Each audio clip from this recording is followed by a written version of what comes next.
can't avoid it. Well, it's been a long time since the Cardinals have had a home postseason game. How long, you ask? Key even remembers this. 1947, the Chicago Cardinals. It was Elmer Angstman and Charlie Trippi wearing sneakers on the frozen tundra of Comiskey Park in Chicago. Chicago Cardinals 28, Philadelphia Eagles 21. The Cardinals were champions of the NFL. And yep, you can set your watch to it. Every 61 years, the Cardinals are at home in the playoffs. That was Chicago. The St. Louis Cardinals never were home in the playoffs. But today, the Phoenix, now Arizona Cardinals, they've broken that spell. They won the NFC West at 9-7, despite slamming their car in reverse after beginning 7-3. The Cards did it with a prolific passing game that saw Kurt Warner shine in the Valley of the Sun for almost 4,600 yards, doling out more than 1,000 yards each to Larry Fitzgerald, Anquan Boldin, and Steve Breston. Into town comes Atlanta, 11-5. One of the great stories of this or any other year, from ruins in 4-12 to favored on the road, with rookie coach and rookie quarterback Mike Smith and Matt Ryan, and with Michael Turner, the NFL's second leading rusher, who's 1,699 yards, over 500 more than the whole Cardinals team. To the big toaster and Bob Holtzman. Good morning, Bob. Good morning, Chris. Here's all you need to know about Matt Ryan. On the eve of his first NFL playoff game, I asked him how he felt. His answer wasn't nervous or anxious. It was prepared, although Ryan does admit it will be a challenge to stay relaxed. His teammates are not worried about him at all. Center Todd McClure says Ryan carries himself like a 12-year veteran. And McClure told me when Ryan's career is all said and done, he will be talked about as one of the best to ever play. How's that for an endorsement? The defense that Ryan will face today has given up an average of 33 points per game over the past 6 weeks. Defensive tackle Darnell Dockett told me when we come to play, we can be as explosive and good as anyone in the league. Will we bring that on Saturday, Dockett asked. Then he answered, who knows? Dockett says the defense had a players-only meeting about 10 days ago. Dockett thinks it helped. They'll find out this afternoon. A couple quick injury updates. Cardinals wide receiver Anquan Boldin and Falcons safety Lawyer Malloy both listed as questionable, but Chris, both have told me they will start. You would imagine it's the playoffs, Bob. Enjoy. And, well, the Cards, hey, they were 7-3. They looked good. They won that big game against Dallas when Pro Bowl special teamer Sean Morey from Brown University blocked a punt, and they beat Dallas. And then 2-4. They had the drive-by against Minnesota. They had the ultimate drive-by. Coach Ditka had the line of the year in the snow at New England. They frankly were pathetic down the stretch, representing the division like you don't want to be represented, allowing 33 points a game. But they did win their last game against Seattle. So the question is, at home, Arizona can be tough. I imagine the roof will be on. It'll be noisy. They haven't said it, but I imagine. Which Cards do we get? The team that looks pretty good at home, or the one we saw in December, Tom? Boom, I think you get the one that you saw coming down the stretch. I look at their last 8 games. They ran the ball for 54 yards a game. That puts a lot of pressure on Kurt Warner as a quarterback. And the thing I keep noticing about Kurt Warner, and it's been a real problem throughout his career, when you hit him, and sometimes when you don't hit him, the ball is out.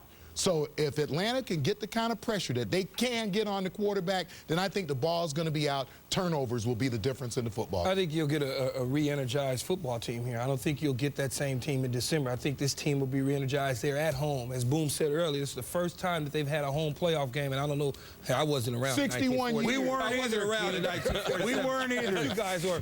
But when you look at this football team, they don't stop the run very well, but they get after the passer. When they drop back to throw the football, they do pressure the quarterback when he's throwing the football. They don't run the ball that well. The passing game is there. That's where they make their hay at. I think when you look at it overall, that stadium, the energize. Remember in October, Tom, they played the Dallas Cowboys. That stadium was crazy and rocking. You'll see the same thing again today. Well, I tell you what, I believe what you're saying is true. They'll be pumped up just like that Penn State football team was yesterday in the Rose Bowl. They were ready to go get it. They wanted to knock them down. Boy, it makes all just be pumped up. Hey, they are who we thought they are. Thank you. Period. You didn't pick them in the beginning of the year either. You said, oh, are you I liked a lot of things they do, but they don't run the ball, and their defense isn't that good. They got one-dimensional. Of the year either. They are one-dimensional.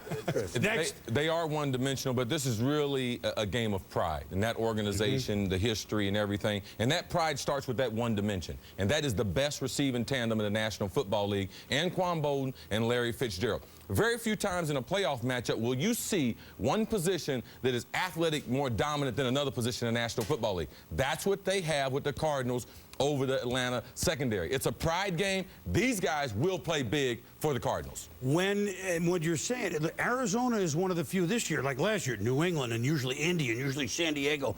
But Arizona is one of the few left in the playoffs that pushes the envelope like this with the passing game. I'm not saying Atlanta can't figure it out. It's just there's not a lot of those. No. And I think when you're unique, you have a chance, certainly on a first-game basis like this. I think that works to Arizona's favor. It's very funny when the playoffs start. The first thing everybody says is you need to run the football, you run the football. Go look at the statistics of teams in the playoffs last year, the year before. They throw the football as well, you know. I know, but this is a Tommy special today. This is for Tom, because you have to run the... I've heard it for 20 years. Yes, yeah, I've heard it for a long time. The worst rushing team in football is Arizona. They're 32nd. The second worst is Indianapolis. They're 31st. They're both playing I don't know what it means. By the way, the last ranked rushing team in football has not made the playoffs since the '86 Patriots. I was around for that. You weren't. We'll be back. Colts. Kosar was a rookie who started and lost his first game. Sean King, ESPN Sean King, started and won his first. It's tough. 2 and 4 are the rookies thus far starting in the playoffs. Ryan or Kurt Warner? Ryan didn't look like a rookie, though. Who do we trust more today, Keith? You know, I'm going to trust Kurt Warner. I think when you look at Kurt Warner, here's a guy who's played in 2 Super Bowls and very easily could have won 2 Super Bowls. I mean, he's done a lot in this league. Let's be honest. Matt Ryan played good, but this is a big game, playoffs. The speed of the game changes, Coach, tremendously. And he can be very effective today. But the biggest game he's played in that I can think of is a Peach Bowl, a Blue Bonnet Bowl. I mean, that's really, this is a different, no, I'm serious. No, I know you're serious. It's just different. And that's funny. It is, you know. I agree with you with all that stuff about Kurt Warner, but that was 7 years ago. And he's a great football. And what I saw right there makes him a greater person. And I pull for him because he's a great man. But what this kid has done, Matt Ryan went into Atlanta. You understand what he's done? The pressure on him to succeed. Oh, yeah. Now, wait, yeah, do you think this game is more pressure than him going in and becoming the face of a franchise that was owned by Michael Vick? Come on. This guy has done. He is oblivious to the pressure now. He may not do the job, but he's oblivious to the pressure. No, he'll he's play done a well. tremendous I'm going to stick with the job, rookie. I'm going to stick with the rookie. But I think Kurt Warner with those wide receivers and that offense in that stadium, that atmosphere, and being there before, you know experience has a lot to do with it. It does. It does. Guys, this is a football team. All right, it's not about one quarterback. Yeah, it's a question, which one do you trust? That's what the question was. Matt Ryan has the better football team, though. So I trust the rookie, and we're in the playoffs now. He's not a rookie anymore. Michael Turner's ability to be able to run the football. John Abraham's ability to bring pressure off the edge on a consistent basis. That, to me, that's not a rookie. That's like, he's like a 5- or 6-year quarterback based on everything else around him, Tommy. And because it's a team game, we're talking about the team game plan. The game plan that they have, I think, is a better game plan. We are going to run the football. We don't turn the ball over. Right. I think that Matt Ryan plays with a maturity beyond his years, but his football team and the game plan are better. I trust Matt Ryan, even though Kurt Warner has been a great quarterback in this league. They are playing indoors, so running the football, I don't really think it's all that big of a factor. Of course you don't think that. You're a wide receiver. Of course you don't think they're running the football. Somebody better cover those 2 guys from right here, Arizona. You know what? The more you delve into what Ryan has done, it's interesting because the team of the playoff teams has the fewest takeaways, 18, which means he rarely has a short field, which means they scored anyway. His 2 receivers average over 15 yards a catch, White and Jenkins. Yeah. That's more than all 3 Arizona. So they move the ball with chunks. He's going to be sharp. Warner's going to be sharp. Actually, going to be a good game. Arizona has 3 receivers over 1,000 yards. I know. I'm just saying. I understand that. Inside our studios, Spiro Ditas alongside Marshall Falk, Steve Mariucci, and of course, Warren Sapp. We welcome you to hour number 2 of Wild Card Weekend Extravaganza. We're with you today breaking down all of today's games. Of course, looking forward to tomorrow when we will be on the air here for 4.5 hours of Wild Card fun. That's it? We count down. That's it. We'll see if we can I'm extend that for another hour. A little bit more. At least another 30. Stick around for highlights. Marshall, a couple of minutes ago, took us through the Atlanta Falcons and introduced us to that team, a team that they will see on the opposite side of the field, of course, the Arizona Cardinals. Coach, this is uncharted territory for them, hosting a playoff game for the first time in 61 years. Introduce us to Arizona, 3 things to watch. Well, the fans are going to be in the stands watching football in January. They're usually golfing over there, but this in January, 61 years ago. But the Arizona Cardinals have a prolific passing attack, second only to the New Orleans Saints. And there's some concerns that I have with this passing game, and there's some great things, obviously. Number one, Levi Brown, last year out of Penn State, the 5th pick in the draft. He plays their right tackle. He's given up 11 sacks this year. Now, he's usually on an open side. They don't help him out very often with a tight end or a running back, but there's only 2 guys in the league giving up more sacks. That's a little bit of a concern for me, and Kurt Warner's not all that mobile. Levi Brown might have to face John Abraham a little bit today, too. The other thing is Steve Breaston. We know about Anquan Bolden and Larry Fitzgerald. They're Pro Bowl household names, great players. But Steve Breaston, the 5th pick in the draft last year out of the University of Michigan, 1,006 yards. This is only the 5th time ever that a team has had 3 wide receivers over 1,000 yards. The last team to do it was those 2004 Colts. Now, the guy with the gloves, Marshall, the guy with the gloves, we know him well. He didn't always use the gloves. Kurt Warner now, take a look at using his weapons. He'll go on back here and throw the skinny post here on time and in the chest of Larry Fitzgerald. Throw him the ball. He can make a play. Now, against cover 2, you'll see Kurt Warner, quick release and enough arm strength still at age 37 to get the ball into the soft spot to Steve Breaston. Now, again, play action pass, Steve Breaston, that 3rd wide receiver. You're going to throw this ball up because you trust the wide receivers. There's coverage back there, but he's got tall receivers with size. Let him make a play. He trusts that they won't get the ball intercepted. If it's at worst, it's incomplete. Kurt Warner has developed a trust with his wideouts. He's going to spread the field. I don't know if Atlanta can match up very well with these great 3 wide receivers. Kurt Warner's got those gloves on. Marshall, you know why he plays. He didn't always do that. Jim McMahon played with gloves. David Carr now plays with gloves. Why does this guy play with gloves? Good grip on the ball. When Kurt was with us, he hurt his thumb, and hurting that thumb, he started to lose grip of the football, and the empty hand started to come into play with Kurt. The thing is, though, I'm not worried about his grip on the ball. I'm worried about his decision-making in big games or against quality teams. When you think about when he played against the Carolina Panthers, or you go back to the Philadelphia game, some of the throws that he decided to make instead of throwing the football away, you said it best. It's not the plays that you make, it's the plays that you don't make. And he should have thrown the football away. If he doesn't do that today and he tries to force the ball in there and they turn the football over, it could be over quick. That's bad. But I can tell you one thing I'm concerned about him more than Kurt Warner and the gloves and all this, their defense. Because when you're talking about a defense and your 7 losses that give up 39 points a game, your defense ain't packing, it ain't traveling, it ain't even there. You're going to get in the shootout with people. So if their defense comes a day to play, then they have a shot. But if their defense going to do what they've done in their 7 losses, give up 39 points, then we're going to have to shoot out in the desert. And Ken Wisenhunt and Russ Grimm coming from Pittsburgh over there to try to make that a team a little bit like the Steelers. They're not built like the Pittsburgh Steelers at all yet. They're more of a passing team, a finesse team, really on both sides of the ball. They're still trying to create their own identity. So that's who made Pittsburgh a passing team, Wisenhunt? Well, he didn't, but it's kind of a mentality that you have and you take on. As a play caller in Pittsburgh, he believed in running the football, but when you look at the interior of their offensive line, the 2 guards in the center, they're not as strong to where they could just run the football down your throat saying, you know we're going to run the football. We know we're going to run the football. We're about to run the football. They're not built that way, and their money is not spent like that. Exactly. Their money is spent out there. But they may not be built, but are they going to have to run the football at some point? They're dead last in the league. Well, just 73 if you get a yards lead, if you ever want to lead and win a game at the end, you better hand it off a few times because you don't want to put Kurt back there, 50 times in a game, even though the big guys don't like pass rushing that many times. Yes, but you got to be able to hand it off at the end and finish the game off. And here's what comes into play. You have a playoff game. You have a young back and high topper. You have a guy in Arrington who hadn't played much up until this year with success. You have to play Edgerrin James in a situation. He played last week and played well. You have to play the guy. Edgerrin was one of your disappointing players, right? He was, for the season. And not because of him, mostly because of how the things got handled with the team. All right, again, dead last were the Arizona Cardinals. Warren, you wanted to jump in? They won't win this game. All right, Warren says Cardinals have no shot in this football game to win. Let's go to Arizona again, about 90 minutes away from kickoff. NFL.com senior writer Steve Weich is standing by. Steve, what do you have for us? Well, guys, it's a glorious day here in Glendale, Arizona, but you have to go outside to realize that because all indications, as we just saw, is that the roof here at University of Phoenix Stadium will stay closed. The Cardinals want to do that to take advantage of the crowd noise of the sellout crowd. In another note, you guys were just talking about running back Edgerrin James. He reiterated this week that this will be his last year with Arizona. He does not want to come back here. He does not like how things transpired this year and his lack of usage.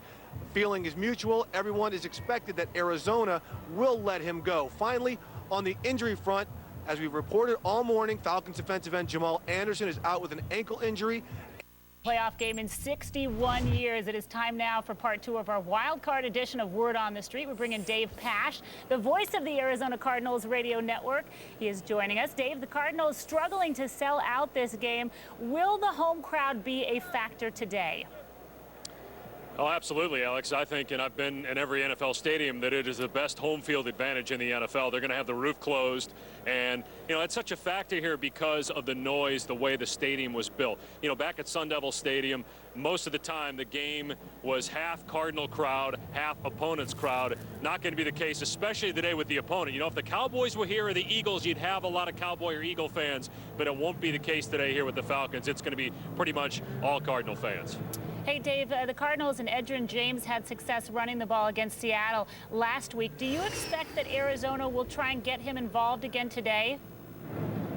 Yeah, Edgerrin's going to start, and I expect them to try to come out and establish the run, even though some would say, you know, you are what you are at this point in the season. You're a passing team. But look at Edgerrin James last week, 100 yards rushing against Seattle. He had fresh legs. He's been basically sitting for the last 2 months. He finally got a chance to get back out there and show what he could do. And I think the fact that he's got playoff experience, fresh legs, and he's a guy that doesn't go backwards. He's going to hit the hole, and he's going to get you 4 yards. They need some semblance of a running game today. Dave, let's talk Cardinals D. They had a couple of meltdowns late in the season. Why have they struggled, and will they today? Well, I think the biggest thing with this defense, Alex, is they play with energy, and they're not a very physical defense. So when they are feeling as if, okay, hey, this is a big game, they seem to play better. And we saw the last few weeks when it really didn't matter the outcome, the Cardinals didn't play that great on the defensive side of the ball. But they know obviously what's at stake today. They'll play with energy and passion. They'll fly to the football. And I think they'll play the best they've played in about a month. Cardinals and Falcons kicking off in about an hour. Dave Pasch, thank you so much for joining us. You're welcome, Alex. Take care. We now bring in Adam Schefter for a few more news and nuggets. Adam. Well, he's in the last year of his contract, Alex, so if the Cardinals lose today, this could be his final game for the Arizona Cardinals. The two sides have not had any significant contract talks, so there's a long way to go to bridge their differences. The Cardinals could always slap their franchise tag on Warner, and he'd like to be there, but the truth is they remain far apart in their talks for a new contract. Also, the Denver Broncos are planning to interview the Dallas Cowboys offensive coordinator Jason Garrett on Tuesday.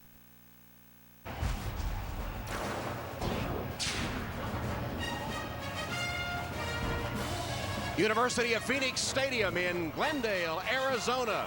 The retractable roof is closed today, so it's going to be loud for this NFC Wild Card matchup between the Atlanta Falcons and the Arizona Cardinals. And the fans anticipating the appearance of their heroes today, the Arizona Cardinals, and their quarterback is Kurt Warner. He's 37 years old. Some thought his career was finished. All he's done is had a record-breaking season, leading the Cardinals into the playoffs. And nearly 14 years his junior, his Atlanta counterpart, Matt Ryan, the rookie quarterback, who's been sensational for the Falcons. Hello, everyone, and welcome to Arizona. Tom Hammond and Chris Collinsworth ready to kick off the NFL playoff season with two improbable teams, really. For this Cardinal franchise, it's been 60 seasons since they hosted a playoff game. They were the Chicago Cardinals then, back in 1947, when they played at Old Comiskey Park. But they are the champions of the NFC West, and Chris, they got to this point by having one of the best passing attacks in the league. Boy, do they ever. And Kurt Warner, you talked about the up and down career of Kurt Warner.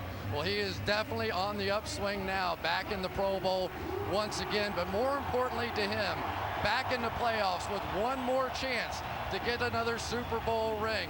And he certainly has some weapons. The acrobatic Larry Fitzgerald, who I think has some of the best hands in all of football. And Anquan Bolden, one of the toughest players at any position in all of football as well. You do know he's a wide receiver. Well, you knew I was going to throw that in there, yeah. Well, what about the Atlanta Falcons? They won only 4 games a year ago, and you know about all their troubles. Michael Vick, convicted, sent to prison.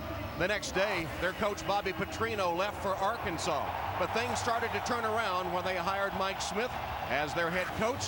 They signed unrestricted free agent Michael Turner, the running back, and then with the 3rd pick in the draft out of Boston College, they selected Matt Ryan, who has been already in some polls Rookie of the Year. They like more balance in their attack. They like to get the running game going too.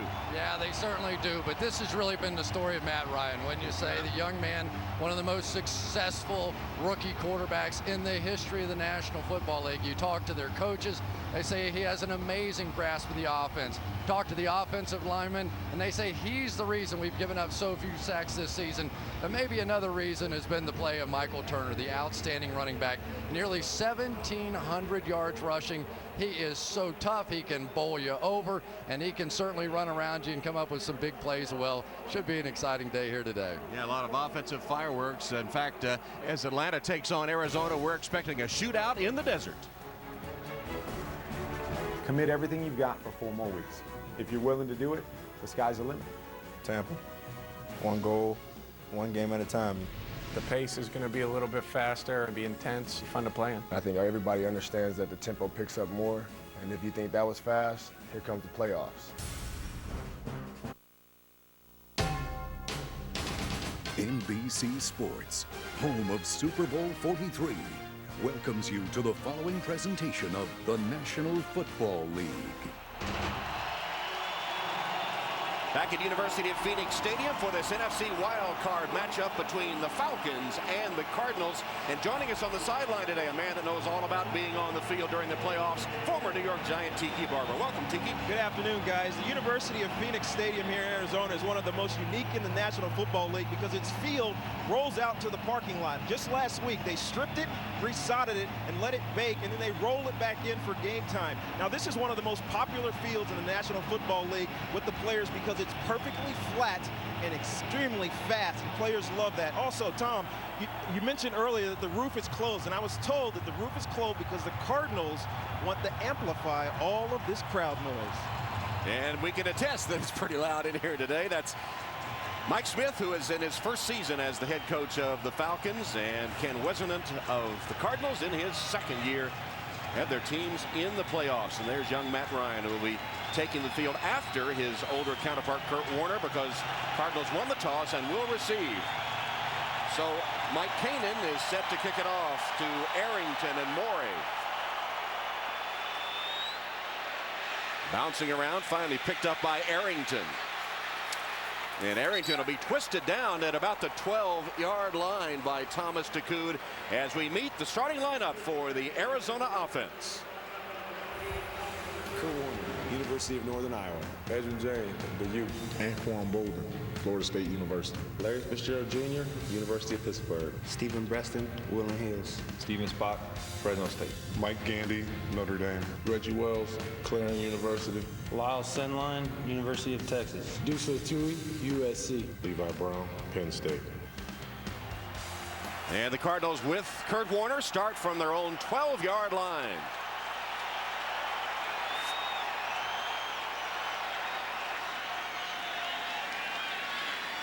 Warner now backs away from center and got the play off. Under pressure. Threw it for Fitzgerald, who nearly made it a one-handed grab as we meet the starting lineup for the Falcons on defense. John Abraham, South Carolina. Grady Jackson, Knoxville College. Jonathan Babineau, Iowa. Chauncey Davis, Florida State. Coy Wire, Stanford. Curtis Lofton, Oklahoma. Keith Brooking, Georgia Tech. Dominic Foxworth, Maryland. Lawyer Malloy, University of Washington. Eric Coleman, Washington State. Chris Houston, University of Arkansas. So 2nd and 10 now for the Cardinals. Arrington in motion. Here's Warner. Hit as he released, and it comes up short. He was hit just as he let the ball go, and incomplete. Well, it looked like Kurt Warner took a shot just as he was letting go of this one, and that was Keith Brooking coming around the edge there on a blitz. They know that they cannot allow Kurt Warner to just sit back comfortably in this pocket and pick him apart. But The Atlanta Falcons, not a big pressure team really, but I think they're going to change gears a little bit today and try and get some heat on them. So here's 3rd down and 10, deep in their own end. Warner in the shotgun. Throws it underneath. And it'll be short of the 1st down. So the Cardinals' big, high-powered offense sputtering on the 1st possession as Ben Patrick stopped short of the 1st. And Mike Smith's defense has held. And a punting situation. You just have to wonder who may be more nervous in this situation. Kurt Warner, who maybe this is his last shot at this, you know, at getting a chance to go through the playoffs and get another ring. Or Matt Ryan, who's saying, I'll probably do this for the next 15 years. Ben Graham in punt formation sends it toward Harry Douglas. High punt. Douglas finally fields it just in front of the 30-yard line. Cuts to the sideline and a nice return. Out of bounds in Arizona territory. Knocked out of bounds by Calais Campbell. It's a 50-yard punt return. 21 though as we meet the Atlanta starting offense. Matt Ryan, Boston College. Michael Turner, Northern Illinois. Ovi Mahaley, the Wake Forest University. Roddy White, Alabama Birmingham. Michael Jenkins, the Ohio State University. Justin Peele, Oregon. Todd Weiner, Kansas State. Justin Blaylock, Texas at Austin. Todd McClure, LSU. Harvey Dahl, Nevada. Tyson Claiborne, Wake Forest. Good field position for the Falcons as they begin, and they are a potent first quarter, first half team. Play action fake, and Ryan rolling to his right. He's going to tuck it under and slide down at the 45-yard line. He got about 3 yards on the play as we meet the defense for the Arizona Cardinals. Antonio Smith, Oklahoma State. Brian Robinson, Fresno State University. Darnell Dockett, FSU. Bertrand Berry, Notre Dame. Chike O'Keefe, West Lafayette Red Devils. Gerald Hayes, Patterson, New Jersey. We here. Carlos Dansby, Woodlawn High School. Rod Hood, Auburn University. Adrian Wilson, North Carolina State University. Antrell Rowe, the U. Dominique Rodgers-Cromartie, Tennessee State. Here's a 2nd down run by Turner, his first carry of the game, the man who led the NFL in carries with 376 in the regular season, but tackled by Carlos Dansby after a short gain. Dansby, the leading tackler for the Cardinals. And really no big mystery to this game. Michael Turner, the guy who is going to be the key.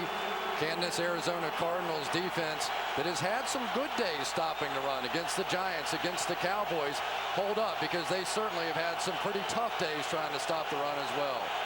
Norwood replaces Turner here on 3rd and 6. Low snap, Ryan fielded it and fires across the middle. It's intercepted. Intercepted by Ralph Brown of the Cardinals. So a turnover by the Falcons on their first possession.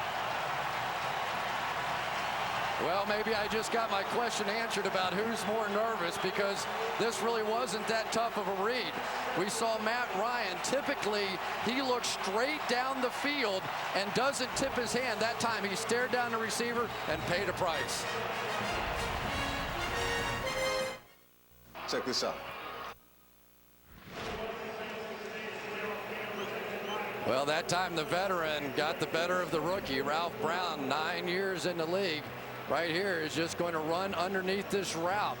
He sees the inside guy clear down the field, and he knows what's coming next. He understands the combination routes, flips his head around, and Matt Ryan throws it right to him. That was a nervous-looking throw to me, because one of the great things we've seen out of Matt Ryan this year, he doesn't tip his hand. He did there. There's a running play to Edgerrin James, and the veteran James crosses the 40-yard line.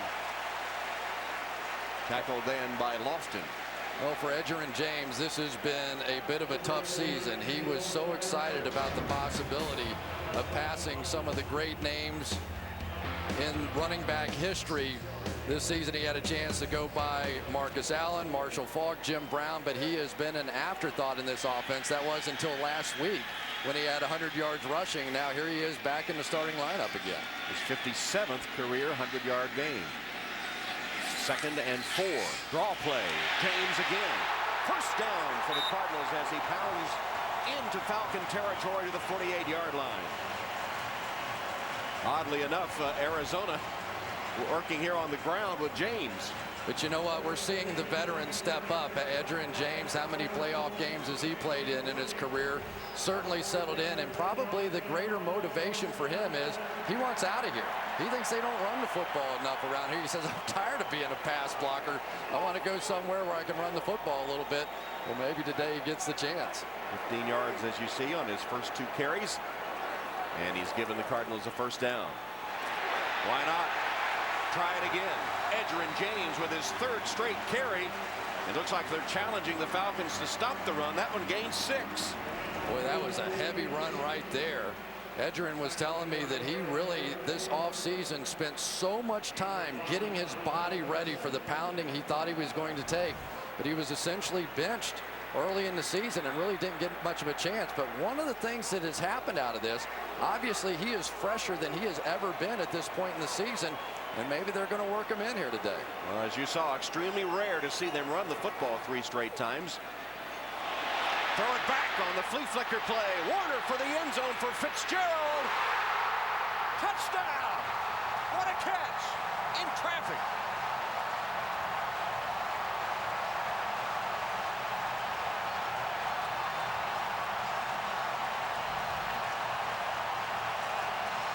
This kid is sick. Edgerrin James, run after run after run, come right back to the flea flicker. And I'm telling you, this is an ordinary catch for Larry Fitzgerald. You could not have better coverage than the Atlanta Falcons had on this play. They were not fooled. Lawyer Malloy was right there. Chris Houston was there. But this is what they want from Kurt Warner. Throw the ball up and let Fitzgerald have a chance. He is remarkable. Neil Rockers to attempt the point after. It's up and it's good. Well, the Falcons had both Lawyer Malloy and Chris Houston bracketing Fitzgerald, but he went up to get it, a 42-yard touchdown catch. Larry Fitzgerald on the receiving end of the flea flicker pass from Warner, and the Cardinals take the lead. Larry Fitzgerald with one of his circus catches to put the Cardinals on top, and it was no accident he makes catches like that. Look at this before the game today. He's practicing those. One-handed grab before the game from Kurt Warner. Wow. Looks like Spider-Man. Stuck. I mean, he does that all the time. He grew up idolizing Chris Carter. He would watch Chris Carter in practice because his father was a sports writer in Minnesota. Rackers with the kickoff. Norwood fields it halfway through the end zone and takes a knee for the touchback. So the Falcons will begin from their 20 when we return, down 7-0.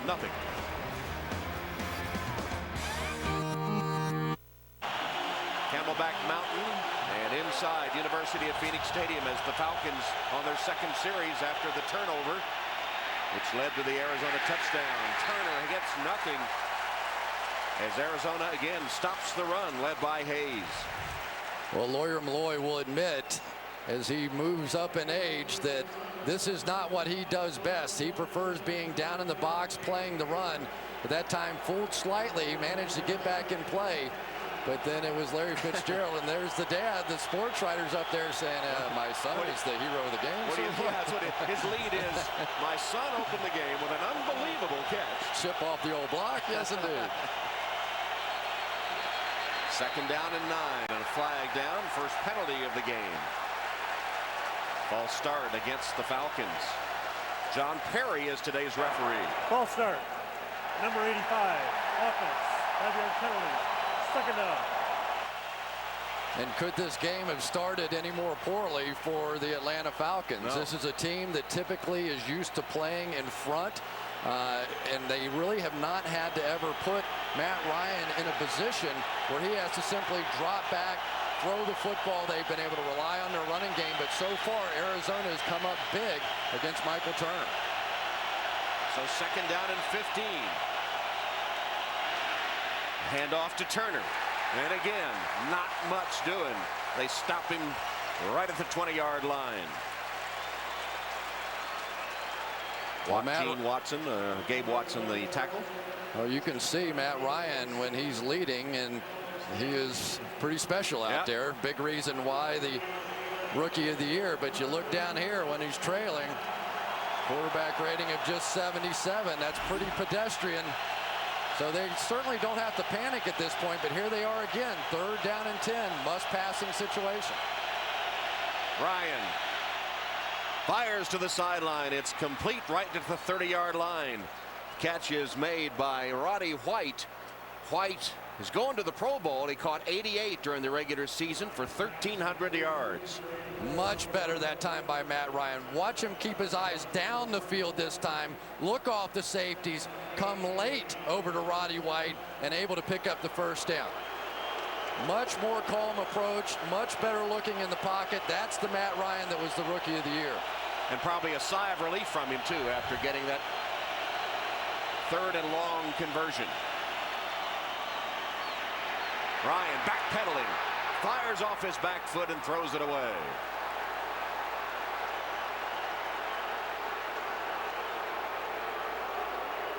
That was a strange looking play. I know it looked like everybody, I was expecting a flag. Looked like they jumped off sides, and I think Matt Ryan thought he had a free play. Mike Smith saying, "Are you kidding me?"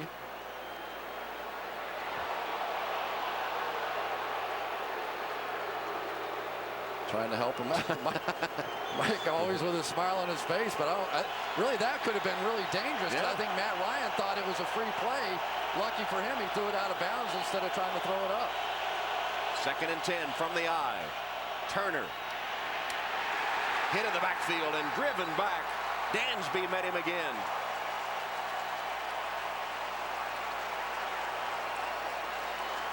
Well, I tell you, for a questionable defensive line, this defensive line is living in the backfield for Atlanta right now. Look at all the penetration as they try to pull guards and tackles out in front of Michael Turner. J.K. O'Keefer just getting in the backfield and getting there first. And this has to be a bit of a shock now for the Atlanta Falcons that they cannot run the ball any better than what they're doing. But you saw Dansby raise up and call a timeout. So the Cardinals spend a timeout. We'll be back. Look at this beautiful stadium. Our aerial coverage today brought to you by Duracell.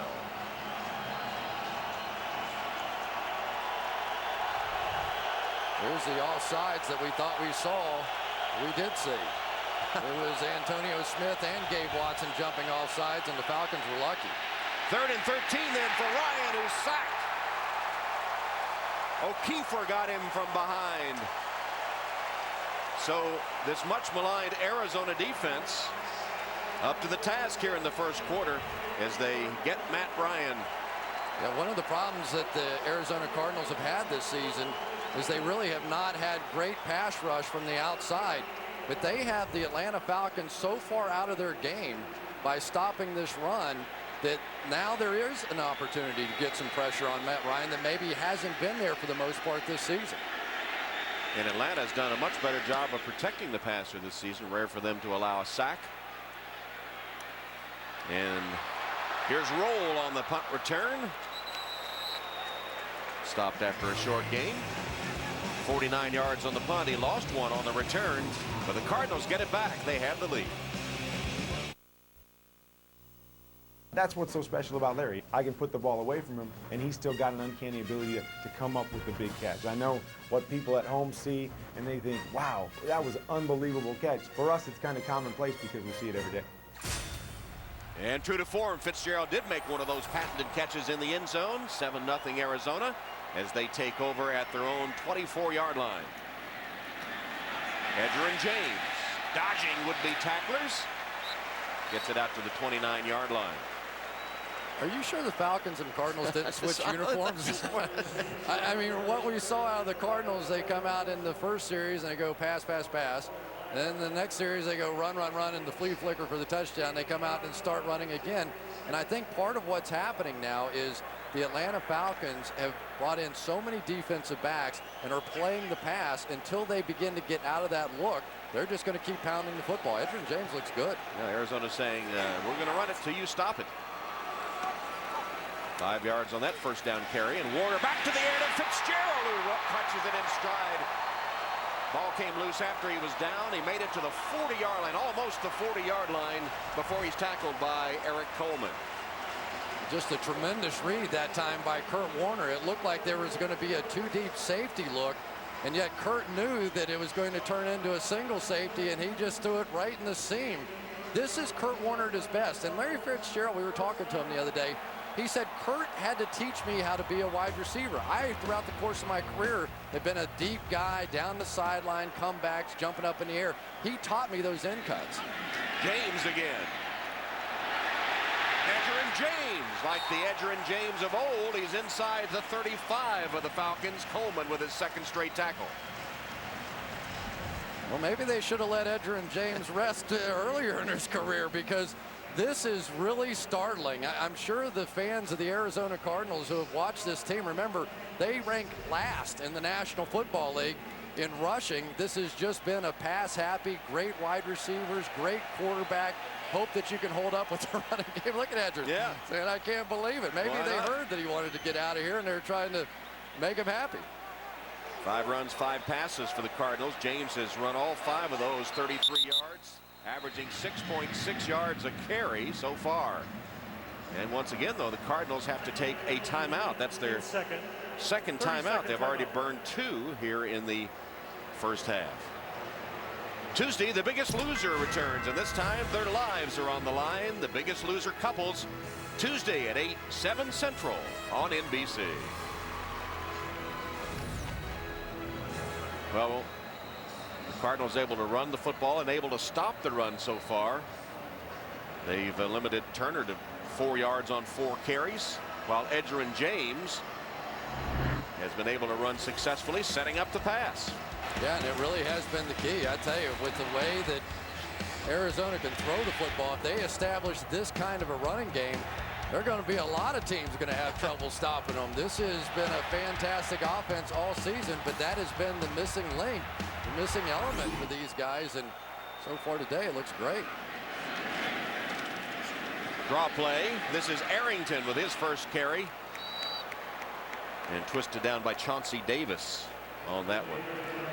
You know, every one of these running backs for Arizona has sort of taken their turn a little bit this season. Arrington is more of the scat back coming out as now Kurt Warner goes into the no-huddle offense. Tim Hightower was the starter during the middle part of the season after Edgerrin James started. Now it's back to Edgerrin James again. 3rd and 5. Warner backs away, surveys the defense, changes the play.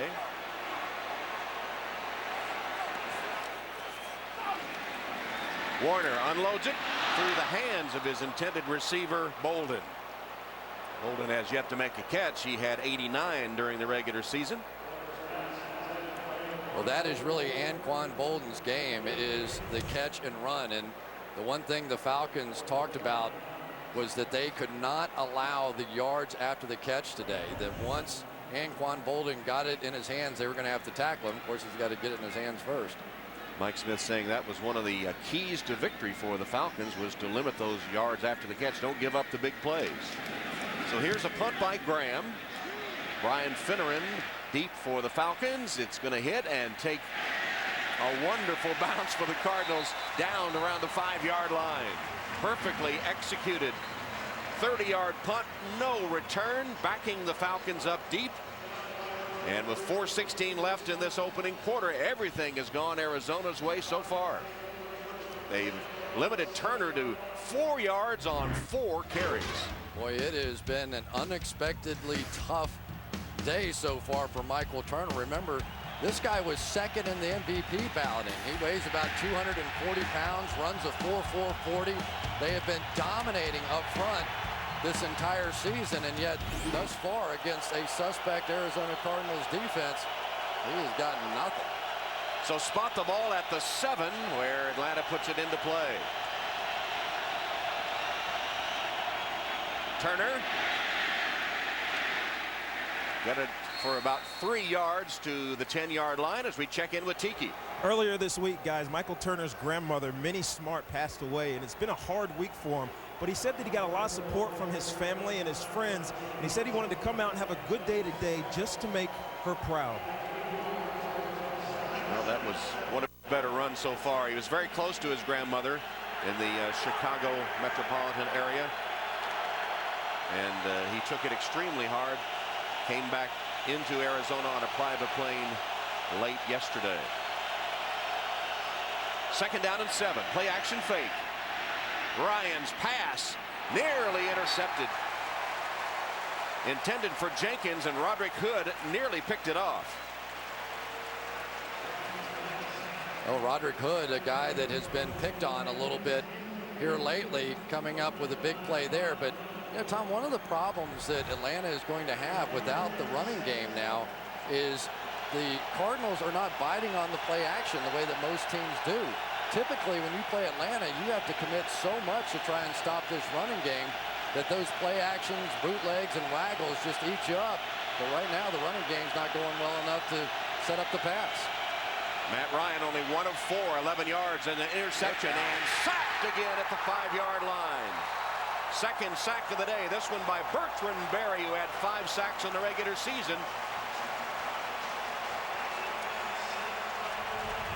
Bertrand Berry coming off the edge, working against the rookie Sam Baker, and you could see how late Sam Baker got off the ball. One of the great advantages of playing in crowd noise like this and closing the dome and all that is those tackles can't hear the snap count, and that time it cost him a sack. Kanan will punt from deep in his own end zone.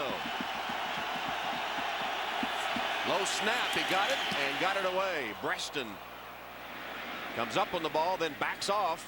Picks it up dangerously on the hop and immediately taken down. Well, so far, Arizona's defense is dominated. Did I say that? And we want to stay tuned, of course, for Game 2 of NBC's Wild Card doubleheader. Peyton Manning and the Colts, LT and the Chargers. And immediately following our game, stay tuned for the Diet Pepsi Bridge Show. All that coming up next, only on NBC. Wild Card Saturday. Here's the AFC playoff picture with Indiana and San Diego, the 4-5 matchup, as is this matchup in the NFC. And then tomorrow, Baltimore and Miami, while Tennessee and the Steelers earned the byes.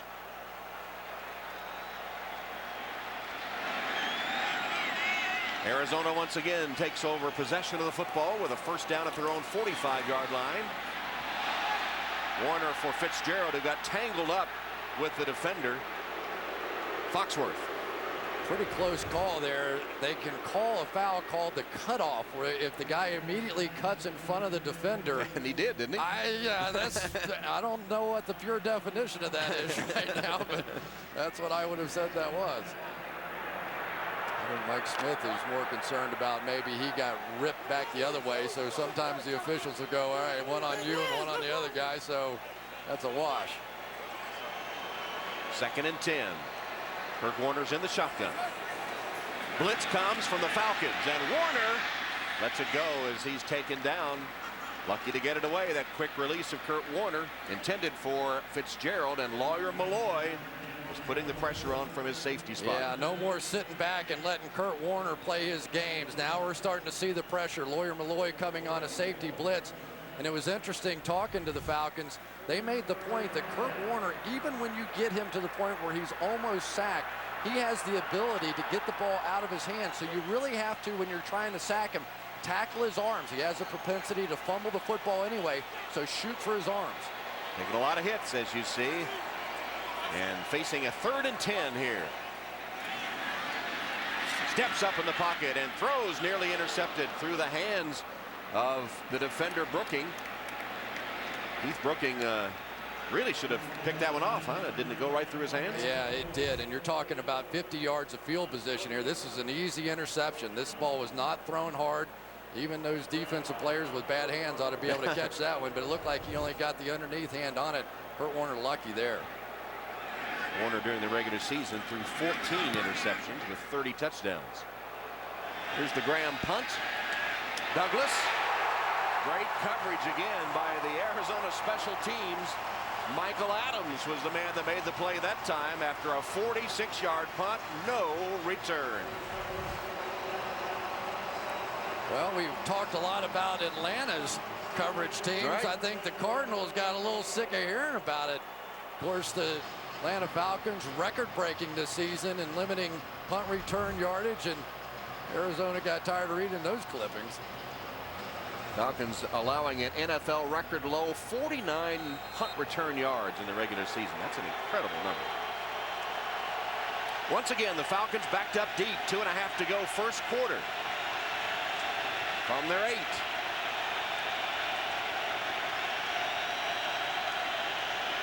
Turner. 2 yards to the 10.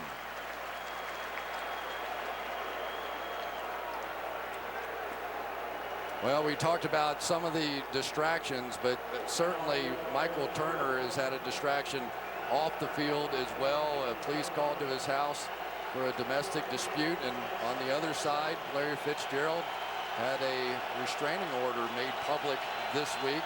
So 2 of the big names in the game, a lot to think about off the field as well. I'm sure the NFL, as they always do, will take a good hard look at both of those cases. Ryan on second down finds his receiver for a first down. That was White who made the catch. It goes for 10 yards and an Atlanta first down. Rogers Cromartie the tackle.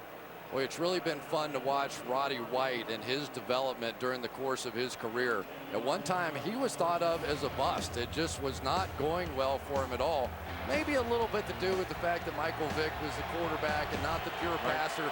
Talking to Michael Jenkins before the game, he said, "Hey, this Matt Ryan kid, he's one of those Peyton Manning, Tom Brady kind of guys." Atlanta record this season for him. Here's Turner. Can't get to the outside. Grabbed by the ankle by Hood, who held on until help arrived. You know, Tom, one of the things that we see a lot of with this Atlanta offense, and talking to Clancy Pendergast, the defensive coordinator for Arizona before the game, he said, we consider this to be the most creative running game that we've seen. These guys and the New York Giants, they do such a great job with their cutback blocking, their cutback runs. But so far today, the Cardinals have taken away that cutback and really have just kept them to the front side. Their Pro Bowl safety, Adrian Wilson, saying Atlanta will fool you. You have to keep your eyes focused. Here is a long run by Norwood. And so far, Chris, Turner, 7 carries, 11 yards.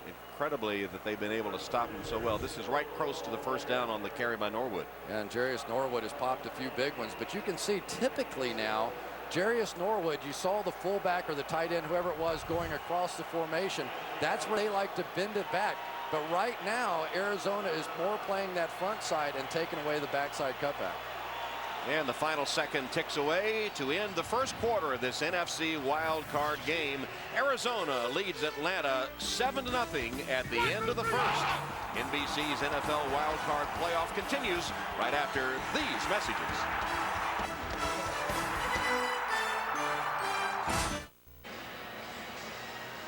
We start the second quarter of this Wild Card playoff game with the Atlanta Falcons and their rookie quarterback and rookie coach down 7-0.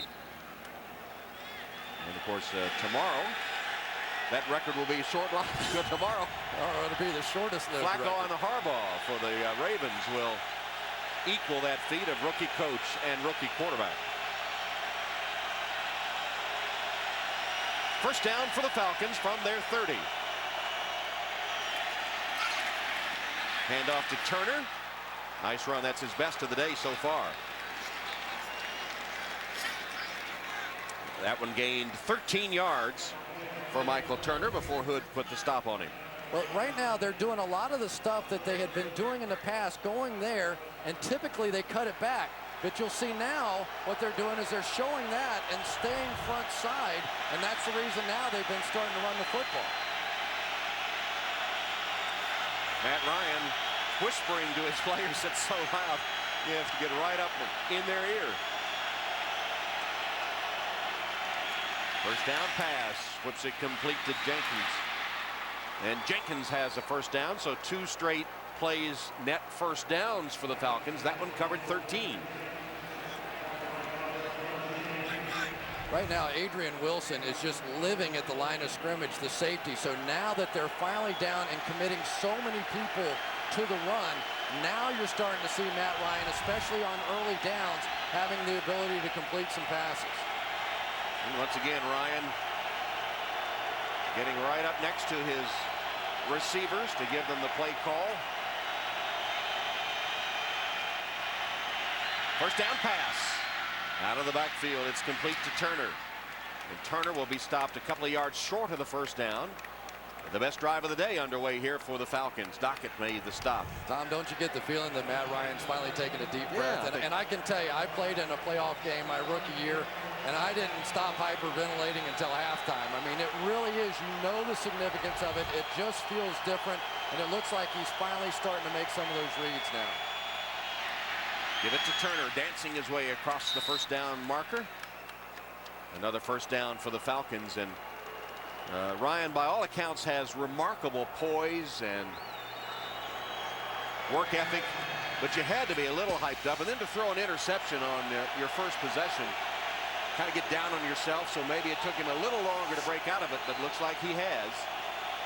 And I like what they're doing here. Now they're going to a no huddle, which helps calm you down a little bit. You know, you're not thinking as much, you're just reacting out there.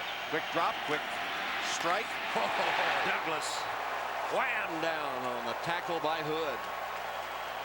Boy, that was a nice looking play set up from the beginning. Jenkins had a good block, and you just had a one-on-one situation on the outside, but Roderick Hood, all right. The former Philadelphia Eagle, they can hit back there. The rookie Harry Douglas, welcome to the playoffs. Jarius Norwood now in for Turner, and Ryan in the shotgun on 2nd and 11.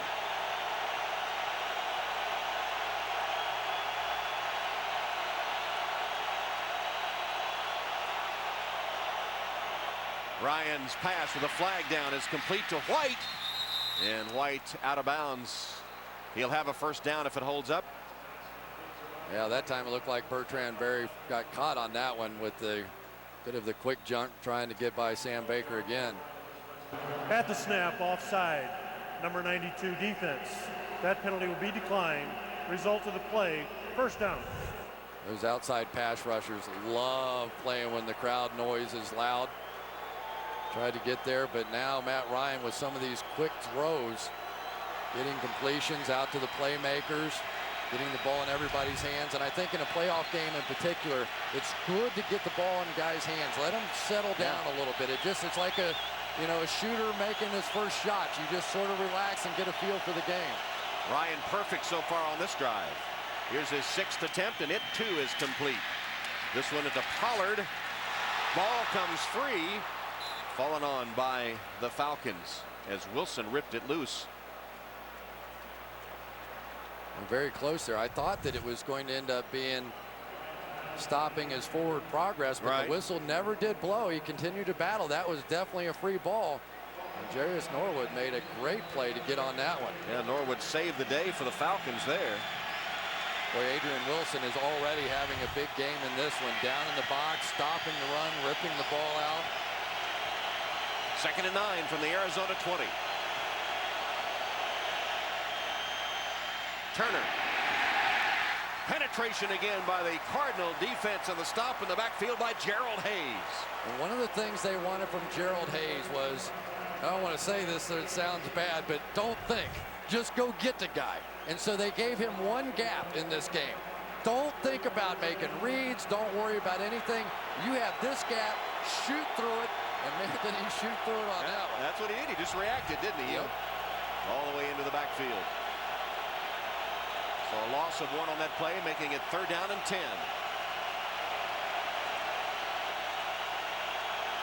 Rookie Matt Ryan. Fires complete as the defender fell down. Jenkins makes the catch. Boy, like Hood fell down, didn't he? Yeah, and if Jenkins had realized that he had some room over there, I think he could have stopped and turned that one up the field. You'll see Hood fall down. Let's see if he had room to make this catch and stop. Yeah, a little bit. He was trying to reach the ball out to pick up the first down, but by doing that, he might have been able to turn that one up and score. Yeah, just short of the first down. So on 4th down, the Falcons are going to call a timeout to discuss whether Elam will kick a field goal or whether they'll go for it on 4th and 1. They may want to challenge that spot too and take a look. Coach Switzer, Cold Coors Light, are you in? I guess I can come to the Super Bowl. Can we crash with you in your hotel? Come on, I'll put a rollaway in there for you. Can we make it 2 rollaways? Frost Brewed Coors Light, official beer sponsor of Super Bowl 43. Coach, we got one more Super Bowl ticket left. Can I bring my mom? Mom, you want to go to the Super Bowl? Yes! This is the Grand Canyon from the great state of Arizona. And the Cardinals leading 7-0 with Jason Elam on to attempt a 30-yard field goal for the Falcons. And the veteran Elam, who has hit 29 of 31 field goals in the regular season, notches that one from 30 yards to put the Falcons on the board. Kurt Warner on the right has thrown a touchdown pass. Matt Ryan on the left was 7 for 7 on that last drive, but they got only a field goal. And today's quarterback matchup, as you see, the third most difference in years, nearly 14 years difference between Warner and Ryan. Yeah, and we were asking him, were you a little nervous playing against a guy like Kurt Warner? He said, nah, not so much here, but when I played against Philadelphia, that was my hometown team. Donovan McNabb, that one definitely got my attention. Here's Arrington returning the Keenan kickoff. Taken down at about the 27-yard line, and Kurt Warner ready to go back out. Had to pump up the tires there a little bit first. How we had to have flat. You know, for Kurt Warner, what a ride it's been through initially signing as an undrafted free agent with Green Bay, got cut there, then bounced to the Arena League, to NFL Europe, and of course the Super Bowl seasons with the Rams and the Giants, it didn't go so well. It got replaced by Matt Leinart, and now here he is on the uptick again, and you just wonder how many more bounces this guy has in him, because this season he has certainly been sensational, but at some point Matt Leinart will be the guy. They have to make a decision. Do they re-sign Kurt Warner or turn to Matt Leinart after this season? Warner, it's tipped by Bierman and incomplete, as you see Matt Leinart on the sideline. Now we're starting to see more guys up around the line of scrimmage, and the pressure coming from Atlanta now as well. And Bierman is a guy that has sort of worked his way slowly in as one of those pressure guys. Take a look at Matt Leinart. Of course, he was assumed to be the starting quarterback this year, but Ken Wisenhunt promised Kurt Warner that it would be an open competition, and when it came to that, Kurt Warner's pretty tough. Warner's missed his last 5 tosses until that completion, which is the first catch by Bolden. Short of the 30-yard line. You know, Tom, one of the things that I do think that Atlanta has done a nice job of so far in this game is tackling the open field, and you have to. Larry Fitzgerald, they think that running after the catch is so important to Arizona that he lost 15 pounds this offseason because they weren't happy. I mean, he was pretty good at it, 3 or 4 yards per carry, but Anquan Bolden was off the charts, like 6 or 7 yards per carry, so Fitzgerald was trying to match him. Well, all the Atlanta coaching staff identifying that as a key to limit the big plays for this Arizona passing game. Here's Bolden again, and he has a first down the sideline. All the way for the touchdown. 71 yards.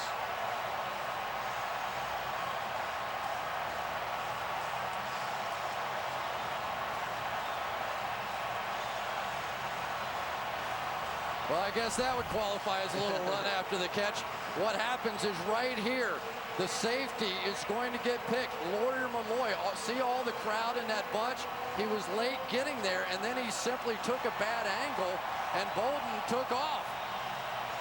He came in with a bad shoulder, not a bad leg, and you could just see the veteran Malloy taking a bad angle on that one, and was unable to catch up.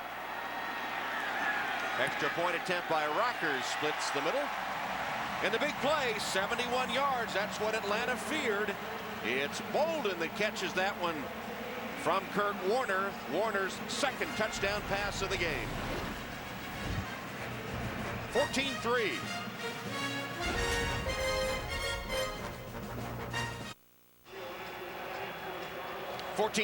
Cardinals over the Falcons in this NFC Wild Card matchup.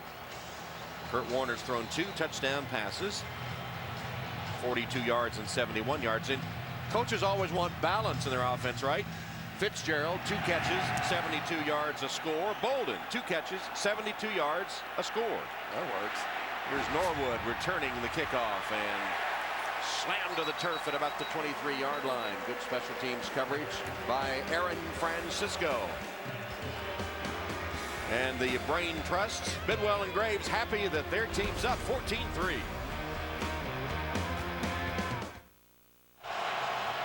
Point of concern for the Cardinals. Bolden, after scoring that touchdown, pulling up lame. And they've been working on him over on the sideline. Try to get a report on what his injury might be. On September 28th against the Jets, Bolden took a brutal hit from Eric Smith, who was later fined $50,000 and suspended a game.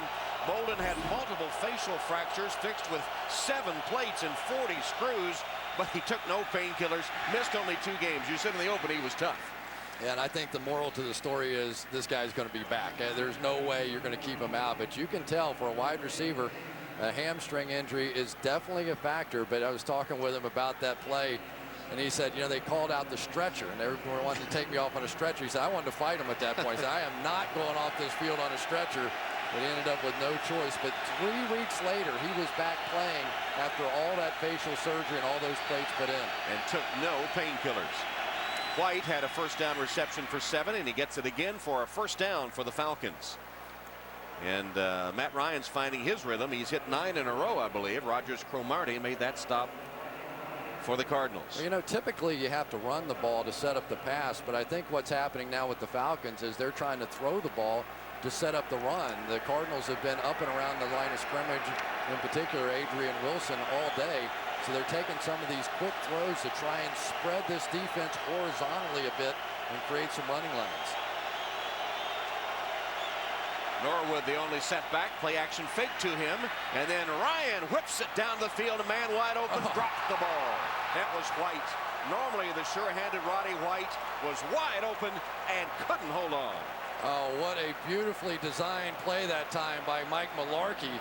It looked like a bootleg back to that side, and then he stops and throws it all the way across the field, and you cannot have an easier pass to catch than that one. You couldn't have taken his eyes off of the ball. It almost hit him in the eyes. And Fitzgerald can't even believe it. That's like watching a guy with the yips. It makes you nervous. Would have been 36 yards, instead incomplete. 2nd and 10, again to the air and wide of Jenkins, incomplete. For the first time ever in a dance competition unlike any other, it's country versus country on Superstars of Dance, premiering tomorrow at 9, 8 Central on NBC. You ever dance like that at your high school all dance? The time, yeah, sure. I was good at it. 3rd down and 10. Well, that Roddy White drop is looming large right now in what's beginning to look like it may be a shootout.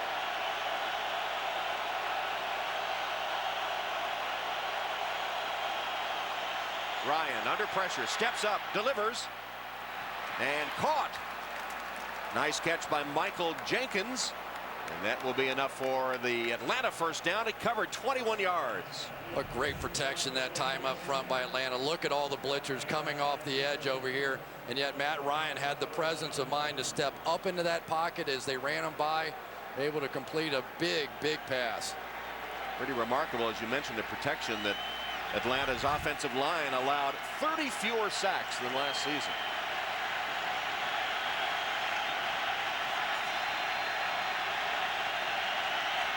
Play clock at 5.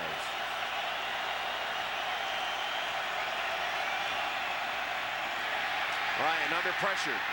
Managed to get rid of it to Jenkins. Jenkins fighting his way before Hood forces him out of bounds. I mentioned the offensive line and what a great improvement they have had. The much maligned Atlanta offensive line, by the way. Todd McClure said, we've always been the scapegoat, but not this season. What a job they've done. Yeah, look at the sack numbers there. It went from 47 to 17, but McClure telling us it was really Matt Ryan. His ability to get the ball out has made all the difference in the world for us.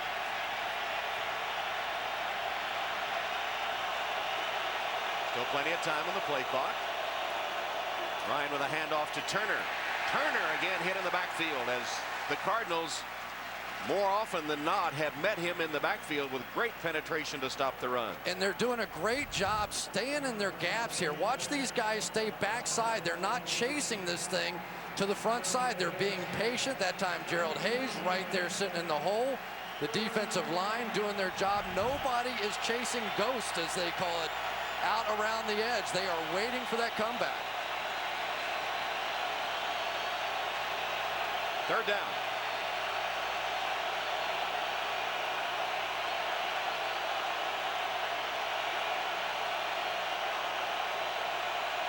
Low snap, Ryan has it. Rifles it, and it's complete. White held on to that one despite 3 Cardinals surrounding him. Rogers Cromartie, the first one on the scene. It gains 8 yards. You know, one of the remarkable things about Matt Ryan, and I really have not seen this kind of stat before, especially out of a young quarterback, is that he is much more successful throwing to his left. Typically, that is not true of any quarterback because they want to always go to that open field side, to the right side. But his number's much better going to the left than going to the right. That one good enough for a first down as he throws to the left. 64% and a 98 rating. Nearly 20 points better. Threw that one off his back foot while he was being chased. Look at that again, Chris. And yeah, is there any explanation at all? No. I'm not smart enough to come up with one, because you think about it, as a quarterback, they always open up and they're dropping back and they're, you know, they can see the right side without straining, and yet it takes a real confidence level to go to the left, because typically you're not seeing that develop. Mike Mularkey there, the offensive coordinator, just has such tremendous faith in this young man. He's willing to call anything.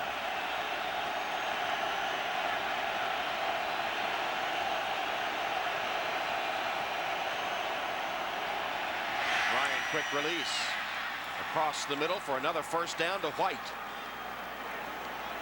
Roll wrapped him up, but not until he had 12 yards. Well, the key's been the offensive line so far here. Look at all these guys coming up here in a blitz look, but that protection holds up, and Matt Ryan has been his story this season, the ability to read it, get it out there quickly, and these receivers making plays on the ball. Boy, that's another third down conversion. He's hit some big ones so far on this drive.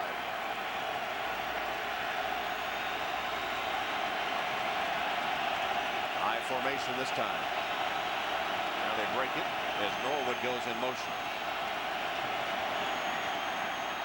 Ryan looks left, looks right, scrambles to his right, and will duck out of bounds.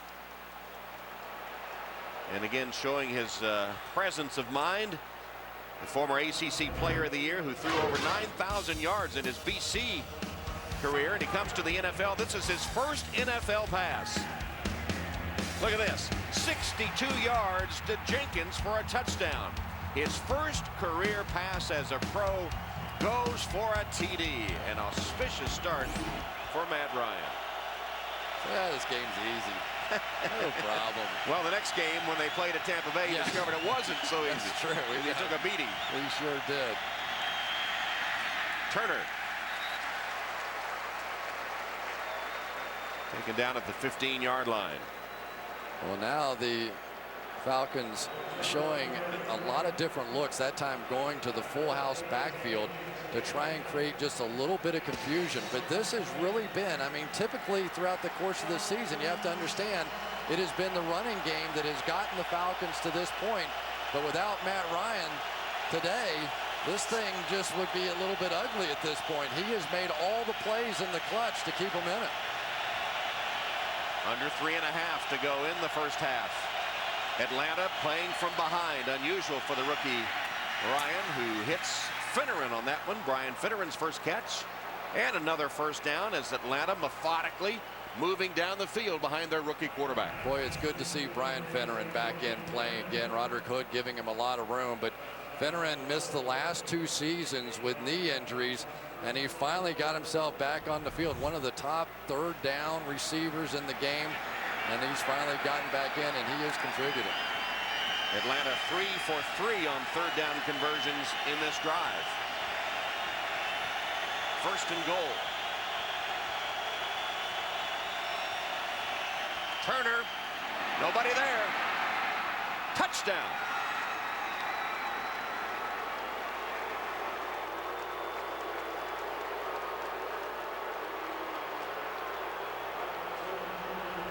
Well, the first major mistake here, you're going to see both guys come onto the inside gap, and Carlos Dansby just completely out of position. They have been so disciplined in their gaps throughout the course of this first half.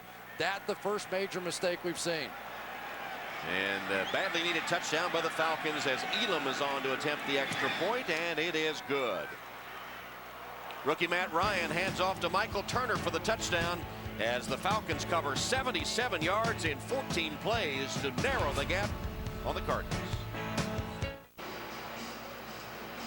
Arizona 14, Atlanta now 10 after that touchdown directed by the rookie Matt Ryan. And Ryan, the rookie, and the veteran Kurt Warner sharing some thoughts before the game. And I'm sure that Matt Ryan, who is so studious in his approach to the game, has taken a page or two from Kurt Warner's book.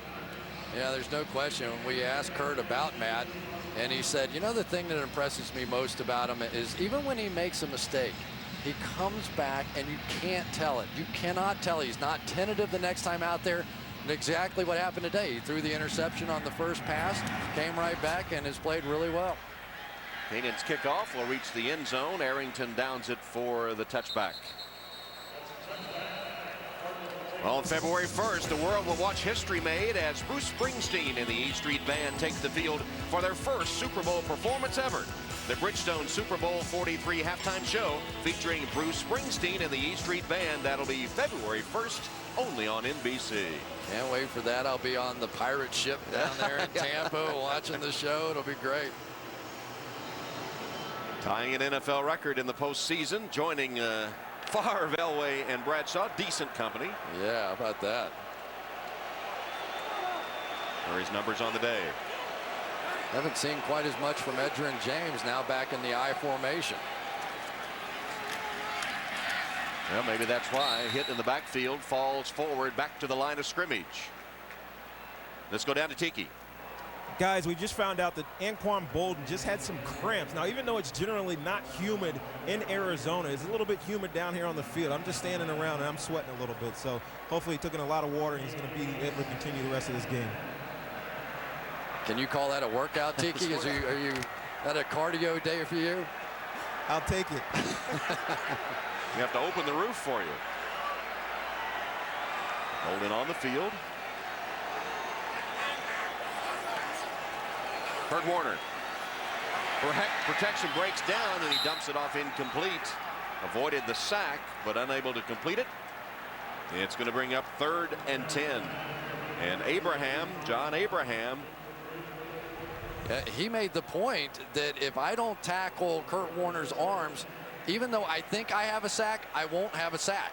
See, there he missed the arm, and he said that's what Kurt Warner does. He has a way of just taking it and like pitching it out there, and it's incomplete instead of a sack. Abraham was 16.5 sacks in the regular season, 3rd in the NFL behind Ware and Porter. Warner across the middle, up for grabs and intercepted. On the deflection, picked off by Atlanta. It was Chivas Jackson that came up with it on the deflection, off the hands of the receiver into the arms of Jackson. Spread formation, so Warner has to get this thing out quickly, and the receiver just simply did not get his head turned around. Jeremy Urban, I don't know if he was looking perhaps to try and get some kind of a rub or a pick inside there, but he clearly was not looking for the ball, and Kurt Warner has to be upset. You know, they talked about Kurt Warner, and he gets on these receivers. You know, you think he's such a nice guy and all that stuff. He will wear these guys out when they make a mistake like that. That was a big one. Well, Arizona's first touchdown of the game came after a Matt Ryan interception. And now Atlanta trying to return the favor.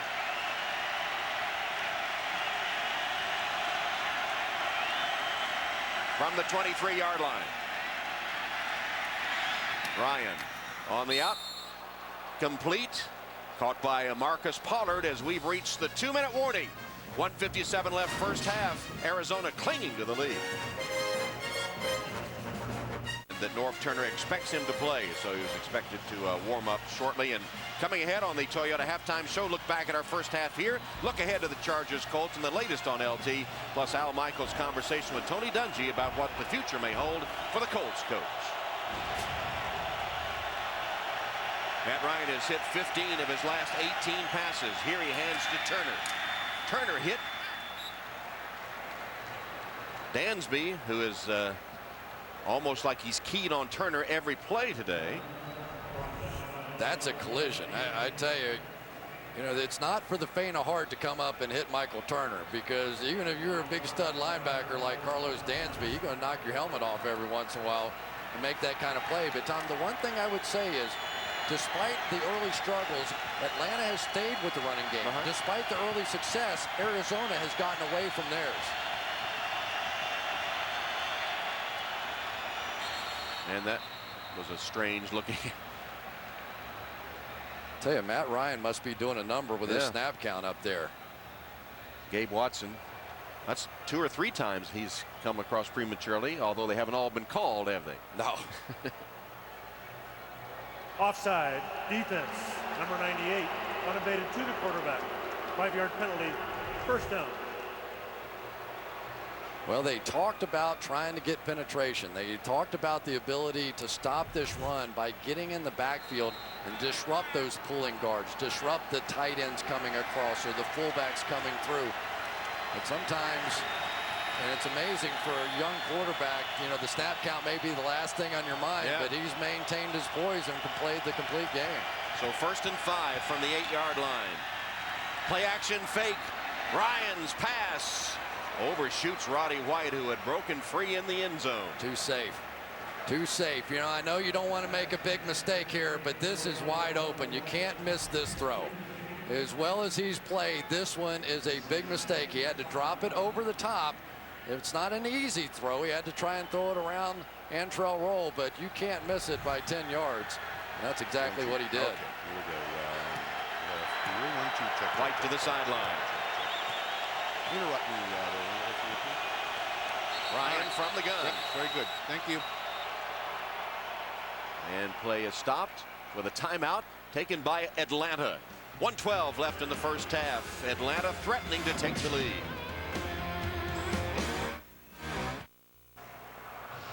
Well, Atlanta threatening here, as you said, they've stayed with their running game, whereas so much success early for Arizona. Why have they not gone back to it? I'm not exactly sure, but you can count for sure that Atlanta will never get away from it. And now the pressure to make a play right on Matt Ryan. Ryan hands off to Turner. A couple of tough yards. Well, Antonio Smith, and they've got all the big boys in there for the Cardinals today. They've been playing Gabe Watson. They don't really have as many of the pass rusher types in here because they knew they were going to have to commit fully to trying to stop this run, and now we have a big moment in the ball game. 3rd down and 4. So the Cardinals trying to prevent giving up the score after the turnover. Ryan throws it. It's complete for a first down. The catch made by White, who took the hit from Rogers Cromartie, but held on. 1st and goal, Atlanta. Well, Roddy White missed the easy one, but caught the tough one, and Cromartie gave him a big shot and knocked him down past that first down marker, but this was well officiated here. Clearly the forward momentum was beyond the first down line. Big play right there. Antrell Roll, a former cornerback, now playing safety, unable to get there in time. 1st and goal, 2-yard line with 27 seconds left in the first half. Ryan fakes, fires, touchdown. Caught by Justin Peele, his tight end.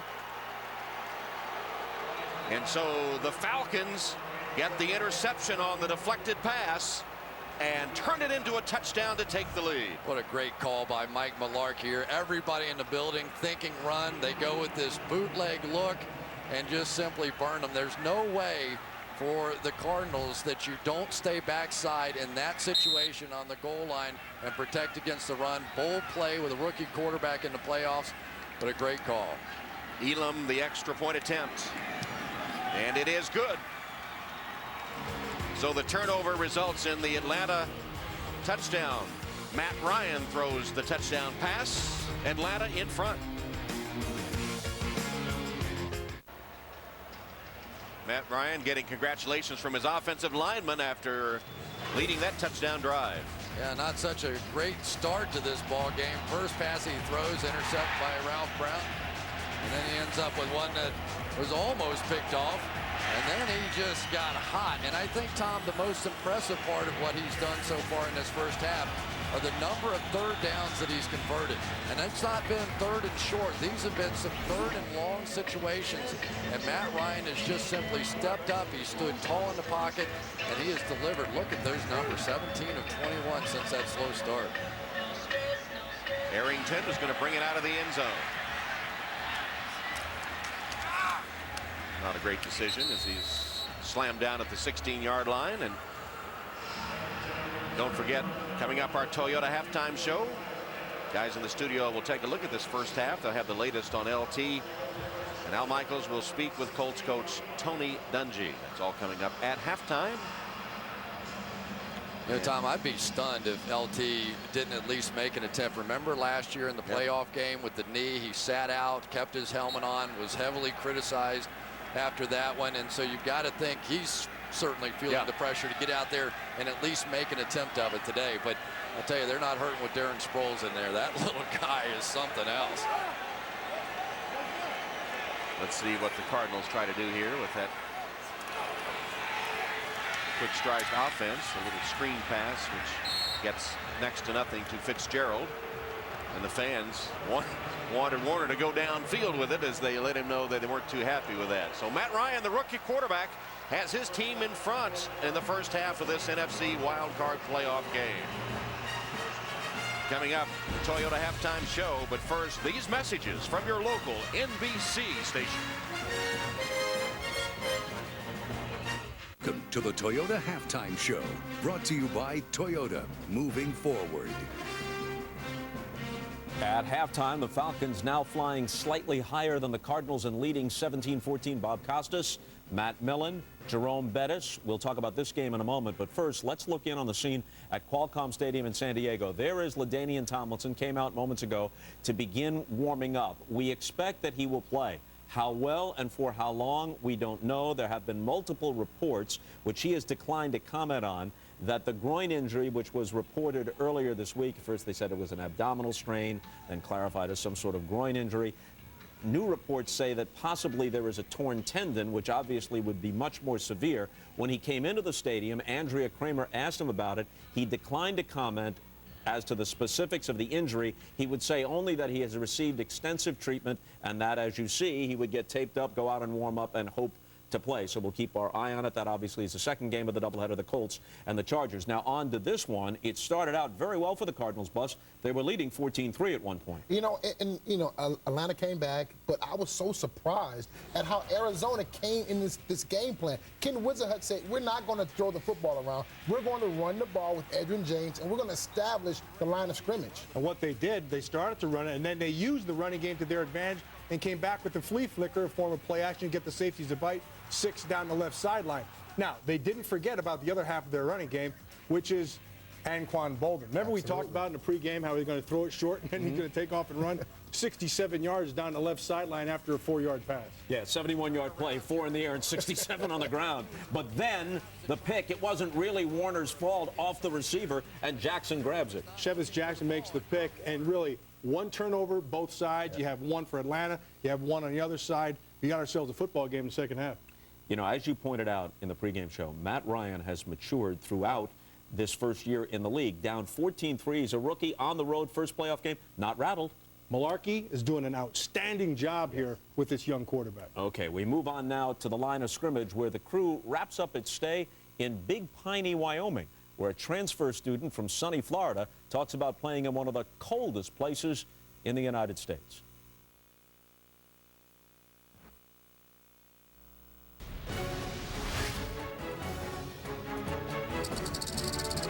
Warner for the end zone for Fitzgerald. Touchdown! This opportunity is not guaranteed to anyone to happen again. This team is special. You really have to take advantage. You have to win it now. It's been a good season so far, but a perfect season with him with 4 more wins. So we're ready to start the second half with Atlanta leading Arizona 17-14 in this NFC Wild Card game from Glendale, Arizona. First half stats, one of the goals of the Falcons was ball possession in order to keep Kurt Warner and company off the field, and they succeeded in that. He certainly did, and I tell you, due in large part to the fact that Matt Ryan was able to convert so many third downs. He started off not so well, but completed his last 4 third downs, and that really was the difference as they took the lead. Rackers with a second half kickoff. Norwood takes it in the end zone. Darius Norwood found a little lane and is across the 25 to the 27-yard line as we go back to Tiki Barber. I talked to Atlanta head coach Mike Smith right before halftime, and he said the turning point in the second quarter came when they went to that hurry-up offense. Matt Ryan got off to a slow start, and he chatted with him a little bit just to calm him down and get his nerve. He also said no matter what their yard per carry, he's going to stick with the running game, which is contrast to what happened on the other side with the Arizona coach. Ken Wisenhunt said that they need to get back to that running game because they had such success. And lastly, a quick update on Anquan Bolden. They think that he has a strain in his hamstring. His return is now questionable. All right, thank you, Tiki. First down for the Falcons here. And a Matt Ryan pass on first, and it's complete to Justin Peele. And the pulse of this game, well, after an interception, Fitzgerald with the touchdown catch, another big Kurt Warner touchdown pass to Bolden. But then Atlanta stayed with it.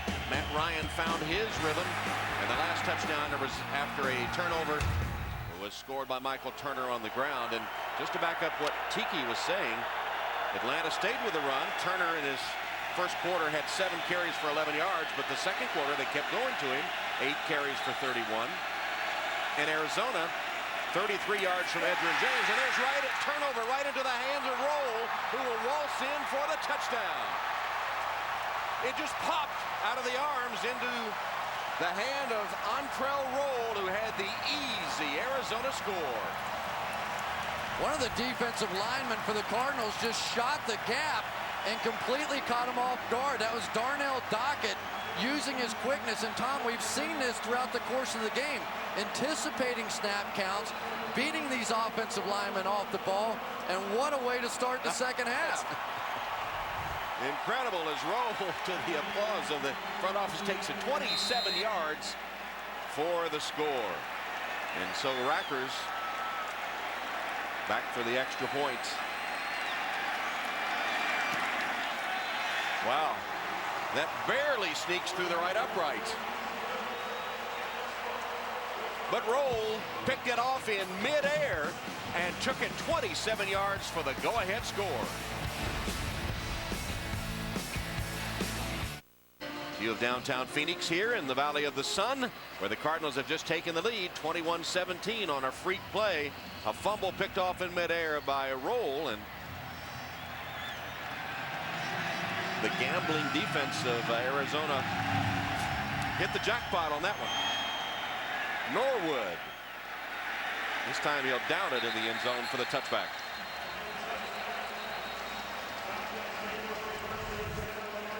Look at the split here between Tyson Clabo and Harvey Dahl, and that's going to allow Darnell Dockett to split the gap here and hit this play in the backfield.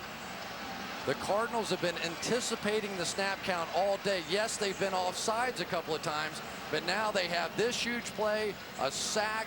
It really has been the difference early for this defense. And Dockett able to swipe it out of the hands of Turner into the hands of Roll for the easy score. So once again, Atlanta must play from behind after their second turnover of the game. Michael Turner. Nope, that play is going to be stopped. Oh my goodness, that would look like it was out the gate. Timeout. Prior to the snap, timeout. Arizona, the team's first. That may be the best timeout in Arizona Cardinal history. Saved a big one.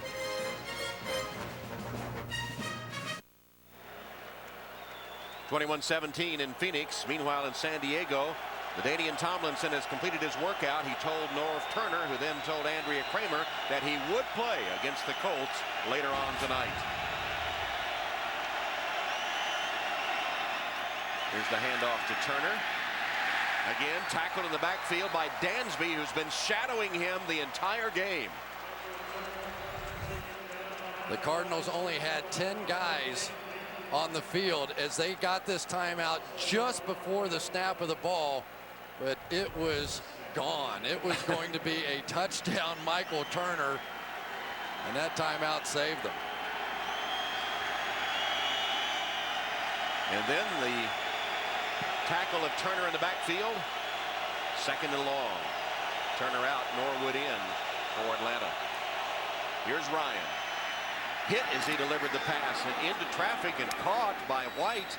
Strong hands by Roddy White to hold on to that one. Good for the first down.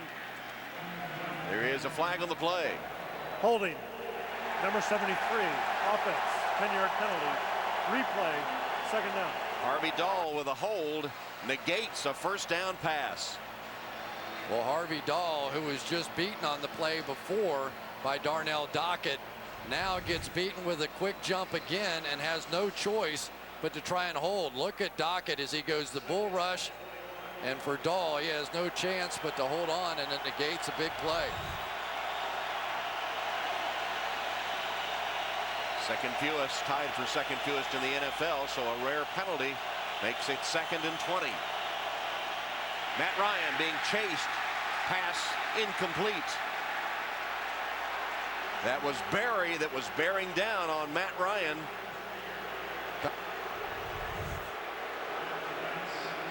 Well, Bertrand Berry is once again working the edge and working the snap counts off the edge. That time Obi Mahaley had a chance to chip him, and I think that Clabo may have been anticipating some help on that play when he did not chip him, and it allowed Bertrand Berry to come around the edge. And right now, this right side of the offensive line, they both work for minimum wage, but Harvey Dahl and Tyson Clabo are struggling. Now known for their ferocious play. Meanwhile, the play clock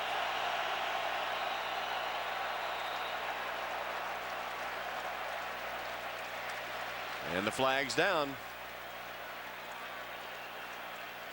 Boy, the Falcons look shaky. Yeah, they are. Play. They're coming out with a very shaky start to the second half. Delay a game. Offense. Half the distance.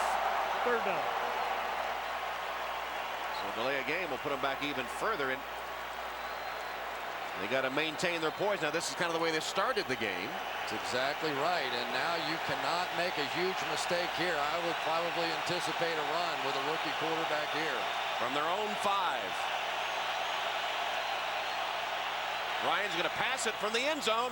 Way downfield, but way off the mark as well. Not even close. Jenkins was 10 yards or so away from it.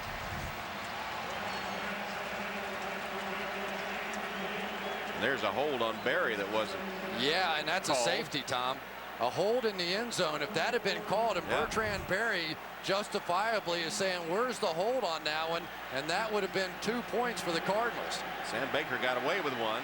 So Kanan now will punt from the back of his end zone.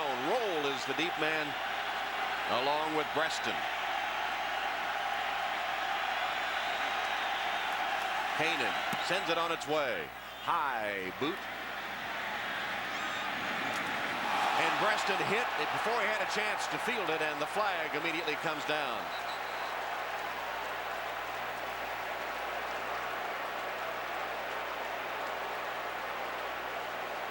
.47 yards on the punt, but Breston never had a chance to field it really before he was hit by DeCoud. Thomas DeCoud with a shot at a interference big play. with the opportunity to complete the catch. Number 22 of the kicking team. 15-yard penalty from the spot of the foul. 1st and 10. Arizona. Timeout.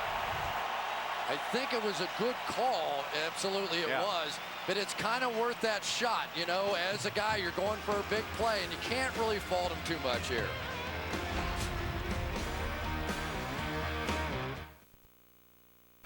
Sam Baker, the rookie, over here working against Bertrand Berry. Watch the difference in the get-off. Berry moves a clear step before Baker does, but there's the hold, and that would have been 2 points and a safety, and the Falcons would have had to kick the ball back to the Cardinals. Huge no call there.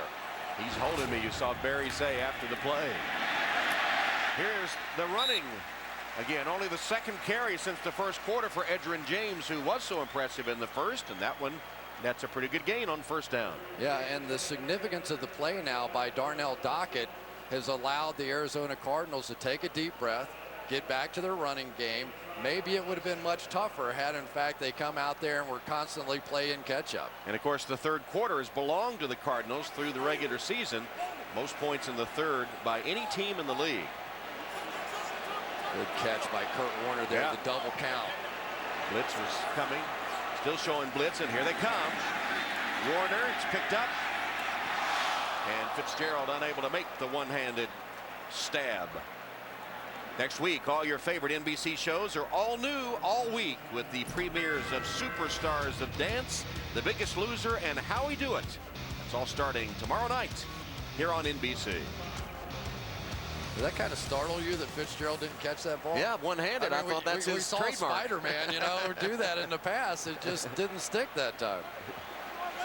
So far, we haven't seen Bolden on the field. Tiki reporting that he had a strained hamstring. So one of their big weapons unable to go here so far. Another blitz comes from the Falcons. Warner, that should be interference, I thought. Wow.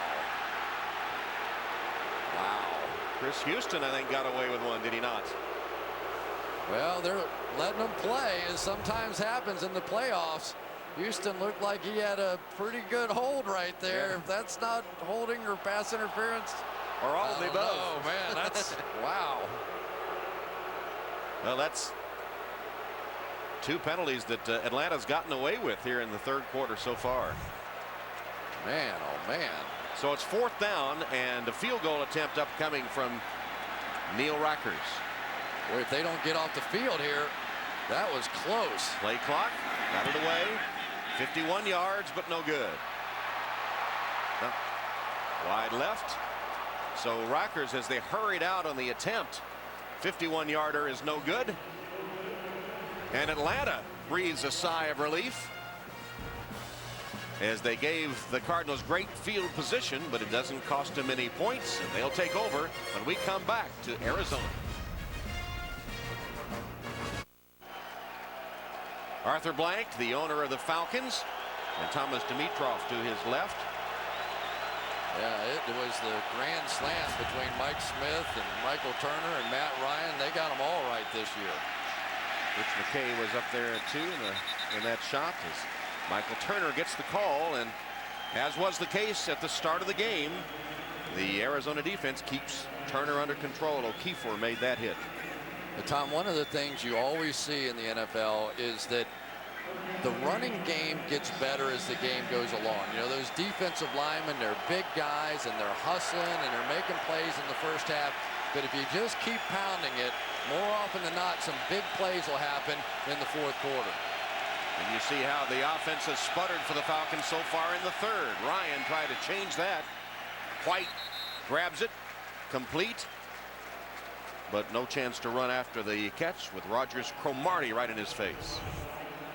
A little battle going on, and this is the third or fourth time now they've come underneath the rookie Cromartie, and sometimes those rookies get a little anxious and may want to try and jump one at some point.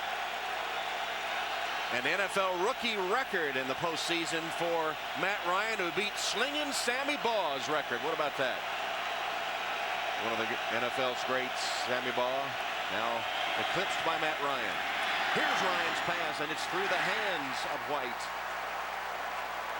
He's going almost exclusively to Roddy White.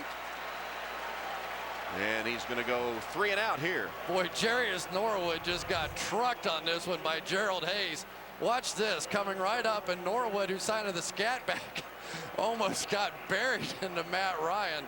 It's one of the things you have to be able to do as a running back in this league is pick up that blitz, and he almost got the backside that time of Norwood.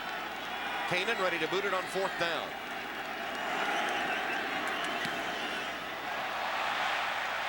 the side of his foot. Preston runs up on it, and it'll go out of bounds. That's only a 31-yard punt. On February 1st, the world will watch history made as Bruce Springsteen and the E Street Band will take the field, their first Super Bowl performance. The Bridgestone Super Bowl 43 halftime show, Bruce Springsteen and the E Street Band. And of course, that'll be Super Bowl Sunday, February 1st, only on NBC. We are excited to have the Super Bowl and the Pro Bowl right after that. Yeah. The John Madden bus doesn't make it over to Hawaii, so I get a little free trip. That's right. Why not? Yeah. You've earned it. Since you're on television about every day of the week, as I can tell. Thank you very much. Tiki? Hey, what's happening, guys? You guys know that Pat Tillman was one of the great players in Arizona Cardinals history. And they have the memorial Pat Tillman Freedom Plaza up here that all the fans come to. As we all know, he was killed in 2004. He was part of that elite Army Ranger unit. And he's in the Ring of Honor as well, but there's a lot of tribute paid to Pat Tillman in the stadium. It goes great with all the holidays and the soldiers overseas. A lot of our members of the armed forces overseas catching this NFL playoff game as Edgerrin James gets the call again. And a couple of yards short of the first down, and the light bulb went on. They'd gone back to the running game that was successful in the first quarter. Yeah, they sure did. Tom, I want to get back to Pat Tillman for just a minute. You know, he's going to come up this year for a Hall of Fame vote. And if Pat Tillman doesn't belong in the Hall of Fame, who does? Here's a guy that turned down millions of dollars, a 3-year, $36 million deal to go fight for our country. I hope that is the vote that they will take. I mean, this guy is the very essence of what we all hope the NFL and its players will ultimately be. Well said. Here's a big third down pass from Warner. It's complete. Spock, the tight end, has it, and it's a first down for Arizona.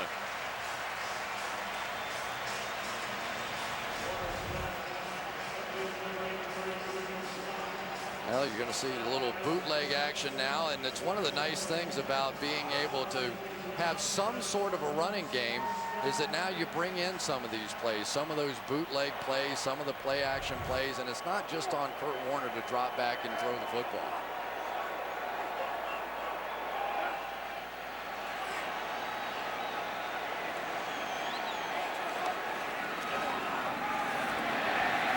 His own man, James bounces off of him. Finally, the Atlanta defense reacts and gets him down. It's the second time today that we've seen an offensive lineman make a hit on Edgerrin James. And pretty good hit, too. That time over there it was Levi Brown, who just unable to make the block. You know, for Levi Brown, he was a high draft pick, and they certainly like his development, but he was one of those guys that in college was one of those real nasty players, finishing plays, little late hits, and all that kind of stuff. And that part of his game really hasn't shown up here in Arizona. Play action fake from Warner. Plenty of time. And the pass is complete to Smith, his fullback. Run out of bounds by Coy Wire. Pretty good day for Edgerrin James, yards after contact. That does include his own players there, so he may have padded his stats a little, or hurt his stats, I guess, with that. You know, he's such an energetic guy, and it was interesting talking to Kurt Warner about him. Of course, he was benched earlier this season. He said, I just kept talking to him because I knew at some point this year he was going to have to be a factor for us to win, and we just kept him engaged and kept talking to him, and he's still there now for him when it matters most. Yeah, kept his head in the game, and they've used him effectively today. And here's Kurt Warner, 37 years old, ducking out of bounds with a first down.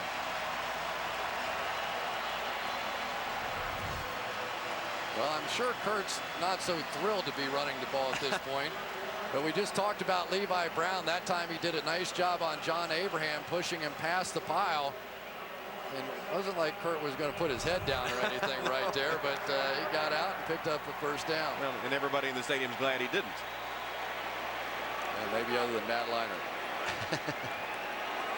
Interesting, though, they've used James in the running game again, and they've had a couple of play action fakes and passes, and here's James again on the run, crossing midfield and still churning his way close to another first down. Foxworth and Malloy took two of him to get him down. Well, you see the bounce-out ability here of Edgerrin James. This play was intended to go inside behind the fullback. He didn't like it, but even at this age, he still has the ability to get out around the corner. He went back and he talked to the coaches, and he had a list of plays, and he really likes that stretch play. And I said, well, did you tell the coaches that that's the play that you want to run more? And he said, that's what got me in trouble in the first place. I don't make many suggestions around here. Well, they turned that one into the stretch play and picked up a first down.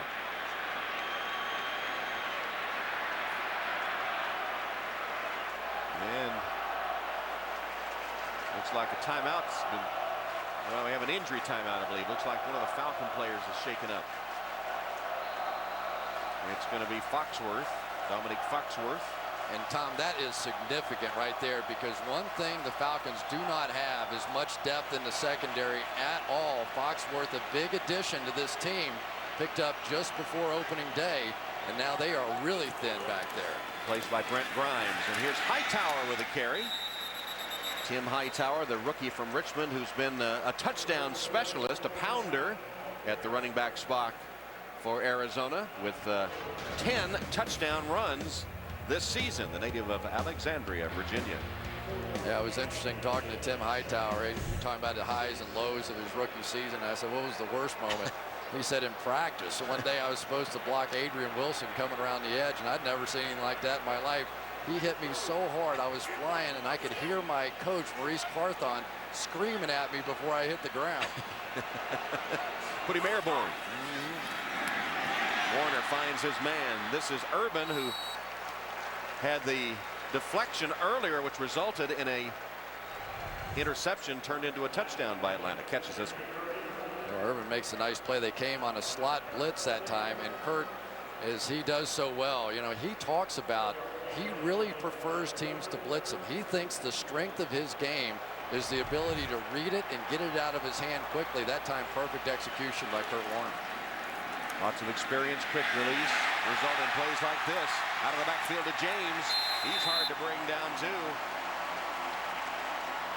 Brooking and Malloy combine on the hit. Nice job that time. Look at the wall off inside. Not an illegal play, but certainly a play that a lot of teams use. You come in there, you try and create a bit of a crowd, and that time the man coverage got burned because of the pick play. Well, once again, the third quarter looking good for the Cardinals. They got a freak play and fumble recovery in midair for a touchdown, and now they're driving down the field as Warner hands it to Hightower. Hightower breaks the tackle, lowers his head, and pounds inside the 20-yard line, where Lawyer Malloy makes the stop. Well, I tell you what, that was a quick step around the corner, wasn't it? And then another quick step by Lawyer Malloy, who comes in. This is what he likes doing best. And on the outside, Larry Fitzgerald, not just a receiver, he's a pretty good holder too, by golly. he had a good grip there. It looked like he was going to dance with him for a while. But you get inside that plate, a lot of times the officials can't see it. Draw play, Hightower. Atlanta not fooled. At the 18-yard line, Coy Wire knocks him down. But the Arizona Cardinals, after being dominated on time of possession in the first half, now has sort of turned the tables here by getting back to their running game a little bit. And you have to give credit to Ken Whisenhunt here, because he is a guy, remember, coming from the Pittsburgh Steelers. He really wants to establish a team that can run the football and pound it in there, but it just hasn't been their MO this season. Whisenhunt in his second year as head coach here after coming over from the Steelers, their offensive coordinator. Warner buys a little time and then finds a receiver, Breston.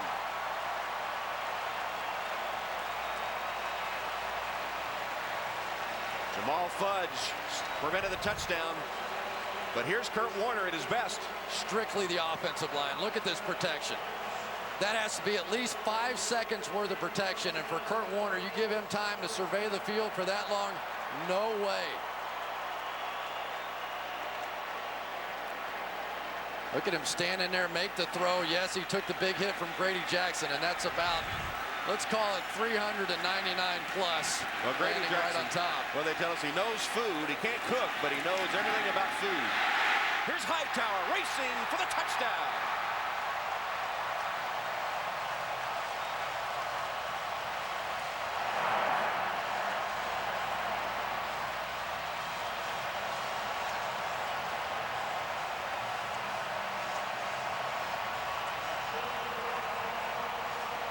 Well, we saw the Cardinals make this mistake earlier, and this time it's the Falcons' turn. They bite down inside. Hightower kicks it to the outside, and they're simply not there. Eric Coleman took the bait, went inside, and they bounce it out around him. Racker's extra point is good. Impressive drive by the Arizona Cardinals, who scored twice here in the third quarter. Tim Hightower, the rookie from Richmond, racing to the corner of the end zone to pad the lead for the Arizona Cardinals. James set it up. Hightower finishes it off, 28-17.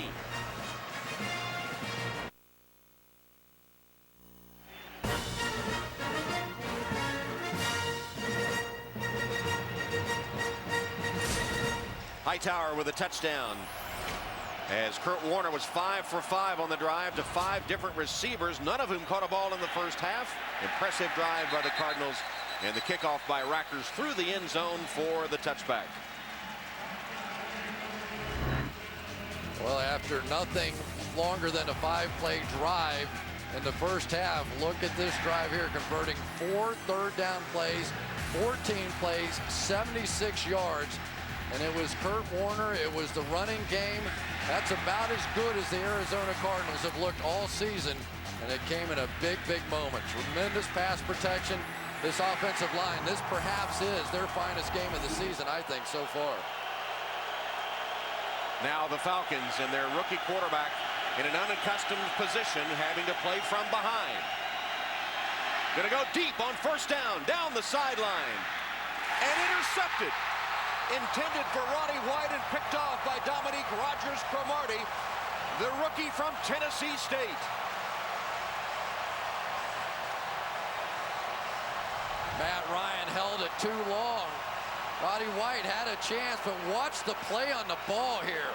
One of the great athletes ever to go through the combine. Ran like a 4.29 40. You could see the catch-up speed, but watch the vertical. I mean, he just went up and got that football.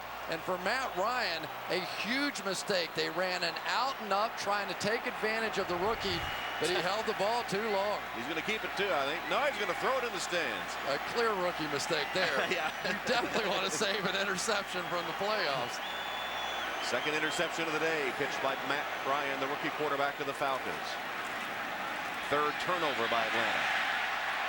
And Edgerrin James back to work. The first 2 turnovers by the Falcons resulted in Arizona touchdowns, and now the third. Boy, I tell you, this Atlanta defense has to hold on now, because you know there has to be a frustration level going. The Cardinals are sky high, and you're looking at a possible blowout here if they can put together another drive against a worn-out defense. 157 yards today and last week. Edgerrin James is back. And just in time. Tail back in the eye as James gets the call, and this time the Falcons ready for him. Stop him at the line of scrimmage. First on the scene was Chris Houston. And I know certainly Edgerrin James is motivated by the fact that they're in the playoffs and he wants to win a championship. But there is also a chip on his shoulder about the size of Cleveland out there, because he is clearly upset with how he's been used. He wants to go somewhere else. He wants to run the ball more, and he has been frustrated, and he's taken his frustration out on the Falcons tonight. Third down play. Warner backs away, changes the play perhaps. Play clock at 3. Pumps once, still looking downfield as he rolls to his right and tosses it away. caught by Rackers on the sideline. Nice catch. You say kickers don't have good hands? All the time. For Kurt Warner, there's a good understanding. He was out there. There was not a single receiver anywhere in sight, but outside the pocket, you throw it away and you take the punt. But big moment in the game there for Atlanta's defense. We just talked about it. They could have been a huge momentum turn here. Still very much in it now. So the defense holds. It comes through, forces the punt by Graham. Douglas, the rookie, deep. Wow. Nearly blocked. Douglas says get away from it, but it takes kind of a lateral bounce and will be downed inside the 15-yard line. Well, I thought if Troy Bierman laid out there, I think he might have gotten that one. Sometimes tough for a rookie to take that kind of a chance in a playoff game, but he gets through here clearly.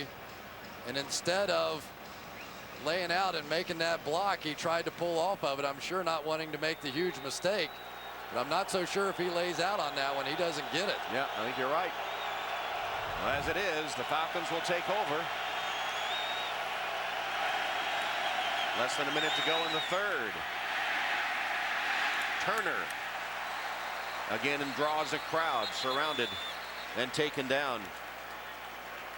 I tell you, Bertrand Berry has just played a fantastic game today. He is staying in his post. He is staying backside. Here they're going to come with that old cutback play one more time. Bertrand Berry's not chasing anything. He has been a nightmare with his pass rush, and he is doing a fantastic job against the run on that backside tonight. 11th season from Notre Dame, and the Arizona coach is preaching stay at home, and they have today for the most part. Norwood gets the call to the 20-yard line as the final seconds tick away from the third quarter. Atlanta's glad to see it end. They lost a fumble. They went 3 and out, and an interception in the third quarter. And that'll do it. That's the end of the third quarter. Arizona leading Atlanta 28-17. And NBC's NFL Wild Card playoff continues after these messages from your local NBC station. True to form, Arizona good in the third quarter. They scored 14-0 for Atlanta, the best third quarter team in the NFL. Now 3rd and 6 for the Falcons. Ryan in that third quarter was only 2 of 6 for 7 yards and an interception. And this pass is too tall for his intended receiver, Michael Jenkins. And a punt will be upcoming. Well, after all the third downs that Matt Ryan was able to convert in the first half and the way he finished there, it has been a different story here. And really, it has been since the play by Darnell Dockett that caused fumble that it seems to have unsettled the Falcons on offense. They just seem completely uncomfortable since that happened. Kanan in punt formation.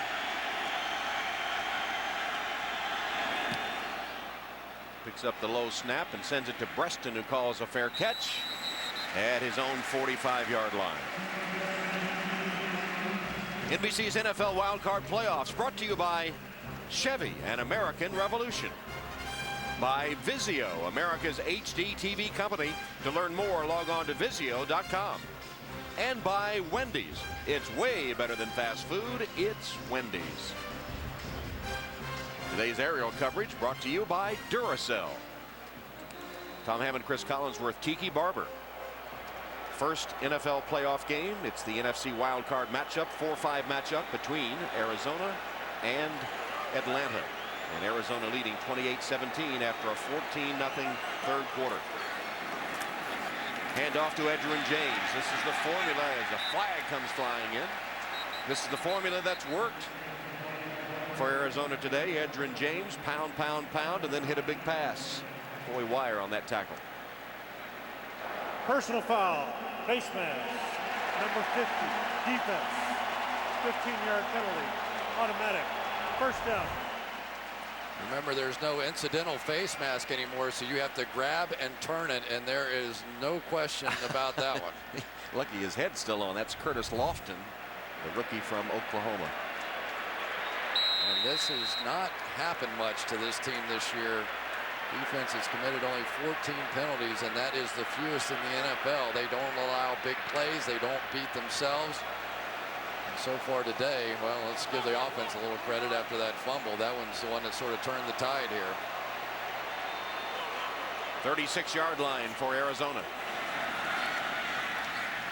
Warner trying to set up a screen, it appeared, but Atlanta had all kinds of penetration into the backfield, and that one did not look good from the start. J.J. Arrington on the reception from Kurt Warner. Chauncey Davis just about got there as soon as he did. Yeah, and Kendall Moorhead did as well. They just almost read that one out. And now for Arizona, you don't want to get too conservative with this thing. Remember, the Atlanta Falcons have a very explosive offense. You've got everything going your way.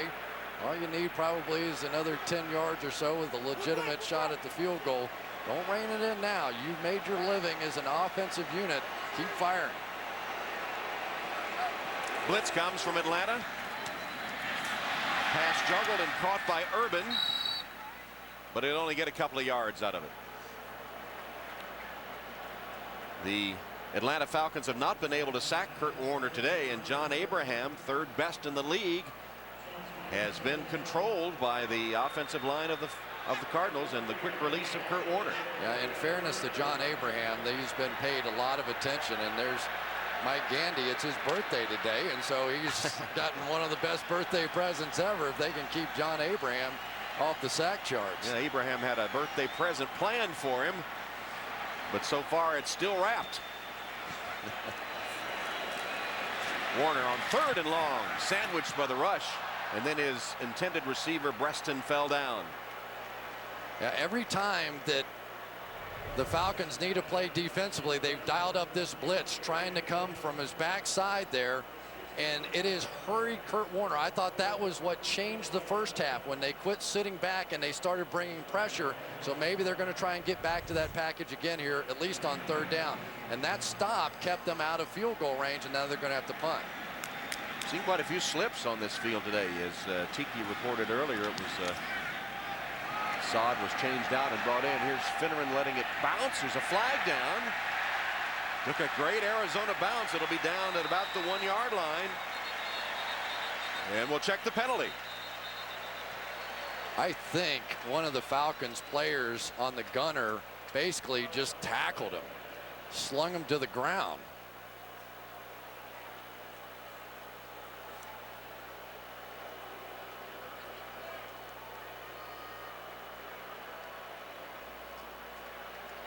It was after the kick, so it would just back them up from here if that's what they called. Looks like it's going to be a hold against the Falcons.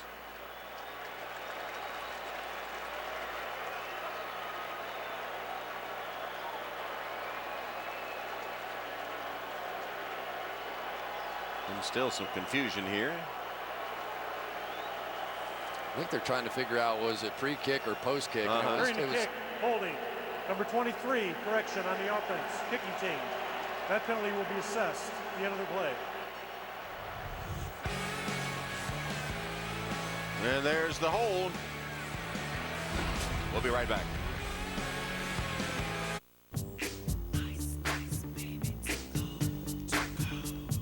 My nickname's Matty Ice. It started back when I was in high school. They tease you every once in a while about the nickname, but for the most part, you know it's a good nickname when people really only start calling you that, and that's been the case around the locker room. And they'll need to be Matty Ice now because pinned deep down in the 4th quarter. It's the 3rd time today an Arizona punt has put Atlanta deep inside the 10.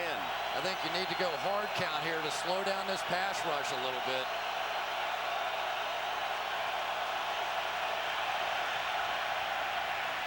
From his end zone, he will be able to get it off. No. No, they say no. So That's a safety. Good call. Antonio Smith, the first man to wrap him up. And in the grass, called in the end zone. 2 points on the safety. Well, almost a safety earlier, but this one was clearly in the grass. The official called it, and for Matt Ryan, you simply cannot hold the ball that long in the end zone. That's a good call by the officials. After the play, unsportsmanlike conduct. number 90. On the defense, Arizona. Excessive celebration. That penalty will be enforced on the safety. We talked about it there before the snap. You knew the Cardinals were going to be trying to rip off the ball. They've been doing it the entire time. And they were able to get it there. Kind of hard to blame anybody on defense for celebrating after the day that they've had. Yeah, well, okay, well, maybe that's too much. He said, I've seen enough of that. He gave him a couple of Buck and Bronco rides, but he said the third and fourth, that was too much. Are you surprised at the defense of the Cardinals today and how well they've played? You know, Tom, it has been, they have taken advantage of this crowd noise. And all night long, we have simply seen the Cardinals anticipating the snap count. And Matt Ryan not doing enough with his snap count to try and slow him down a little bit. Early on, they got him offside some. They haven't done it here. But that wasn't so much that case there. It was really Matt Ryan holding the ball too long. You're at a key point in the ball game. You have to be able to get rid of it. And as great a year as he's had, he's made some rookie mistakes here this afternoon. Cardinals hosting their first playoff game in 61 years, 60 seasons. And they've run off 16 straight points now to lead it 30-17.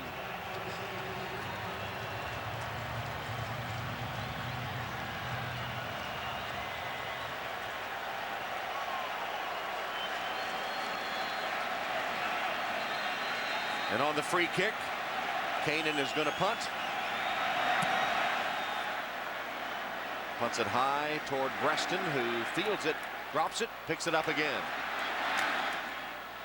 And turned around, hit hard, short of the 15-yard line.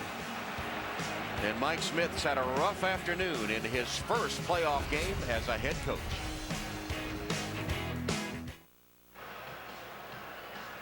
Kenny Awebama was guilty of a penalty there as we went to break. Push in the back, cost him half the distance to the goal, so they'll be backed up. But you know, one of the stories of this game has to be the play of the defense of the Cardinals unexpectedly today. Yeah, no question. They've been sensational, but this is still a 2-touchdown game. Right. You know, so it's a long way from over, and now because a couple of those penalties have come about, now Arizona's backed up in a dangerous position. So now your playing calling has to be a little bit different. It's not much of a surprise either. Shouldn't be anyway. I think that Matt Ryan has had rookie moments today. He clearly has, and that was the worst of them, that last play.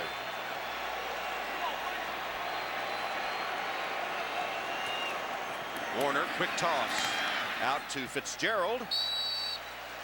Makes a pretty good gain on first down of it before Foxworth grabs him by the ankles.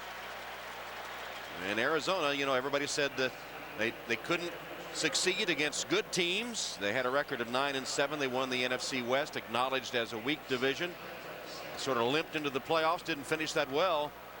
But they've looked like a completely different team here today. It's been very impressive on both sides of the football. And Ken Wisenhut was really clear about it. He said, our guys had a letdown. You know, they clinched so early, and we have a bunch of young guys, and they didn't know how to handle it. And actually, they got blown out in a couple of games after that. But they seem to have pieced it back together here. There's a first down run by Edgerrin James, dragging Keith Brooking with him. And he looks like a different player as well.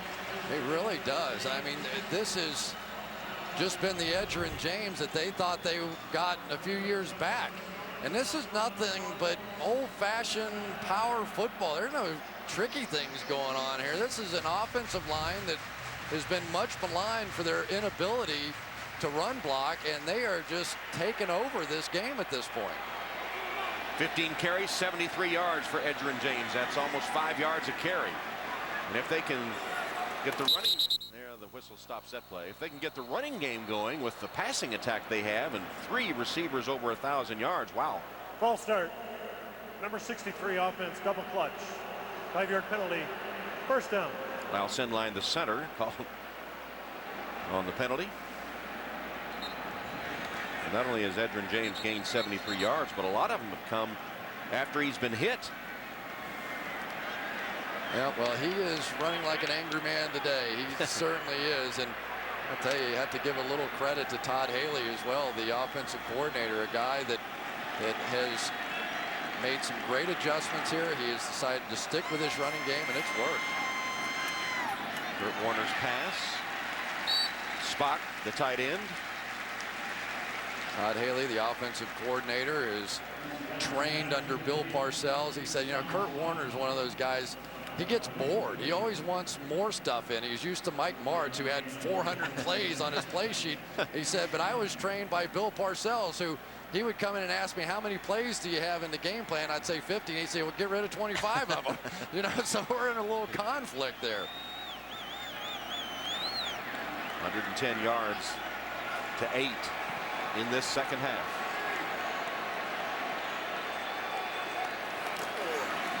From the eye, tailback spot. James wrapped up this time. And the yellow flags fly as that confrontation between Bierman and James went all the way to the sideline and then some. It's like a hold, though, on the Cardinals. 63, offense, 10-yard penalty, second down. The send line called for a false start earlier, and that time called for the hold. And of course, this is just the first of 2 on Wild Card Saturday. Coming up, game 2, Peyton Manning and the Colts, LT and the Chargers. Last word we had was LT said he was going to play. The Bridge Show up next.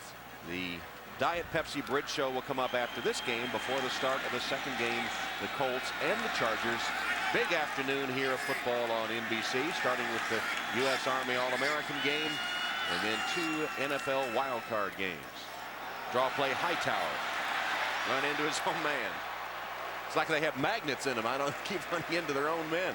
Well, that was the most athletic play we've seen all day by an offensive lineman. Mike Gandy actually got out of the way of the running back that time. Edgerrin James probably thinking, oh, why didn't they do that for me? Here's Gandy on his birthday. Watch this. Ole, get out of the way. Nice play, Mike. And happy birthday.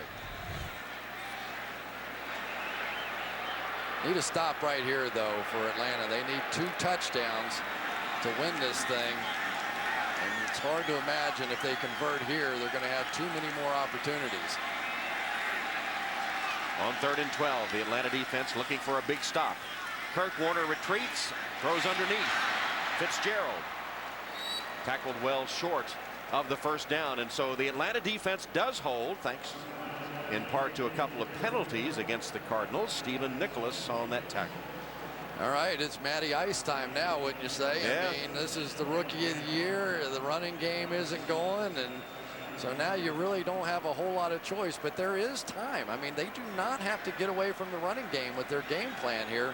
They can stay in this offense, 1 touchdown, and they're in good shape. Graham will punt to Douglas. Low punt. Douglas, chance for a return. But good coverage by Arizona, taken down at about the 41-yard line. Special teams tackle by Matt Ware. Matty Ice takes over.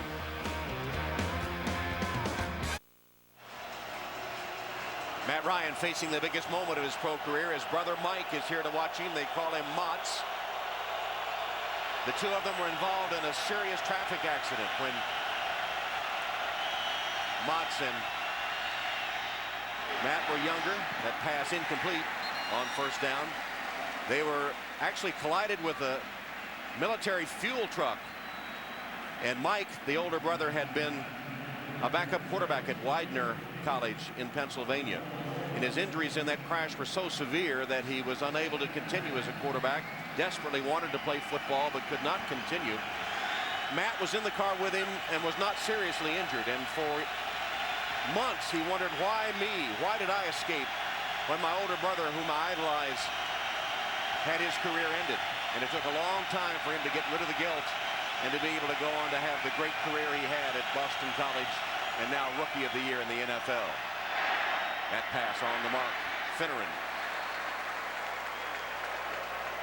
So dealing with the guilt of his brother's career having been ended while he was spared.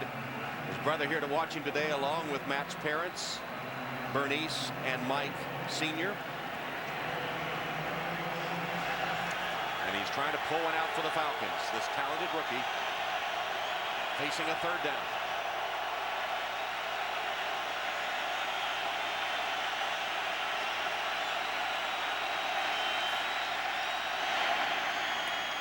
Ryan's pass knocked down, intended for Jenkins, and incomplete. That time the Cardinals coming with a blitz of their own. They're going to send everybody off the left side here. And Matt Ryan really had a chance to step up into that throw. It's one of the few times a day I've seen him seem to be affected by the blitz. He faded away from that throw when there was really no reason to. His offensive line had it picked up. Roderick Hood's had a good day, too, for the Cardinal defense, as Mike Smith's going to go for it on 4th down. 4th and 6. 7 minutes to go in the game. A little early for this, maybe. Ryan's pass caught out of the backfield. Norwood has a first down and more. Cuts back Norwood inside the 30 down to the 25-yard line. Big play on 4th and 6. Francisco chases him down, but not until Norwood has a 30-yard gain. Well, they came right back with the same blitz again, and that time Matt Ryan stepped up and made the throw. He threw it simply over the top. They anticipated the blitz. Just a great call on that one by Mike Mularkey. First down of the half for the Falcons.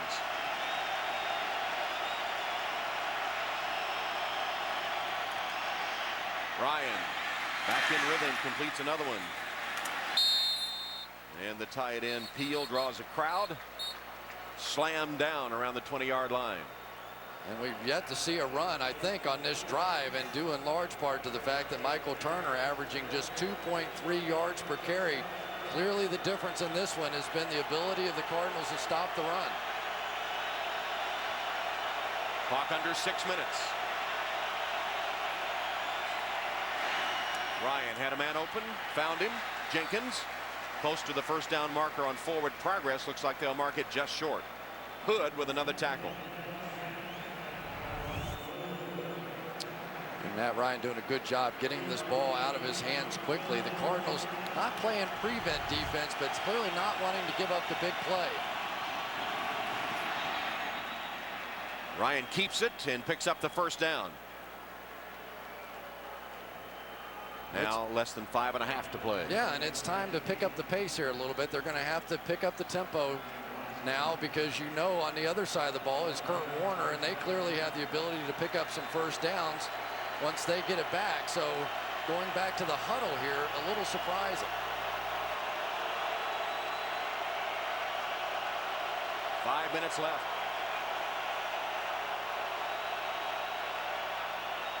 Free play? No. Flag is down. Ryan tossed it into the end zone where it was picked off, but the whistle had already blown the play dead. Offside. Number 92. Defense unabated to the quarterback. 5-yard penalty. First down. Bertrand Berry, who has had a big game for the Arizona defense as well. But we've seen it all day long. Yeah. They've been anticipating the snap count, so occasionally you're going to give up one of these. Unfortunately there for Matt Ryan, he thought he had a free play, and if they had allowed it, he had a free shot at the end zone. They blew it dead trying to protect the quarterback. Ball now at the 10-yard line.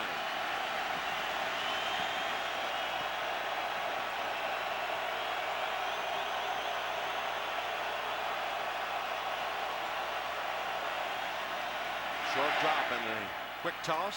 Good for 5 yards to White. Close to the first down. We'll see where they spot it. Again, just getting it out of their hands quickly. The cornerbacks are playing off of these receivers, and they're just allowing the underneath plays, obviously trying to allow a little clock to run down here. Again, the Falcons back in the huddle. And it is enough for the first down. So first and goal, Falcons.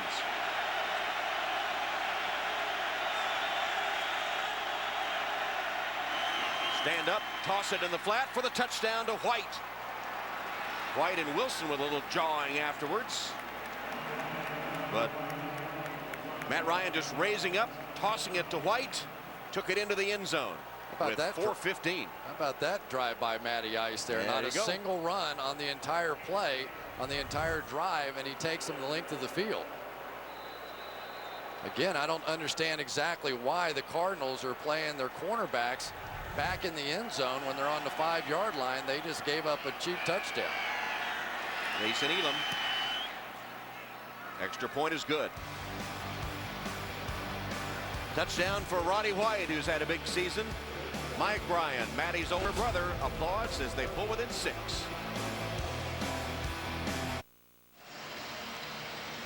Six-point game with 4:15 left. Arizona takes over, and the last time they came off the field after their drive, here's what Todd Haley, the offensive coordinator, said to them.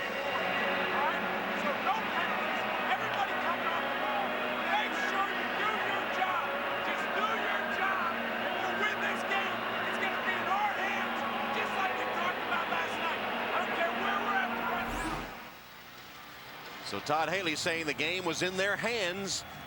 The offense about to get the football here. Canaan's kickoff. Arrington out of the end zone.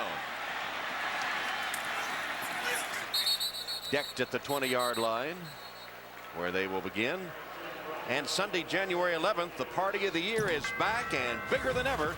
All the stars of TV and movies let loose at the Golden Globes. That's January 11th on NBC.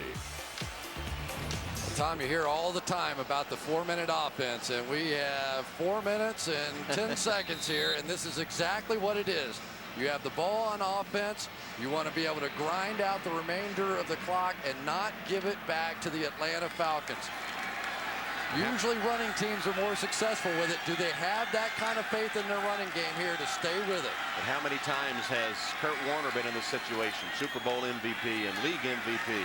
He's going to toss, and it's a dangerous one, but there's the sure-handed Fitzgerald to latch on to it.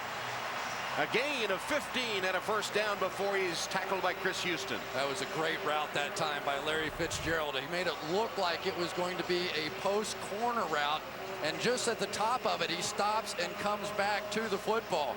Perfectly run route, and you can see the confidence that Kurt Warner has, releasing that ball well before he came out of the break. Perfect timing. And the Cardinals continue to play without Bolden, who strained a hamstring, their 1,000-yard receiver. Fitzgerald with 6 receptions, 101 yards, and a touchdown today. Toss this one to Edgerrin James. James looking for a block, can't get one. Does manage to stay in bounds as he's collapsed by Brooking over on the sideline, close to it, but not out of bounds. That was that formation that they've been using those pick plays on all day. And that time, instead, they tried to go with the pitch to the outside. Nice play defensively. And timeout taken by the Falcons with 3:18 on the clock. And you could see Todd Haley going over to Ken Wisenhunt. This is that time in the game as an offensive coordinator. You want permission to make a few calls. If you're going to go over there and you're going to make a call, you want to run it by the head coach first and make sure he's okay with it. And of course, a lot more NFL playoff action to come. We'll be going to the Diet Pepsi Bridge Show next, and then after that, the Colts and the Chargers. Ryan just hoping for a chance here.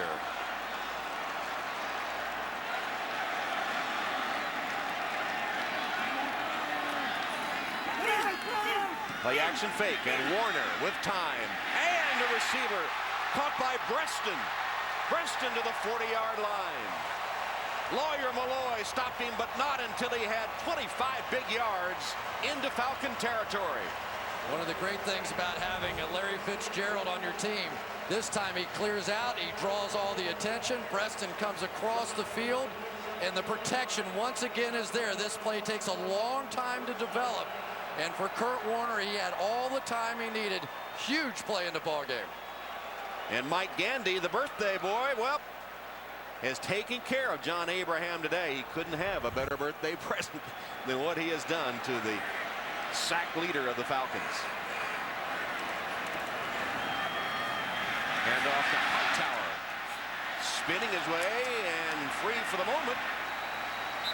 Finally collapsed by Lofton, but had a couple of extra yards on the end of that run, and the clock advances to 2:21. That was a nice play that time by Curtis Lofton. That one looked like it was going to get around the corner, but he flashed his speed. Timeout Atlanta. For John Abraham, this has not been the best of days as he been getting some added attention, yeah, but he also has seen a lot of one-on-one blocks. And these two tackles have done the job. They've tried him on the left side. They've tried him on the right side. You can see they're not chipping. They're not leaving the tight end. This is just superior play out there by Levi Brown, by Mike Gandy, and it really has been one of the differences in this game. This offensive line, they've been known as pass protectors, and nobody in the league has had to pass protect more this season than these guys have. But today, against one of the best, got it done. One tackle all day for John Abraham. That is amazing. And he was sort of licking his chops going against the birthday man, Mike Gandy.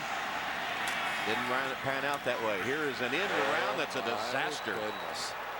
Preston. There's Abraham. Just when we were saying where's he been all day, he makes a huge play. What about this call, though? It's bizarre. Now, I will say that there are a lot of coaches that will tell you that this is the point in the field where indeed you will take a shot like that. You want to do a trick play, you want to do it right around the midfield area. But boy, oh boy, that was a big one there. So now, unless the Falcons have a real letdown here, they are going to get the football back with plenty of time. They will not have any timeouts. They'll get the stoppage at the 2-minute warning. That last play lost 8 yards. I hope he got permission on that call.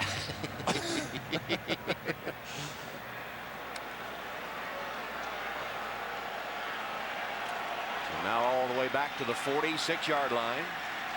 3rd down and very long.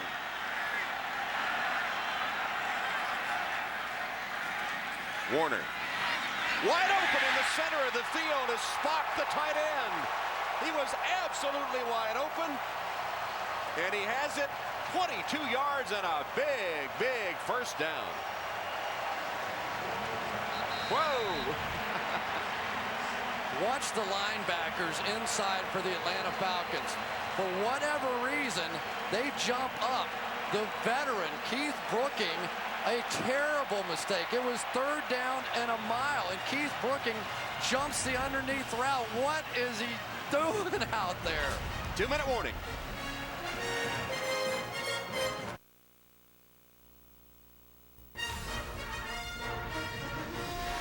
We're going against a team with a really good offense, so might be a high-scoring game. It's probably going to come down to the last possession. Well, it could come down to the last possession, but the Cardinals just made a huge play to pick up a first down with 2 minutes left. It went to Spock, who has 3 receptions all this half. Well, for Keith Brooking and Curtis Lofton right here, for some reason they come here. Look where they had to get for that first down. Why would you jump anything underneath? You don't care if that back catches the ball. The only thing in that defense you care about is a tight end running down the middle, and that was a gift. Steven Spock, the tight end in his 3rd year from Fresno State. Clutch grab as he came wide open in the middle. And with no timeouts for the Falcons left, Kurt Warner will take a knee. And how special is this for the people of Arizona, for the fans of the Cardinals? What has it been, 60 seasons since they've had a home playoff game? Since 1947, when they played in Comiskey Park, and they actually won the NFL championship that year, 1947, as they had hosted their last playoff game before this one. They went all during their time in St. Louis, all during their time here in Arizona till today without hosting a playoff game. And here they are in the victory formation and about to move on in the playoffs. Steven Spock had 2 receptions all season long. He had 3, none bigger than that last one to give the Cardinals the first down. And eventually victory as the clock continues to tick away. Well, for John Abraham, it's been a tough day, but I hope they have a lot of game balls out there because this offensive and defensive line were tremendous. Won't know who their next opponent will be until tomorrow's game is played. But if they play the Panthers, Carolina's beaten them 5 straight. Oh, and here's There we go. Now you got the diversionary tactics, the player in front getting his attention. Now, here you go. And as the fans watch it, they applaud here too. As Whisenhunt gets the cold shower, and the Arizona Cardinals will advance in this 4-5 NFC Wild Card matchup. They defeated the Atlanta Falcons despite trailing at halftime. They had the big third quarters they'd had all year long. They let Atlanta close within 6 here in the fourth, but the big reception, Kurt Warner to Steven Spock on 3rd and 16, gave them a first down and able to clinch the victory. Kurt Warner back in the playoffs for the first time since 2002, savors the victory and has the big smile to prove it. Right, Tiki?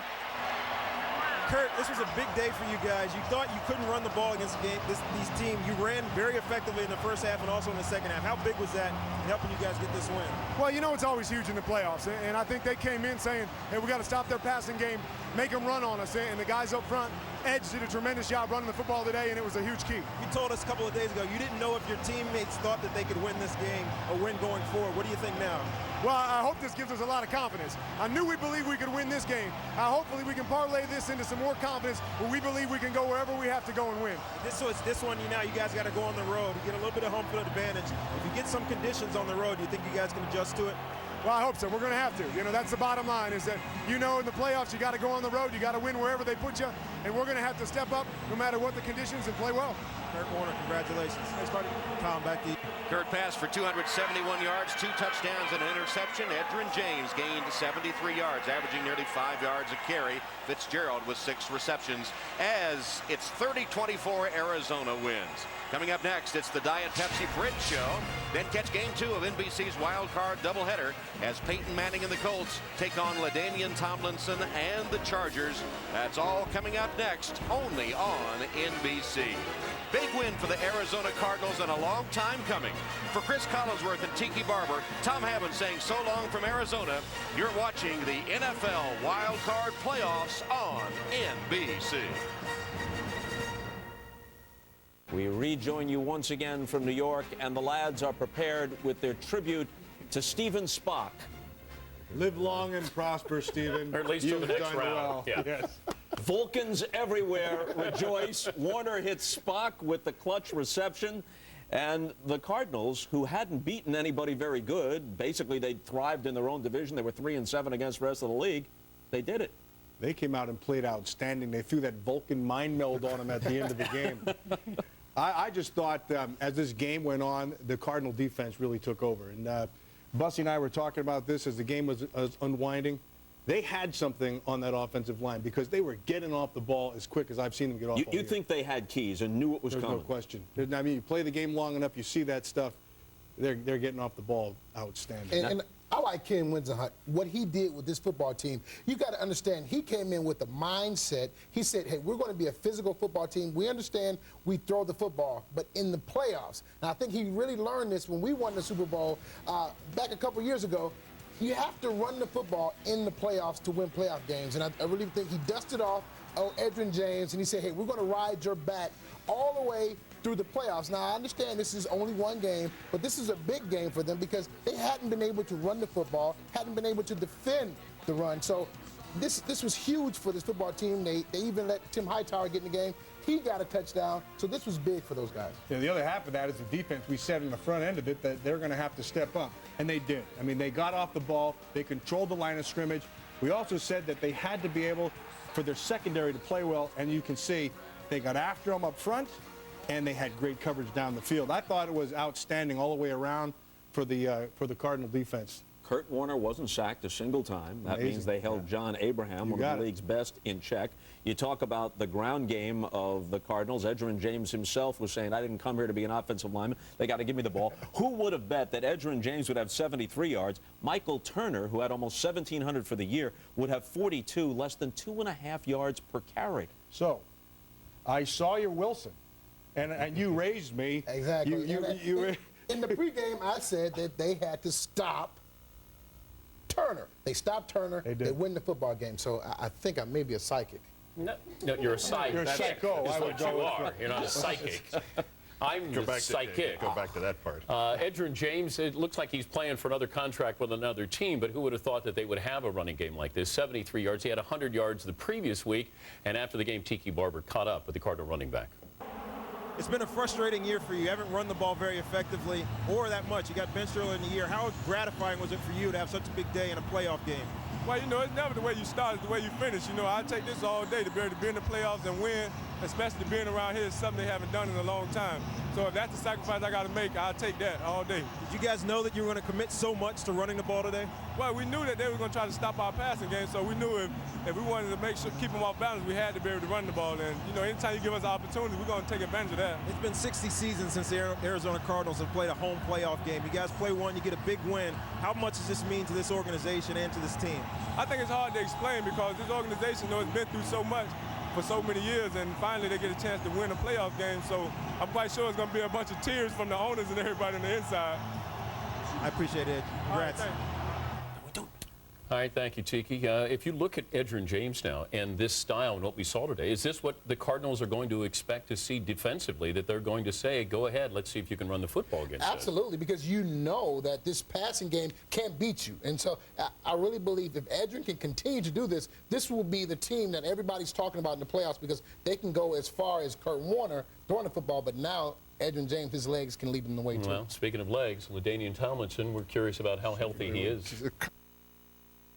Kurt Warner at 37 years old, continuing to. Guy was asking, are you coming back, Kurt? And then he stepped off. Okay. He wasn't ready to answer that. But let's, you know what? We'll work in reverse. Do you think Kurt Warner should be back in Arizona? Sure, no question about it. But he needs a new contract. No, they should pay him. And the going rate is roughly He'll play for free, won't he? $10 to $11 million. You know, because when I talked to him earlier in the week, you know, he was kind of non-committal. Yeah, and I think that had to do more with, I know he wants to come back and play.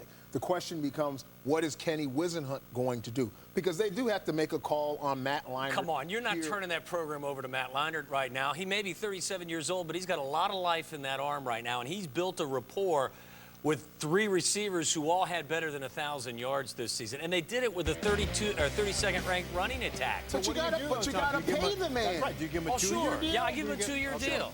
Right. Absolutely. 2 years at 20, 22. I mean, because the going rate right now, when you look at all the young guys who've gotten, it's like $10 or $11 million a year. You look at the kid in Green Bay, his contract with Aaron Rodgers. You look at David Garrard's contract. You look at Tony Romo. You keep saying the same 6 years, 60, 65 mil. Exactly. Right. And so the going rate as a starting quarterback per season should be around $10 million. Why would you break the guy his money? I'm with you. Why would you break this up? He completed 67% of his passes this year. 30 touchdowns, only 14 interceptions, and as I mentioned, he's got something special going with that 3 wide receiver set in Arizona. Fitzgerald, Bolden, and Preston. All with better than 1,000 receiving yards so far this year. But you can't fall in love with that because you can't win that way. You got to get that running game, so you can't fall in love. Well, I can't sacrifice having that. I would sacrifice that to get the balance of the running game because we know the formula that works to win championships. You trust is Matt a running. Leinart a whole lot No. I'm not talking about Kurt Warner. I'm saying the aspect of whether it be bringing Bresden back or bringing his numbers down. You got to get that running game worked out and those touches. You got to get that worked out if you're going to be a championship caliber football team. So Warner moving on, Matt Ryan going home. Hosted the Falcons. Arizona's first playoff game since 1947. Kurt Warner and Matt Ryan. Okay. First quarter, they ran it 3 straight times. Edgerrin James handed it to him the 4th time, and they went flea flicker, and Larry Fitzgerald with an unreal catch. Kurt Warner said afterwards he hates that play because he really has no other option. Good coverage, just a great catch. Warner to Anquan Bolden. He's going to love this play. Bolden gets the corner, 71 yards, but he re-injures a hamstring and was basically knocked out of the game. He came in for one more series, and that was it. It's 14-10 later in the half. Matt Ryan, the rookie. Justin Peele, quack attack. Falcons up 17-14 at the half. That came after a Warner interception. Third quarter, first possession for the Falcons. And Dockett with the big hit that knocks the ball from Michael Turner. Antrell Roll picks it up and then does something that's called the dirty bird, I guess. That's what they say. Cards up 21-17, fourth quarter. It's 30-17. Ryan to Roddy White. Arizona's defensive backs playing in the end zone, basically giving up the 5-yard score. 30-24, 4 minutes to go. That's a huge play right here. A 3rd and 16, and Warner gets Steven Spock, his tight end, as the linebackers bid up on Hightower, the running back, out of the backfield. Ken Wisenhunt get wet. Cardinals going to win it. 30-24 is your final. Ryan, 26-40. Buck 99, 2 TDs, 2 interceptions. You had a rookie head coach and a rookie quarterback, but the big key was at the line of scrimmage. The Cardinals defensive line controlled Michael Turner, one of the better running backs in the league. I believe it was 2nd in rushing this season. 18 carries, 42 yards. Warner's won a Super Bowl. He was good. Fitzgerald was great. When I saw him take that knee, when they got that first down, the tight end caught that ball, man, I caught a feeling in my heart. I was like, oh my God, I'm about to die on the field. I was so happy to move on. We haven't been here. A lot of guys in this locker room don't have that experience, but this is one step closer to our goal, and this is going to help us as we move forward, not only this year, but on into the future. I think the thing that we did that was the most exciting was we responded. We had a situation right before the half, obviously, where we turned it over, and they took the lead, but we didn't fold up the tent. And we came back out in the second half and got the ball and scored, and that got us going. Our whole football team's disappointed in the outcome of the game today, but we're not discouraged. You have to use this as motivation. We don't want to be here and losing in the first round of the playoffs in the future. I was fighting back the emotion today. You know, I didn't want to get too overwhelmed. I mean, this is a great win. We're going to take anything from it, but, you know, we got a ways to go. You know, we got 3 games left to get to our ultimate goal. And we came out here and proved that we really belonged, and, you know, it's always better well done than well said. Well, who delivered for the Cardinals in their victory over the Falcons? Kurt Warner. Duh. How about his work on play-action passes? Perfect 8 for 8 passing, 121 yards with a touchdown, and a perfect passer rating of 158.3. Verified like a champion. Who did? I've been hogging the conversation for the past 15, 20 minutes. Well, this was my game, Atlanta. Don't make that face at me. Don't make that face at me. I can't wait for the Falcons game. Okay, I'm going to lean back. Go ahead, do your thing. Yeah, let's show you how highlights really done here, okay? Oh, so it's like that. Early game. Let's go to the desert. Cardinals hosting their first playoff game since 1947. Franchise was based in Chicago. They got the Falcons. They got a rookie head coach and a rookie quarterback in Matt Ryan, who's talking to Kurt Warner, and they really set him up. Ryan, his first pass as a pro was a touchdown. His first pass in a playoff was a pick. Yeah, it's unbelievable here. Now, we really were curious to see how he'd respond to this playoff pressure, and early on, he did not respond well. Well, the Cardinals give it to Edgerrin James 3 straight times, and on the 4th time, he gives it back. They go flea flicker. They really set him up. And the moment of truth, going to attack the football in the air, Larry Fitzgerald, Steve Smith, the 2 best in the game at doing this, and Larry Fitzgerald comes up with a huge play to start this football game. You know, Warner said he hates this play. That's what he said afterwards, because he said he has no other options, but he looks like he was warming up for it with Fitzgerald in the pregame. And what are we talking about? Practice. Yeah, that's what we're talking about. He's going to love this play as well. 7-3, and Warner's going to get Anquan Bolden, and Trent, he's going to get the sideline. Yeah, and this is really a well-designed play by the Cardinals, but bad defense by the Falcons. The Falcons are what we call a casino blitz. That means everybody's coming, they're rolling the dice. Great job by Anquan Bolden getting open the flat, Kurt buying some time, getting the ball to him, and not allowing the Falcons defense to react. Bolden all but done, though, hamstring injury. You didn't see him again but for a couple plays. Ensuing Falcons possession, Ryan to Michael Jenkins on a 3rd and 10, gain of 21. And the theme of this drive, Trent, is going to be the rookie getting it done on 3rd down. Yeah, and most of it was versus pressure. And I thought the one good thing the Falcons did do is they handled the Cardinals' pressure well. They got the ball on the perimeter to the receivers for the most part and had answers what the Cardinals were bringing. That was a 3rd and 6. This is a 3rd and 6. Brian Finneran, and the 77-yard drive, 14 plays, is going to end when Michael Turner has reservations for 6 from 7. And this was one of the few times the Cardinals broke down in the run defense. They weren't disciplined on that play. For the most of the game, they were. Well, who's that on, Warner or is it on Urban? It's a combination. Jeremy Urban doesn't get his head around Kurt Warner, throws a little too soon, results in a catastrophic turnover. Yeah, we got away with that one. Right before half, and then Ryan play action, Justin Peele, University of Oregon.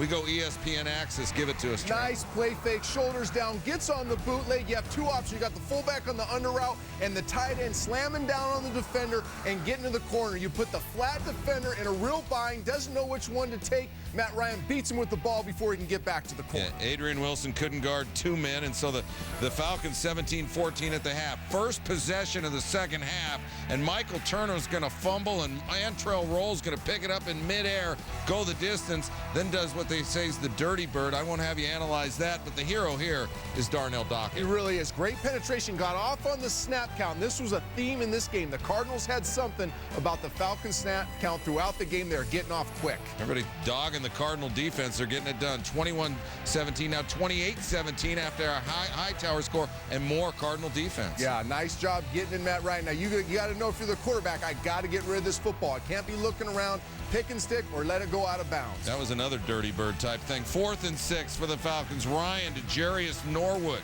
Screen pass, 28 yards. And this is interesting because this is the first down of the second half for the Falcons. We've got under 7 minutes left in the game. Later in the drive, they call him Matty Ice.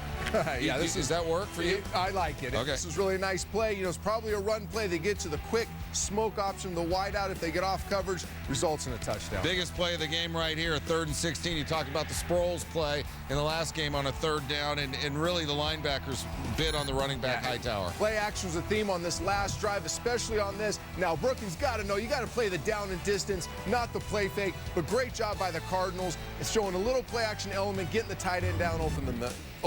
It's time we retire the Gatorade shower. The Falcons are retired 30-24. They hold Michael Turner to just 42 yards on 18 rushes, and they give it to Edgerrin James, who just a day ago said, I'm not coming back to Arizona next season because I didn't come here to be a blocker. 16 carries, 73 yards. Bob Holtzman, you better run. After holding the ball in the first half for a grand total of 8 minutes and 41 seconds, the Cardinals were trailing and their defense was gasping for air. So in the third quarter, the high-flying Arizona offense went blue-collar, grinding out an un-Cardinal-like 14-play, nearly 8-minute touchdown drive that may have meant more to the defense than the offense. I'm an older guy, so, you know, I need a little bit of rest. I mean, I can play well, but when you have us on the field for 12, 13 play drives, I mean, it takes its toll on you. I thought I saw a stat, you know, that they had held the ball for 21 minutes in the first half. And so as well as our defense was playing, you know, against a team like that you just can't keep putting them out there and keep putting them out there, that we needed to do something offensively. The drive was far from typical for the Cardinals. 5 passes, 9 runs. And it starred Edgerrin James, who just this week said he had no interest in returning to the Cardinals next season because he was the forgotten man much of this season. If you look at what I've done over my career, you know, there's no secret to what type of runner I am. You know, I'm going to run, I'm going to play the same game. It's what I train for. And, you know, finally, you know, I was put in position to actually do that. You know, no matter what Edgerrin says off the field, we know when he steps in between those lines, he's going to give you his maximum effort every single week, pass protection, blocking. I mean, that's just the kind of player he is. He's a Hall of Fame talent, and he's going to give you that effort every single play. 2 days after telling me he was frustrated with his role here, that he didn't come here to block, and that he wasn't an offensive lineman, James had more carries than he's had in any game since week 5. And as the clock wound down, James says a number of teammates told him they're not ready for him to go yet. In Glendale, Arizona, Bob Holtzman, ESPN. All right, Trent, basically by definition, the running game sets up the play action, but are you surprised how effective the Cardinals were with it? I really am. I'm surprised they stuck with it. Now, the Cardinals did not win this game running the football. They won this game with the presence and the threat of the run game did for this offense, and that was set up play action, something the Cardinals don't do a great job of. But when you get Edge run the ball downhill, he ran very well. He got his foot in the ground. He got the hard yards. They stayed committed to it on early downs, and on times it cost them because they didn't stay on the field enough because they couldn't convert third downs. What it did was it set up this. The play action fake, get the ball to Larry Fitzgerald. They get this ball with 4:10 left in the game. We're all wondering, can they do it? The play fake sucks the defenders up. You get the ball to Fitzgerald on the reroute. Now 2nd and 10, play action fake. You get Breston coming over the middle, big gainer there, and then to seal the deal, 3rd and 16, the quick little ball fake, getting your tight end open down the middle. This is huge. The fake gets Brooking to pull up. You shouldn't be doing this, but if you haven't been running the football, he'll totally ignore the play fake whatsoever. So the Arizona Cardinals have been a great drop-back pass team this entire year, but now with the element of play-action pass, to get the defenders to come up and get these great receivers into the second levels of the defense is as dangerous as a weapon as you can have in this type of offense. As we were listening to James talk, all of us remarked to one another, this is a luxury for James that he's not had in years past, which is fresh legs, because he's not been used. So he was effective in this game. And going back to the tape that we just saw, they got it with, what, 4:07 left? After they'd just given up a touchdown, and the outcome's still very much in doubt. But to see the way that they didn't vary from their game plan, that play action pass to Fitzgerald was first down. They came out of the gates and they said, we're going to do what we do. In spite of the fact that they came limping to the finish line, didn't look very good in the last month heading into this playoff run, they get a win at home. They look good in that last drive, do what they had to do. Could they win another game? Could they go on the road and take on or is that your reaction tells me all I need to know? Well, they got to go out east, and I think that's the biggest thing is, they're 0-5 on the East Coast. They have not played well in adverse conditions on the East Coast. But the one thing I will say is, Ken Wisenhunt said, we need to establish the run. We got to control the line of scrimmage. I don't know if the Cardinals bought into it. I don't know if all their players bought into it, but he can show them this film. He can show them why when we stick with the run game, when we're willing to run the ball in early downs, convert some tough third downs, it's going to set up an opportunity for us late in games to finish football games. The other thing it does is it limits Kurt Warner's opportunities in the pocket for the catastrophic mistake. When his attempts go from 45, 48 down to 32, there's less chance for the sack fumbles, the interceptions, guys coming free off the edge. So it adds balance to your offense, limits the bad things that come with the passing game, and I think it gets your big guys believing, hey, maybe we can travel with this type of game plan. Do we give Kurt Warner enough credit for the good things that he does? No, I don't think so. And I, talking to him this week, it was all about, Kurt, give me a reason why you guys can win this football game. And it was very clear. He said, you know what?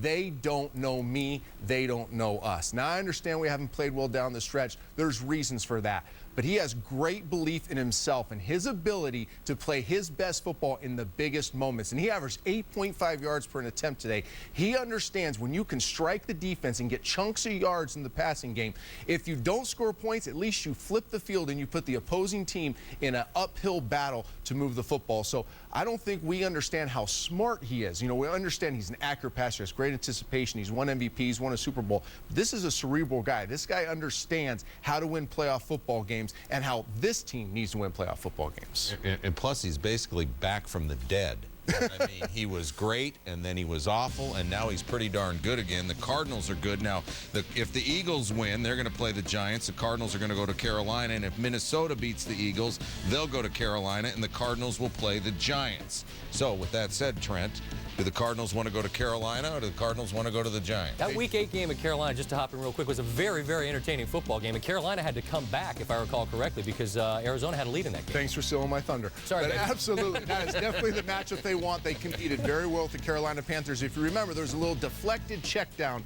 to Arrington that kind of swung that game, gave Carolina the ball in the red zone. But the Cardinals had a great game plan for that. They held the Panthers, for the most part, in check with their defense. So I think this is a matchup they're not afraid of. Or if you go to the Meadowlands and play the Giants there, a lot of bad things could happen. All right, so this will be our last opportunity to talk about the Atlanta Falcons. This closes this chapter, but clearly you'd have to believe, based on what we've seen, there are more chapters to come. Let's go to the side of last year's Super Bowl, the side of last year's playoff, the last playoff game of last year, the side of the first playoff game this year. Mike Smith, the rookie head coach, Matt Ryan, the rookie quarterback, trying to win in Arizona. Tough place to win, and Matt Ryan's first career playoff pass is an interception. Woo, not good. Rookie mistake. Over the last 3 games, Coach, I believe he's on 4 or 5 interceptions. So I'm not going to say he hit that rookie wall, but it's getting tighter. And look who the Cardinals then turn to. Does he still play for us? He's still, you know what? Crunch time. It's crunch time. You go with your dogs. And Edgerrin James was one tough dog to put down as he runs the ball there. 1st and 10 after the pick. That's one run. The next play, another run, 9 yards. Very next play, Edgerrin James, gain of 6. Wanted to establish the run early. And next play, once James is established, try a little bit of a flea flicker. Warner up top to Larry Fitzgerald. Highest point, grabs it. Yeah, 2 defenders back there. That's okay. Larry Fitzgerald out-jumps everybody. What a throw. He attacks the ball. He attacks. He's aggressive to the ball. And strong and physical. Cardinals on the board first, 7-0. Second quarter, 6th play of the Atlanta drive after that big strike. Here's Michael Jenkins on a gain of 13. Matt Ryan, nice throw there. 7 plays later, 3rd and 10. Michael Jenkins steps out of bounds before getting the first down. Yeah, he didn't see that yellow line like we could see on television. He didn't see the cornerback fall down. Well, yellow line's unofficial. It's unofficial. Mike Smith has to settle for field goal and has to like it. So it's 7-3. 3rd play of the ensuing Cardinals possession. Anquan Bolden seems to turn a small play into a bigger play, and then the biggest play possible. He tried to blitz him. And Kurt Warner loves when you blitz him. He's able to find an open receiver, and he paid dividends. Well, it was he pulled something now, though. A victory that cost on that moment. Anquan Bolden hurt his leg, didn't return after that 71-yard dash, but he did put the Cardinals up 14-3. Next possession for the Falcons, Ryan answering to Michael Jenkins on 3rd and 10 with a 21-yard gain. 8 plays later, it's another 3rd down. Brian Finneran picks this one up. Next play, 1st and goal from the 7, and a man who had been stopped for much of the game comes calling. Yes, so somebody who didn't have the edge on that defense. That was an easy walk-in touchdown. Michael Turner makes it a 4-point deficit. Next possession for the Cardinals, 3rd and 10. Warner over the middle, up in the air. Tip drill pulled down by Shevis Jackson.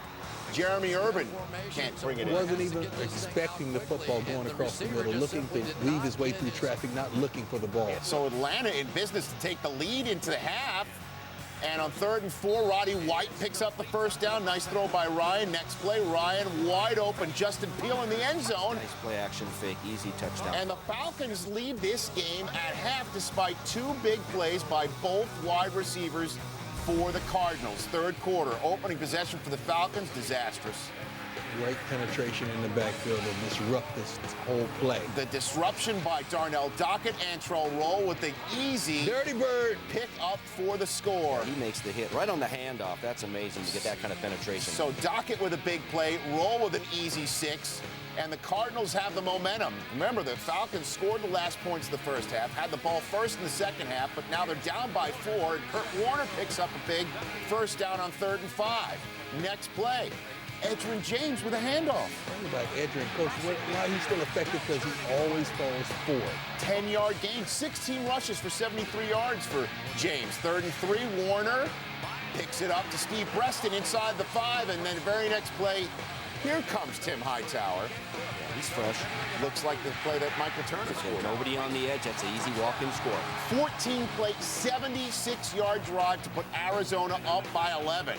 Matt Ryan, Matty Ice as they call him in Atlanta, needs to come up with a big play, but he's ice cold here. This ball is underthrown. It's a double move, but he doesn't get it out far enough. Underthrown, interception. Watch him Cromartie go up and get the ball. He was beaten on the play, made up for it, went up and attacked the football. Dominique Rodgers-Cromartie with the pick. 4th quarter, Falcons down by 11 still, pinned in their own end. Ryan has to get rid of it, and he does. But he was called in the grasp in the end zone, much to the dismay of Mike Smith, who's now down 13 points. We're protecting the quarterback. They've got him. They've got him. They've got him. They've got him. Blow the whistle. It's over. Antonio Smith with the sack. Bertrand Berry was in the backfield for much of the game. However, this is an unsportsmanlike penalty called on Darnell Dockett. Those 15 yards, however, backed him up so Arizona couldn't add any more points. Mike Smith down just 13 on 4th and 6 after 3rd and 6 is incomplete. Decides to go for it with 7 minutes to go in his own end. Big play. There's your speed guy, Jarius Norwood. Picks it up on 4th down. A big play for Jarius Norwood. 28 yards. 3 plays later, it's 3rd and 1. Matt Ryan calls his own number. 1st down. Move the chains. 3 plays later. 1st and goal from the 5. Ryan to Roddy White. 4 minutes to go, and it's a 6-point game. As Ryan was 6 of 8 on the drive. Todd Haley huddles up the team, gives them some marching orders, a couple 1st downs, and they'll wrap this game up. First play, they don't run it, they throw it. This is a 4-minute drill now. The Cards want to move the sticks, chew the clock up, make 1st downs, and keep Matt Ryan on the sideline. Larry Fitzgerald with a 15-yard gain on 1st down. 2 plays later, Warner throwing it again. That's their offense. That's their identity all season long. There's no reason to deviate from that just because of it's the playoffs. Gain of 28 yards, 2 plays later, end around, and John Abraham busted up only his 2nd tackle of the game. So it's 3rd and 16 with Arizona needing to get some sort of positive yards. Oh, boy. And Steve Spock picks up the first down on 3rd and 16. Play action. The linebackers bite up on the running back, and you got the tight end right down the middle of the field in cover 2. Keith Rookie is the one who bid on the underneath route, and Spock picks up the final first down of the game as Ken Wisenhunt gets a Gatorade shower. The Arizona Cardinals, they win the West. They move on by beating the Atlanta Falcons, knocking the very game and young Dirty Birds from the South out of the playoffs. It's the Cardinals' first home win in the playoffs since the 1947 NFL championship game. So the Cardinals move on to either the Giants or the Carolina Panthers, depending on what happens in Minnesota between the Eagles and the Vikings on Sunday. A very fired up, excited Darnell Dockett met up with our Steve Weich afterwards. Darnell, your thoughts on getting this win and now going on to the next round? Man, we came into this game with our back against the wall. Then nobody give us a chance. All week, they picked every category they was better than us. Receivers, offensive line, defensive line. They said we can have a chance. And we came out today, man, and we was ready for anything they threw at us. We stopped the best running back in the league to about 60 yards. So don't tell me we can't stop the run. We stop the run when we want to. And the Falcons didn't know what they got themselves into. They walked themselves into a whooping. So I guess Steve, all I had to do is ask one question. Yeah. And that was it. Edgerrin Playoff. James, I mean, we were wondering why he was so relegated to the bench in the regular season. Doghouse. And it was a lot of Tim Hightower, but when it came time for the playoffs, the Cardinals and Ken Wisenhunt turned to their veteran, and he paid huge dividends and was clearly pleased with the usefulness. When you look at what I've done over my career, I don't have nothing to prove, and everybody know how tough it is to come here and be a running back, and I've withstood all that and all the criticism and everything, it really has nothing to do with proving something to somebody, because I go out and play. Once I feel like I can't play, I won't play the game, I'm not in a situation where I have to play. If I felt like I couldn't play and I couldn't play at a high level, I would hang it up, and the time is not right now, I felt like our team did whatever it had to do today to win. We came up with big plays defensively. We stopped the run. We ran the ball well. We came up with big plays in the passing game. Maybe a little bit different than we had done all year, but that's what playoffs are all about. I don't know if you can pinpoint it to one play. We had opportunities to make some plays out there today, and we didn't take advantage of it. They made the plays there when they had to, and it's tough to win when you're minus on the turnover ratio. The 3 turnovers I thought were very, very big, but I really thought that the guys fought extremely well and hard, and they showed their resiliency there. And it's just a running theme in the playoffs, and I guess on this show, you said in the earlier segment, Dion, you have to run the football and or stop the run in the playoffs, and the Cardinals certainly stopped the run from Michael Turner on this day, just 42 yards rushing for a guy who got MVP votes. And on the flip side, certainly when they're going to have to go to either Carolina or the Giants, very cold spots, they're going to have to run the ball. To run the ball. Edgerrin James on the spot. And this is a guy that we thought he was on the back of a milk cart. Where is he? Because he landed somehow or another in the doghouse of Wisenhunt by going home to see to his ailing family member, and he stayed an extra day. So that planted him in the doghouse. But when it's crunch time, I respect Wisenhunt for letting the ego go and let me go with my horse. Let me go with my dog, someone that I can depend on, someone that doesn't lay the ball on the ground, is not fumble prone, and you can trust him in games of this nature because he's been there and done that, and that is Edgerrin James. And he was insulted throughout the season by sitting on the bench when he still had plenty of gas left in his tank. Well, he's going to contribute now. And the thing about the Atlanta Falcons, they've been relying on a young quarterback's best friend, and Matt Ryan was the Rookie of the Year. We all know that. Well-deserved. But his best friend is a good run game. They didn't have that today. So there's a little bit too much on Matt Ryan's shoulders. Opening series, you'll see him force the ball inside here. Probably could have thrown the ball in the flat. Another time here, he's going to underthrow the wide receiver. Maybe this is a touchdown. This is a mistake because the ball was thrown inaccurately. The safety, you got to be able to know where your hot is or where your quick throw is or where you can throw the ball away. Cannot take a safety because you lose a possession there too. They also had the fumble exchange between between the running back and the quarterback there. So there's some rookie mistakes that did occur, not so much Matt's fault, but he was a part of it that you'd like not to happen. Now, those are the things, though, you worry about when a young rookie is playing in a big game like this. All in all, he played a nice game, 26 completions, and had a great year, but there's a handful of mistakes that cost them. Yeah, 3 turnovers on the road, not picking up a first down when you have the ability to just step 1 more yard up like Michael Jenkins. You just can't win on the road like that. Rookie quarterback's now 2-7 as a starter in the history of the playoffs since 1970. And Edgerrin James and the Cardinals, one last fact for you, they're 5-1 this season, including the playoffs when James has 10 or more rushes. So you know what that means. Give it to him. Interesting, Edgerrin James and the Cardinals move on while his old mates, the Colts. Welcome back to NFL Primetime. Many historic things happened in 1947, including Billy Crystal being born, David Letterman being born, and this was the last time the Cardinals hosted a playoff game. That's Kurt Warner and Matt Ryan wondering, hey, who dressed each one of you? You're both very similar. That's Matt Ryan's first postseason pass. It was intercepted by Ralph Brown, unlike his first regular season pass, which was a touchdown. Skinny post touchdown. That is a little difference in the playoffs, and here is a flea flicker to Larry Fitzgerald. Come on! That's why you throw it to this athlete. There are 2 guys in the NFL that are absolutely unbelievable at the moment of truth, Steve Smith and Larry Fitzgerald. Big-time players making big plays. That throw was unreal, too. It was good. For that throw. Cards up 7-0. You know, they have another big play wide receiver. His name is Anquan Bolden. Here is a big play. Running, he is run!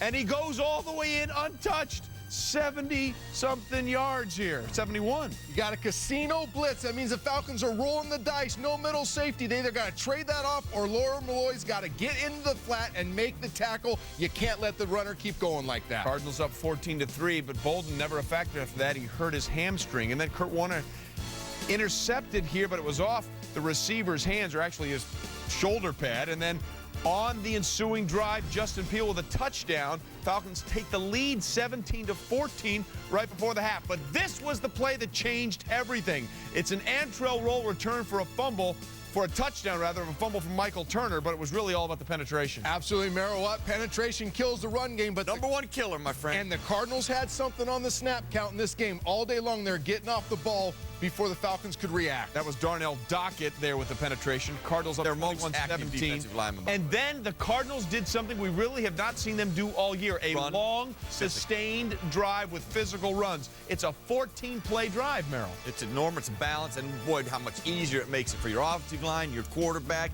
and your play caller. And a lot of conversions on 3rd down. You saw that one there to Edgerrin James. There's one to Steve Breston. Yeah, he takes a big hit, but he got a first down. That put him up at a 1st and goal. Tim Hightower runs it outside. The conclusion of that 14-play drive. Cardinals up 28-17.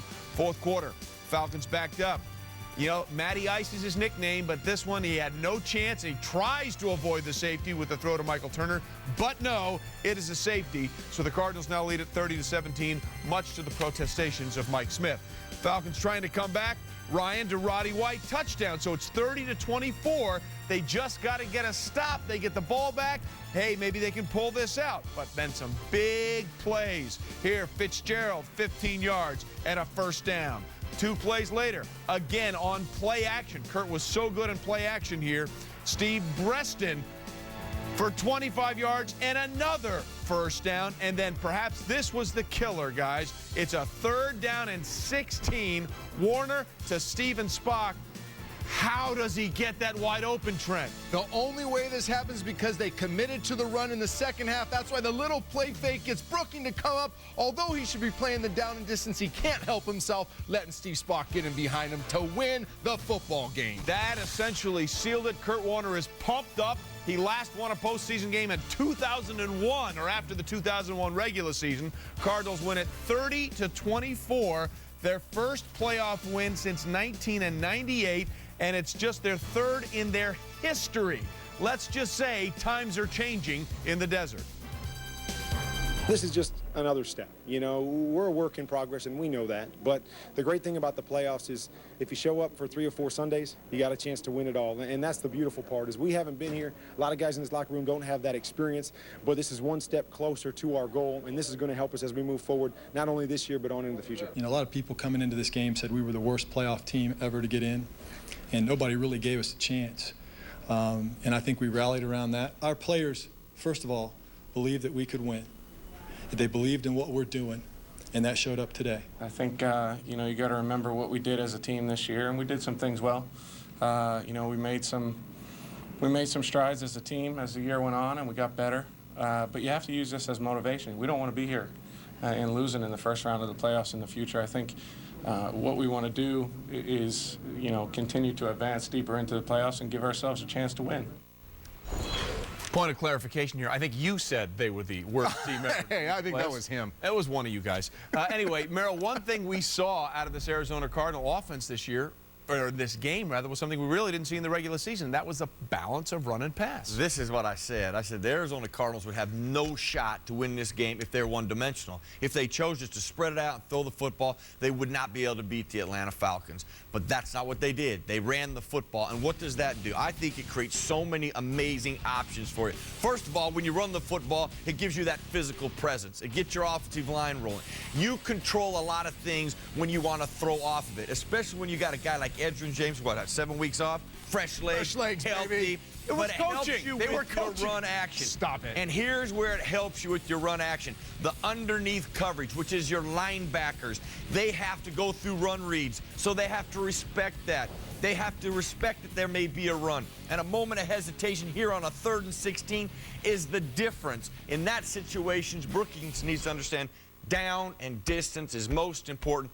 Give them 8. Give them 14, but make them punt. You can't give them a first down. But I thought the run action opened up the playbook for the Cardinals, and they could use their passing game to be more effective. Created confusion. And speaking of confused, boy, I tell you, that's how Atlanta looked ever since that third quarter fumble by Michael Turner that was returned for a touchdown. They were doing everything right up until that point. They were a completely different team after that. They were, and one of us picked the Cardinals because I wasn't sure how the Falcons would respond to this playoff pressure. Their first time in it, a rookie quarterback, and what they didn't do well was execute. They were sloppy, and they had a lot of miscues. You got to understand, when you have an opportunity to make a play, intercept the football, change the game, you got to make the play in playoff football. You can't drop the pick. When you have an opportunity to make a play on 3rd and 10, you can't get 9 yards. This is a square out. This is supposed to be 10, roll to 12. It's 7, roll to 9. You end up kicking a field goal instead of converting the first down and maybe going down and score a touchdown. And then when you get up on top of the defense, when you have a chance to strike, get a big chunk of yards, you got to bring in the football. A perfect throw. Roddy White's got to bring this in. He's caught the ball all year long. Why is he dropping in the playoffs? And then 3rd and 5, when the game's close, you got to convert. An absolute perfect throw on the sideline on the stop route. Location's perfect. You got to bring in the catch. Playoff football is about executing in tight situations and making the play when you're supposed to, and the Falcons didn't do it. Well, the one thing we have to say about Atlanta, what Matt Ryan said was true. No one expected them to be here. It's been an amazing turnaround for that franchise after the horrible things that went wrong in 2007. When we continue on NFL Prime. And if they can do that quickly, then I think you still have a few more years to go. Speaking of quarterbacks who clearly have something left in the tank, how about Kurt Warner yesterday against the Falcons in a game, even though he had played well during the regular season, I'm not sure anybody thought he had this kind of playoff game left in him. Really? I don't know about that. I think that was the one hope that I thought that they had, in addition to being at home, was the fact that they are a passing team. He had the great 1-2. He lost 2, but they got great 1-2-3. Not many teams can plug in a 1,000-yard third guy.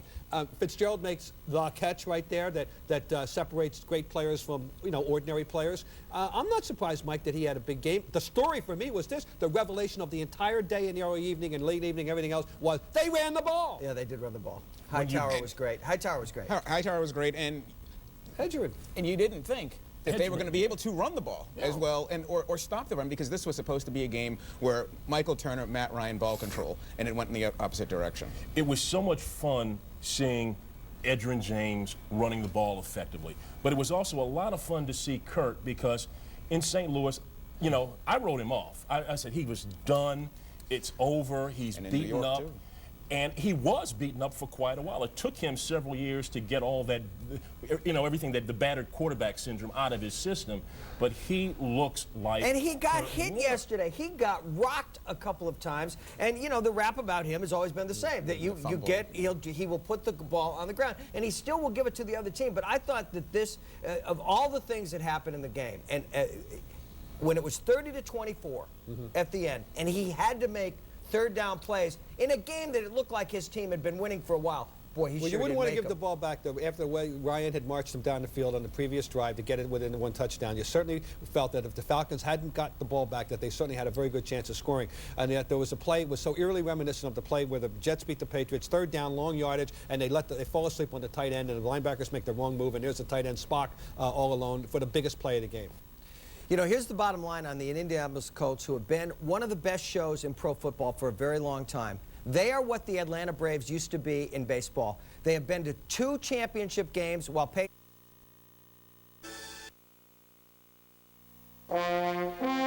Welcome back to Sunday NFL Countdown. A very good opening wild card Saturday game between the rookie Matt Ryan and the Falcons and the veteran Kurt Warner and the Cardinals, with no surprise the roof closed at the big toaster. This was a surprise. Well, maybe not. Rookie making first start. Ralph Brown had 2 picks on the day. Ryan had 2 picks there. That was Ralph Brown. Now, Cardinals. Oh, a little trickery. Get the passing game going. Kurt Warner. Larry Fitzgerald between defenders, key 42 yards. When you go up and get the football as high as point, not waiting for it to come back down, that's a professional wide receiver. Here's another one, key, with the score 7-3 second quarter. Warner, Anquan Bolden. The short route turned long. He could go all the way. Strained hamstring meant that thought there were a couple more plays. He'd be done for the day, but 71 yards, 14-3 Arizona. Atlanta scored to make it 14-10. Then right at the end of the half, Matt Ryan to Justin Peele. The power of positive thinking and the 17-14 Falcon lead. Now, what happened here in the first minute of the third quarter? Antrell shake, rattle, and roll off the fumble by Ryan, and Turner gives the Cards a 21-17 lead. 28-17. Antonio Smith, sack in the end zone. It's a safety, Tom, 30-17. Yeah, inability of the Falcons to run the football translated into pressure on the quarterback, and this was actually a good call by the official. He was in the grasp. But Ryan leads him down the field, a touchdown to Roddy White with 4 minutes to go. 3 times on big third downs, Kurt Warner completed. He Nimoy's one to Steven Dr. Spock. And the Cardinals get the dump of the Gatorade and water on Coach Ken Wisenhunt as they have their first home playoff game. And first time they've done it since 1947. It's been well documented. The Chicago Cardinals in Comiskey Park. That's a few franchises, a few cities ago, and a few years ago. The Cardinals moving on with a 30-24 win over the very game and wonderful story Atlanta Falcons. Falcons, Cards. Tom, Chris, what surprised you in this game?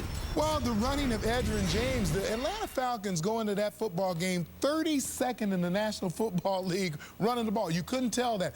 Michael Turner of the Atlanta Falcons had 500 more yards than the entire Arizona Cardinals team. It didn't show up in that form. Edgerrin James and that offensive line took control of it. Yeah, the thing that surprised me about Matty Ice, of course, Matt Ryan, this game was Redskins doing a good job for us as our playoff correspondent on Wild Card Week. There is one last game to talk about to preview for you for the divisional weekend. The Arizona Cardinals are going east again. That's been a major problem for this franchise for years. Yeah, it did, right. And we saw what happened in New England a couple weeks ago. What's we the saw what temperature happened there, George? on our air in Philadelphia on Thanksgiving night. In Week 8, they gave the Panthers a wee bit of a run for their money.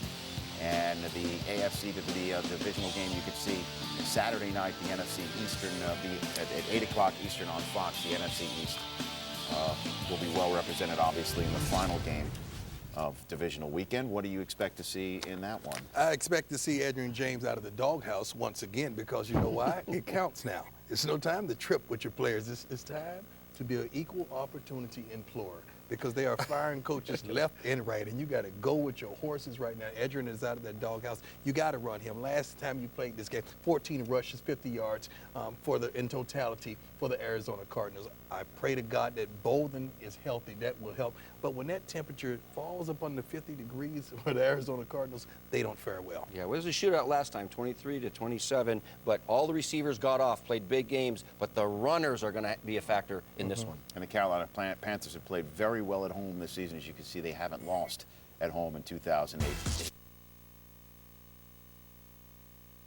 14 games in this spot. So we can really get into the 4 games we saw this weekend, and we'll take them in the order in which they were played. Arizona, Atlanta. This was a very interesting game. Arizona starts out flying high with an incredible touchdown pass to Larry Fitzgerald, the catch and run by Anquan Boldin, who pulls up lame on that play, and that will be a huge story going forward to this weekend if he's not able to play against Carolina. A lot of trouble, yeah.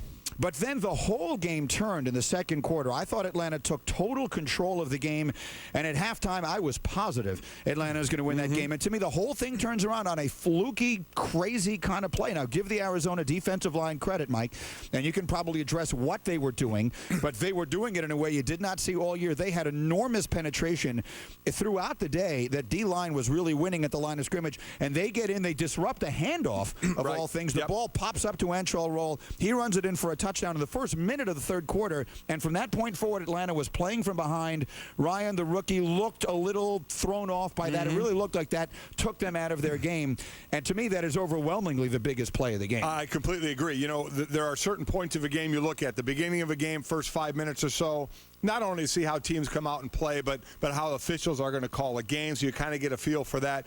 And then certainly the beginning of the third quarter to see how you've adjusted at halftime. So at halftime, Atlanta's winning 17-14, but then Arizona outscores them 14-0 in the third quarter. The first touchdown coming on that play you talked about on the roll fumble return for a touchdown. And then, you know, that was one of those plays. You know, it's one of those things where you get penetration by the D-line. You can either play it straight on the line or you go for penetration. You try and disrupt what's going on, but rarely you see it that well where it disrupts the handoff like that and moves it into a play where you actually get a touchdown out of it. I agree with you. I think that turned. I thought Atlanta was hanging extremely well when they got down first in this game. But then, as I said, take the halftime lead. I thought Matt Ryan was looking good at that point. I think he did get a little jittery. You know, they had the second-best runner in the game in Michael Turner, and give the Arizona Cardinals all the credit in the world. Turner carries the ball 18 times for just 42 yards.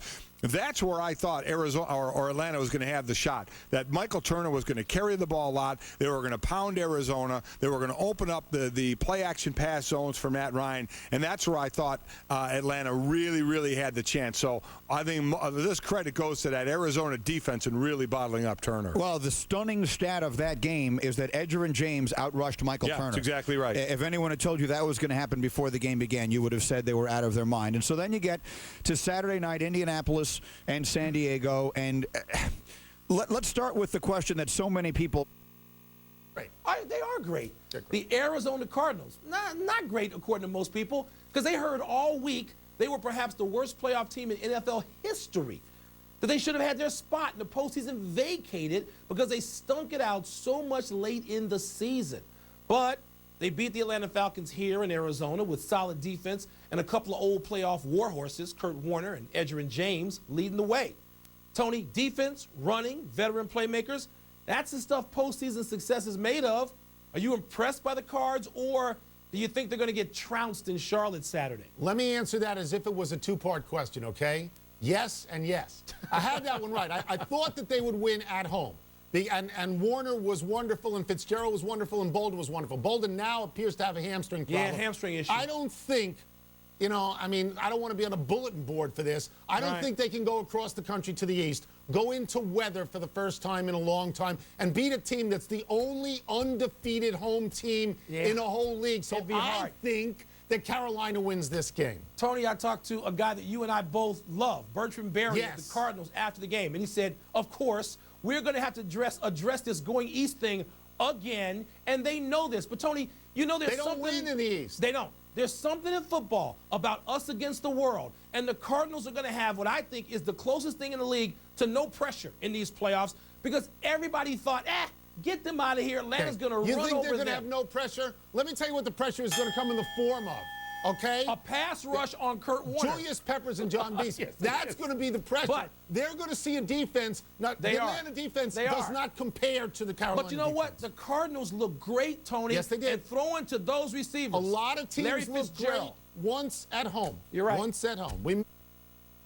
His ninth 4,000 yards.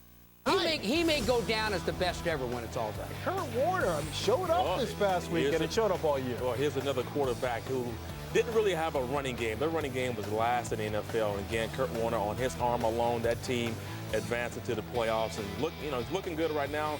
Great wide receivers, and they can do some damage. Yeah, he led the Cardinals to their first home playoff game since 1947. Defensive Player of the Week. The winner will be announced the week of the Super Bowl. Could Kurt Warner and the Arizona Cardinals still be playing that week? Arizona came out and played with high intensity. The flea flicker here, Warner to Larry Fitzgerald. You literally just have to throw it up to this guy. Well, he's something well covered, but he comes down with the ball. Third quarter now. Matt Ryan trying to hand off to Michael Turner. Darnell Dockett is there, an intro roll with a little 21 salute. Gift. So the Cardinals go on to win it 30-24. They get their first playoff victory since 1998 when they beat the Cowboys in the wild card round. The Cardinals, number 2 ranked passing offense, got into the playoffs, and in their wild card game against the Falcons, Arizona sticking with what worked. Kurt Warner throwing for 271 yards. Larry Fitzgerald, $101. Saturday, it's the Panthers next. It's going to be very difficult going in there, especially in a game where their crowd's going to be into it like our crowd was this past weekend, and we're going to have to play as good as we can play. I mean, once again, I think we're double-digit underdogs going into this game, so we realize that how we're viewed and what we need to do to try to be competitive. Jim, they clinched the NFC West and then went out and laid a complete egg against the Minnesota Vikings, then went to New England and got spanked in the snow. And I know you, in particular, I mean, you had some issues with the way they played, as did a lot of people. I was down on them, but they came out in this first playoff game and played well. I was really impressed. You don't hear much about their defense. I was really impressed with their defense. 3 sacks, 3 turnovers, 1 return for a touchdown. Held the number 2 Atlanta rushing game, ranked number 2 in the league over the course of the season, 152 yards a game to 60 yards total running the football. But here's what they did in the second half to that Atlanta offense. 7 points, 4 first downs for Atlanta's offense, 61 total yards, 6 yards rushing Atlanta had in the second half. Time of possession, a little over 8 minutes. That's what the Arizona defense did in that game. They really came to play. And I'm surprised they did that. But the guy that I look at with that whole game is Edgerrin James. And you look at the Arizona Cardinals, you look at it, Kenny Wisenhunt, offensive coordinator Todd Haley. They devised a game plan to be balanced on offense. They ran the ball 28 times and threw it 32 times. Now, that's balanced. They only, got 86 yards rushing, but what that did was it set that offense up to where they can pick their own plays. They don't have to sit back there and let teams pin their ears back and go after Kurt Warner. Now they can keep teams on their heels with that running offense, and I think that rushing game gets better with Edgerrin James. It could be coincidental, but Edgerrin James says, hey, I think I don't want to be here next year. He gets 100 yards against Seattle. They give him the ball a little more.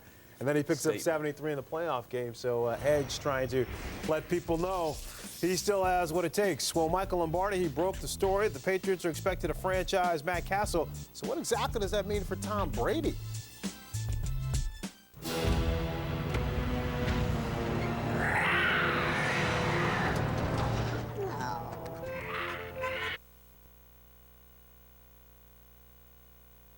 Weekend, and now they are on the cover of Sports Illustrated. The Arizona Cardinals, dangerous, largely because of their quarterback, Kurt Warner. At my position and what I do, that everybody's always looking at you in the huddle, and when things, don't go well, and that's all year long, but I'm sure that intensifies in the playoffs. As guys are having the butterflies or a little excited or maybe playing a little outside of themselves early with the excitement of the game. I know they're always looking at me, and a lot of how they're going to respond is going to be determined by how I respond in those situations. Kurt Warner, incredibly popular in the Valley of the Sun these days, and not just because of the things he does on the field. This is a guy that goes out to eat and has his kids scope out the restaurant for unsuspecting families for whom they can pick up the tab.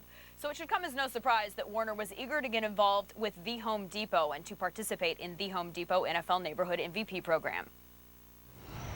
All right, Steve, thank you very much. Jim, the Arizona Cardinals, the East Coast time zone was not their friend.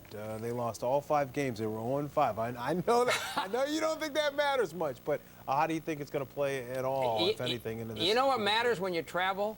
It's not the airplane ride, it's the guys on the airplane. That's what's important. So why are they 0-5 on the East Coast? I don't know why, because they're doing something wrong when they travel. Well, they're 9-7 this year. Who'd they lose to back there? They lost to some pretty good football teams, they did. you know? Maybe they weren't as good as the teams they were playing back there, but maybe they don't travel well. I don't know. But, you know, because they're 0-5, it doesn't mean they're going to lose this game. They could go back to Carolina and beat them. Oh, absolutely. That's why they played the games. Right. So what are you looking for in this matchup? Okay, you see, everybody got all excited last week when Arizona ran the ball. You know, when they gave the ball to Edgerrin James for 73 yards, and they ran for 86 against that Atlanta defense. Big deal. You think they're going to beat Carolina by running the football? No way. The only way they're going to beat Carolina is throw the dang ball. Kurt Warner throwing to those receivers. They were 30 seconds dead last during the course of the regular season running the football. Yes, they were. Edgerrin James isn't going to get the ball. Because they're not going to win the game if they get the ball. They threw the ball those 5 games they played on the East Coast. Yeah. They threw the ball a lot. And see what happened? They were 0-5. And you watched this game right here. Last week, you watched the Arizona Cardinals against the Atlanta Falcons. They ran the ball only for 86 yards, but you know what it did for Kurt Warner? It settled him down. When you have a quarterback who throws the ball that much, if he starts to make mistakes, you need something to settle you down with. And a running game is it's a quarterback's best friend. Edgerrin James. TD. Listen, last 2 games, 30 carries, 173 rushing yards. He's got fresh legs. He's got a point to prove. Edgerrin is back. You got to run the guy in this game. If you got to run the ball to settle Kurt Warner down, who's played in Super Bowl, 30-some years old, but we know when Kurt gets rattled, we got problems. He has the tendency to fumble the football a whole lot. He's careless in the pocket. Weather could be an issue. Weather could be an issue. It could rain, so you need to lean on Edgerrin James. He's there to be a quarterback's best friend. If there's a problem with Kurt Warner in this game, Carolina, you got the win, baby. All right, neutral corners. Neutral corners. We'll get some water for you guys in the commercial break. Eagles, Ravens, Cardinals, and Chargers all on the road. Let's talk playoffs now. Let's talk playoffs. And we'll start with your Arizona Cardinals, Rod Woodson. You predicted, you finally nailed it.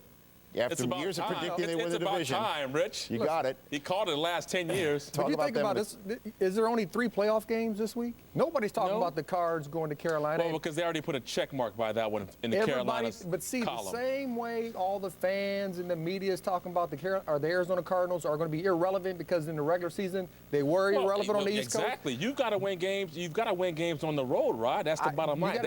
They have not shown the ability to win games on the East Coast. Think about what they're going into it. The Carolina Panthers looking at it the same way. And then you go in, and if it's a shootout, remember, this game was a 17-3 game in the favor of Arizona, and then everything went haywire. They need to find adversity. They can fight adversity. They can go on the road and win because I believe if it's a shootout, the Carolina Panthers will lose that football game. But you know how it is in your psyche when you've lost 5 straight games on the East Coast, and now you have to try to somehow. I never lost 5 straight, so I don't know how it find feels. a different motivation to go into this game. They don't know what it's going to be. Now, Edgerrin James has been playing well the last 2 games, 30 carries, 173 yards. They have him now. But the problem is now you have to try to play a game that you're not familiar with, okay? This is an air-it-out offense, and they like to throw the football. Kurt Warner in the pocket. If he's hot, he's hot, and when he's not, he's not. You know that. On the flip side, the Carolina Panthers, that running game is so potent. That running game goes against any defense in this league. They're the number 3 rushing offense. How is Arizona's defense going to contain those 2 guys running the football? Right, I just don't see it. Different looks. And it might be a shootout, and I said it just a while ago. If it's a shootout, the Arizona Cardinals are going to win that football game. But to me, I think the key is going to be EJ, and it's not going. He's not going to get 125 yards. Right. But he's got to get his touches. If he can get some touches, if he can get 80-some yards and get it done on the ground, then you can't. Those corners, they do have 3 nice corners for Carolina, but they're not going to go against Fitz and Bolden and Bruston. Those guys can get it done. Let's not forget the Cardinals. Carolina is not one-dimensional. They're just not a running offense. They can throw the rock as well. Steve Smith, Musa Muhammad, they've got some weapons on offense as well. Oh, absolutely. Okay. Without a question. He was the efficient. Last game, 20 of 28. Okay. So don't forget that. We'll see. We'll see. That's why they play the game. Guys. Very nice. Don't make me come down there and separate you. Yeah. You know, before they won in Tampa, Chargers didn't fare very well going east this year either, and I'm talking about London including. Now they got to go back to Pittsburgh and try and do something they didn't do earlier this year. Win.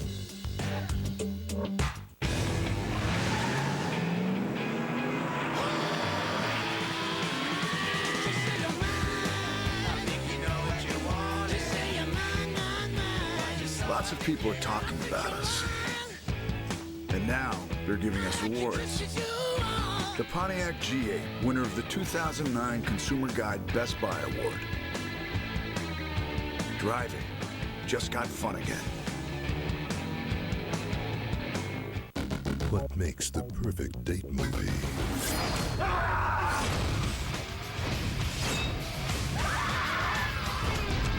Bloody Valentine 3D. Kind of romantic and it.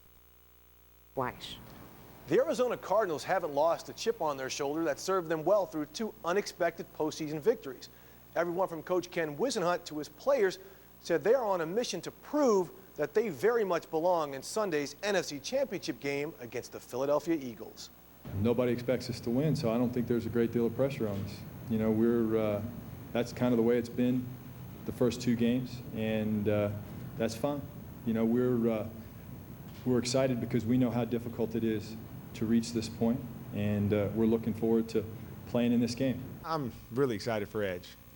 Great teammate, great individual, great football player, and having been in a situation that he was in this year and going through some of that disappointment and frustration and really feeling like, you know, you could still play and you can still help a team, I'm extremely excited for him to have the opportunity. I'm excited that he's back in there and helping us win. In an email exchange with Cardinals general manager Rod Graves a few weeks ago, he stressed to me that he's trying to establish a level of professionalism throughout the franchise.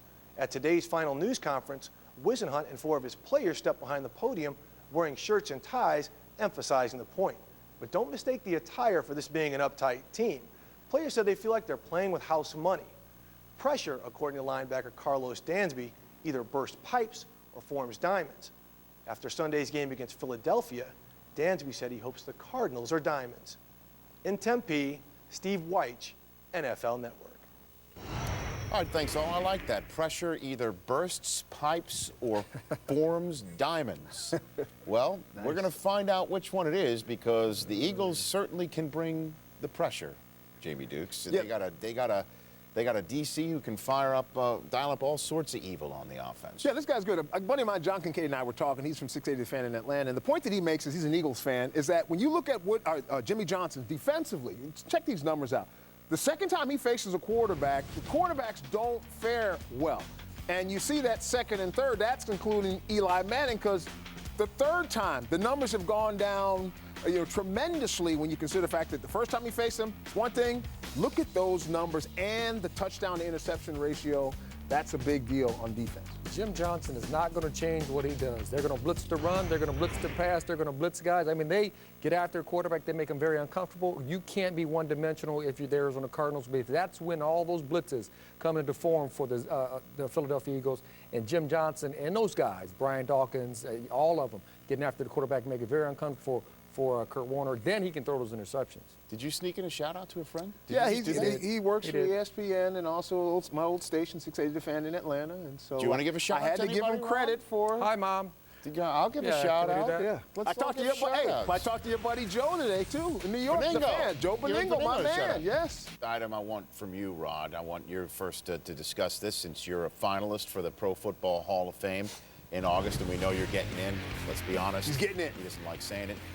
Look at these career numbers out of Kurt Warner and Donovan McNabb.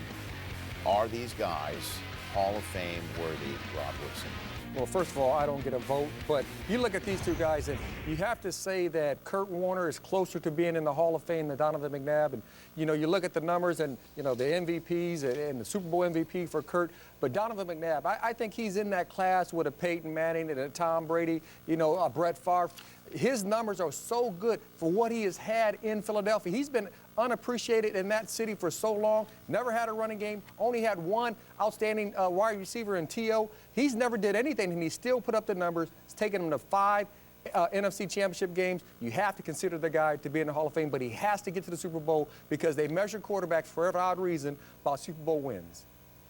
Rod, Donovan McNabb already has won 9 playoff games. If he wins a 10th, he'll be one of 8 quarterbacks to win that many. The other 8 are either in or going to the Pro Football Hall of Fame. To me, if Donovan McNabb goes any further this postseason, he becomes a deadlock cinch for the Pro Football Hall of Fame. Well, I don't know about a deadlock cinch based on it, because it seemed like you got to win a Super Bowl at quarterback to get into the Hall of Fame, unless you've got 18 million yards like Warren Moon had. But I think when you look at both these quarterbacks, I think a win certainly puts them into the conversation, and I think that that's going to be the key. Whoever wins this game, if Kurt Warner has 2 Super Bowl wins on his resume, I think he definitely gets in, especially since, as you pointed out earlier, Rich, because he took the Arizona Cardinals and he won a Super Bowl with the Arizona Cardinals. Who would ever have thought that anybody would ever say those words on television and actually mean it? But it's entirely possible that the Cardinals could do that in just a couple of weeks' time.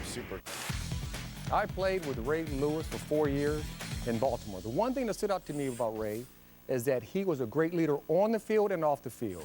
Our own Warren Sapp, a former teammate of Ray's at the University of Miami, sat down with the unquestioned leader of the Baltimore Ravens. I know defense. Right. I know where it should come from, protections and all this. Y'all break every rule. Mm-hmm. Break every rule. How do you break every rule in the game and still be that successful? You know what, honestly, because Rex gives us a lot of flexibility in playing football. So when something changes in the course of a game and we see something and we know that they might read me a certain way or might read Ed a certain way, then let's switch that. And that can be on the run. Good thing y'all on the road this week. Because you can hear It's loud. It's loud. When you in your home stadium, it's loud. Rough. It's rough to communicate. It's real rough. That's why a lot of times people don't realize we play better on the road. On the road. Yeah, because you can hear. Yeah, we communicate. Yeah. Absolutely. That's the secret. I didn't want to get out, but I guess we did. They say defense travels well, and I know this. Anywhere you go, you pack that D is coming. But you got 2 things that don't normally go well in playoffs in the NFL: a rookie head coach and a rookie quarterback. Yeah. Talk to me. Joe Flacco, yeah, rookie. Rookies only get caught if everything is put on their shoulders. Everything ain't on his shoulders. Just go be Joe. We got you. And that's what I tell him all the time. I was like, what are we playing at this week? He'll say wherever. And I say, it's just football, right? You know, you're 6'6". You can throw the football anywhere over the field. And your decision-making process along with Cam Cameron is freaking incredible.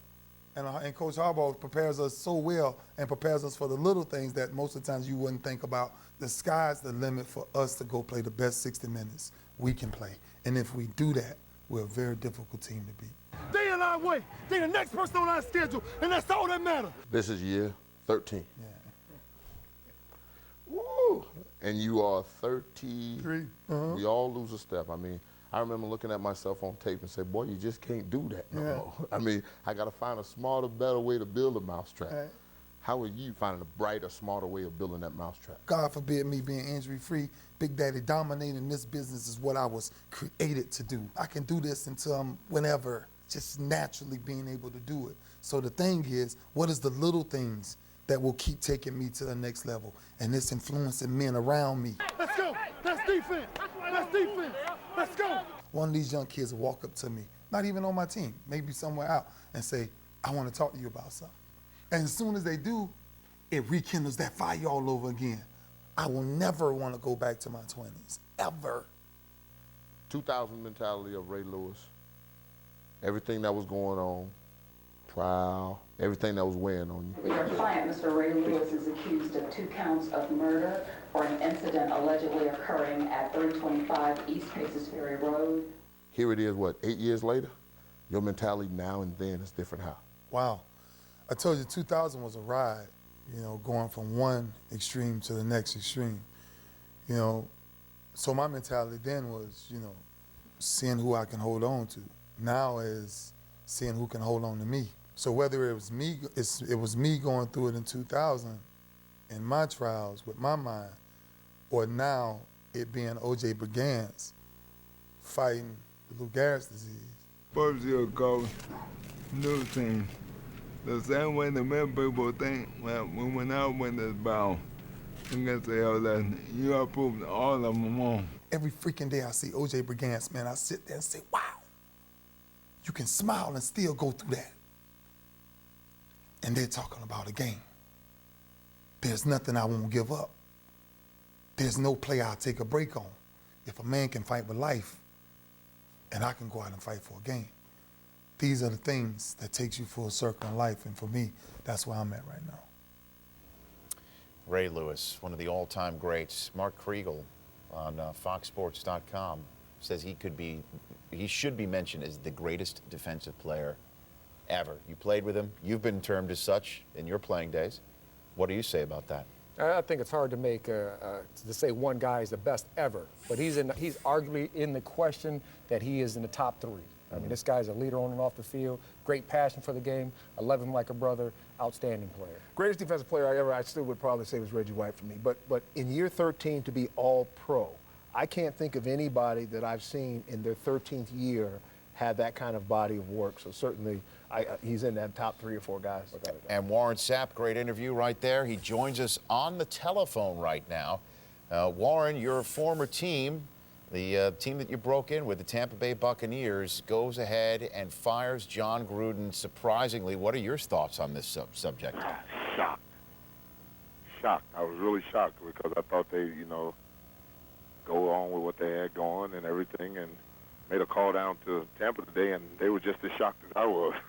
Right. Have you spoken to any of your former teammates who are there right now? Or No, I spoke to one of the guys that's within the organization, and, it was not a pretty sight. Well, let me ask you, because it really reminds me kind of the Tony Dungy situation where when you think about it, there was something in the works, because it doesn't make sense to fire the GM and the head coach this far away from the season unless there's potentially something that's in the works. Well, just like I do in this league, where there's enough smoke, there's definitely a big fire underneath there. So there's definitely something in the woodworks and going on, because the way I understand it, what I was told was Bruce Allen went to talk to him, got the news, left the job, and left his communication.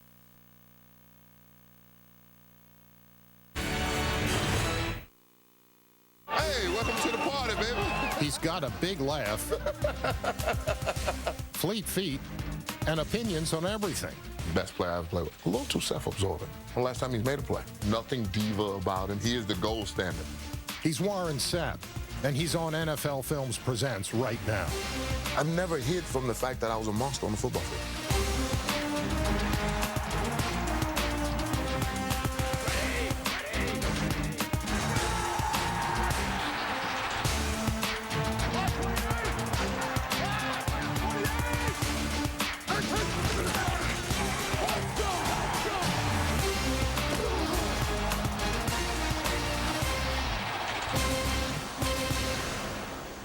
NFL Films Presents is brought to you by The Home Depot, official home improvement sponsor of the NFL.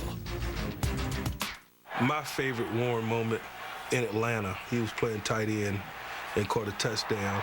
Number 39 takes it to the house. Are you kidding me? He did a little dance, and that's one of the most memorable Warren Sapp moments, for me anyway. Not indicative of the player that he was, because he was a great player, but for some reason that dance is just etched in my mind. Now, when most of us think of Warren Sapp dancing, this is the image etched in our minds. When they contacted you, were you worried about being embarrassed? No. Actually, I said to myself, I said, my feet ain't that bad. I mean, the only thing I was worried about was the outfits. My ex-wife was telling me, she's like, don't worry about it. You play dress up all the time, just at home. We know this. We first started dancing, I was learning all the steps. It was the cha-cha and different stuff. And we got to a point where the season was about to start. And I went over to NFL Network. So, Twinkle Toes, tell me. And I did my first Sunday morning. Me and Marshall talking football, Spiro, we talking football. This is the first Sunday of a new season that I'm not playing football. My juices have gotten flowing in this studio. I get out of this thing and I go over the camera block with her, which is right after. I'm doing the cha-cha. So it's this little section where I grab her arm. I swear to you, Steve, if you would, I grabbed her and pulled. I pulled her to me, and she had to, I said, I am so sorry, Mama. She was like, holy smokes. Sapp finished second on Dancing with the Stars. But when it comes to an interview about football, no one is better, because he never dances around a question. What one play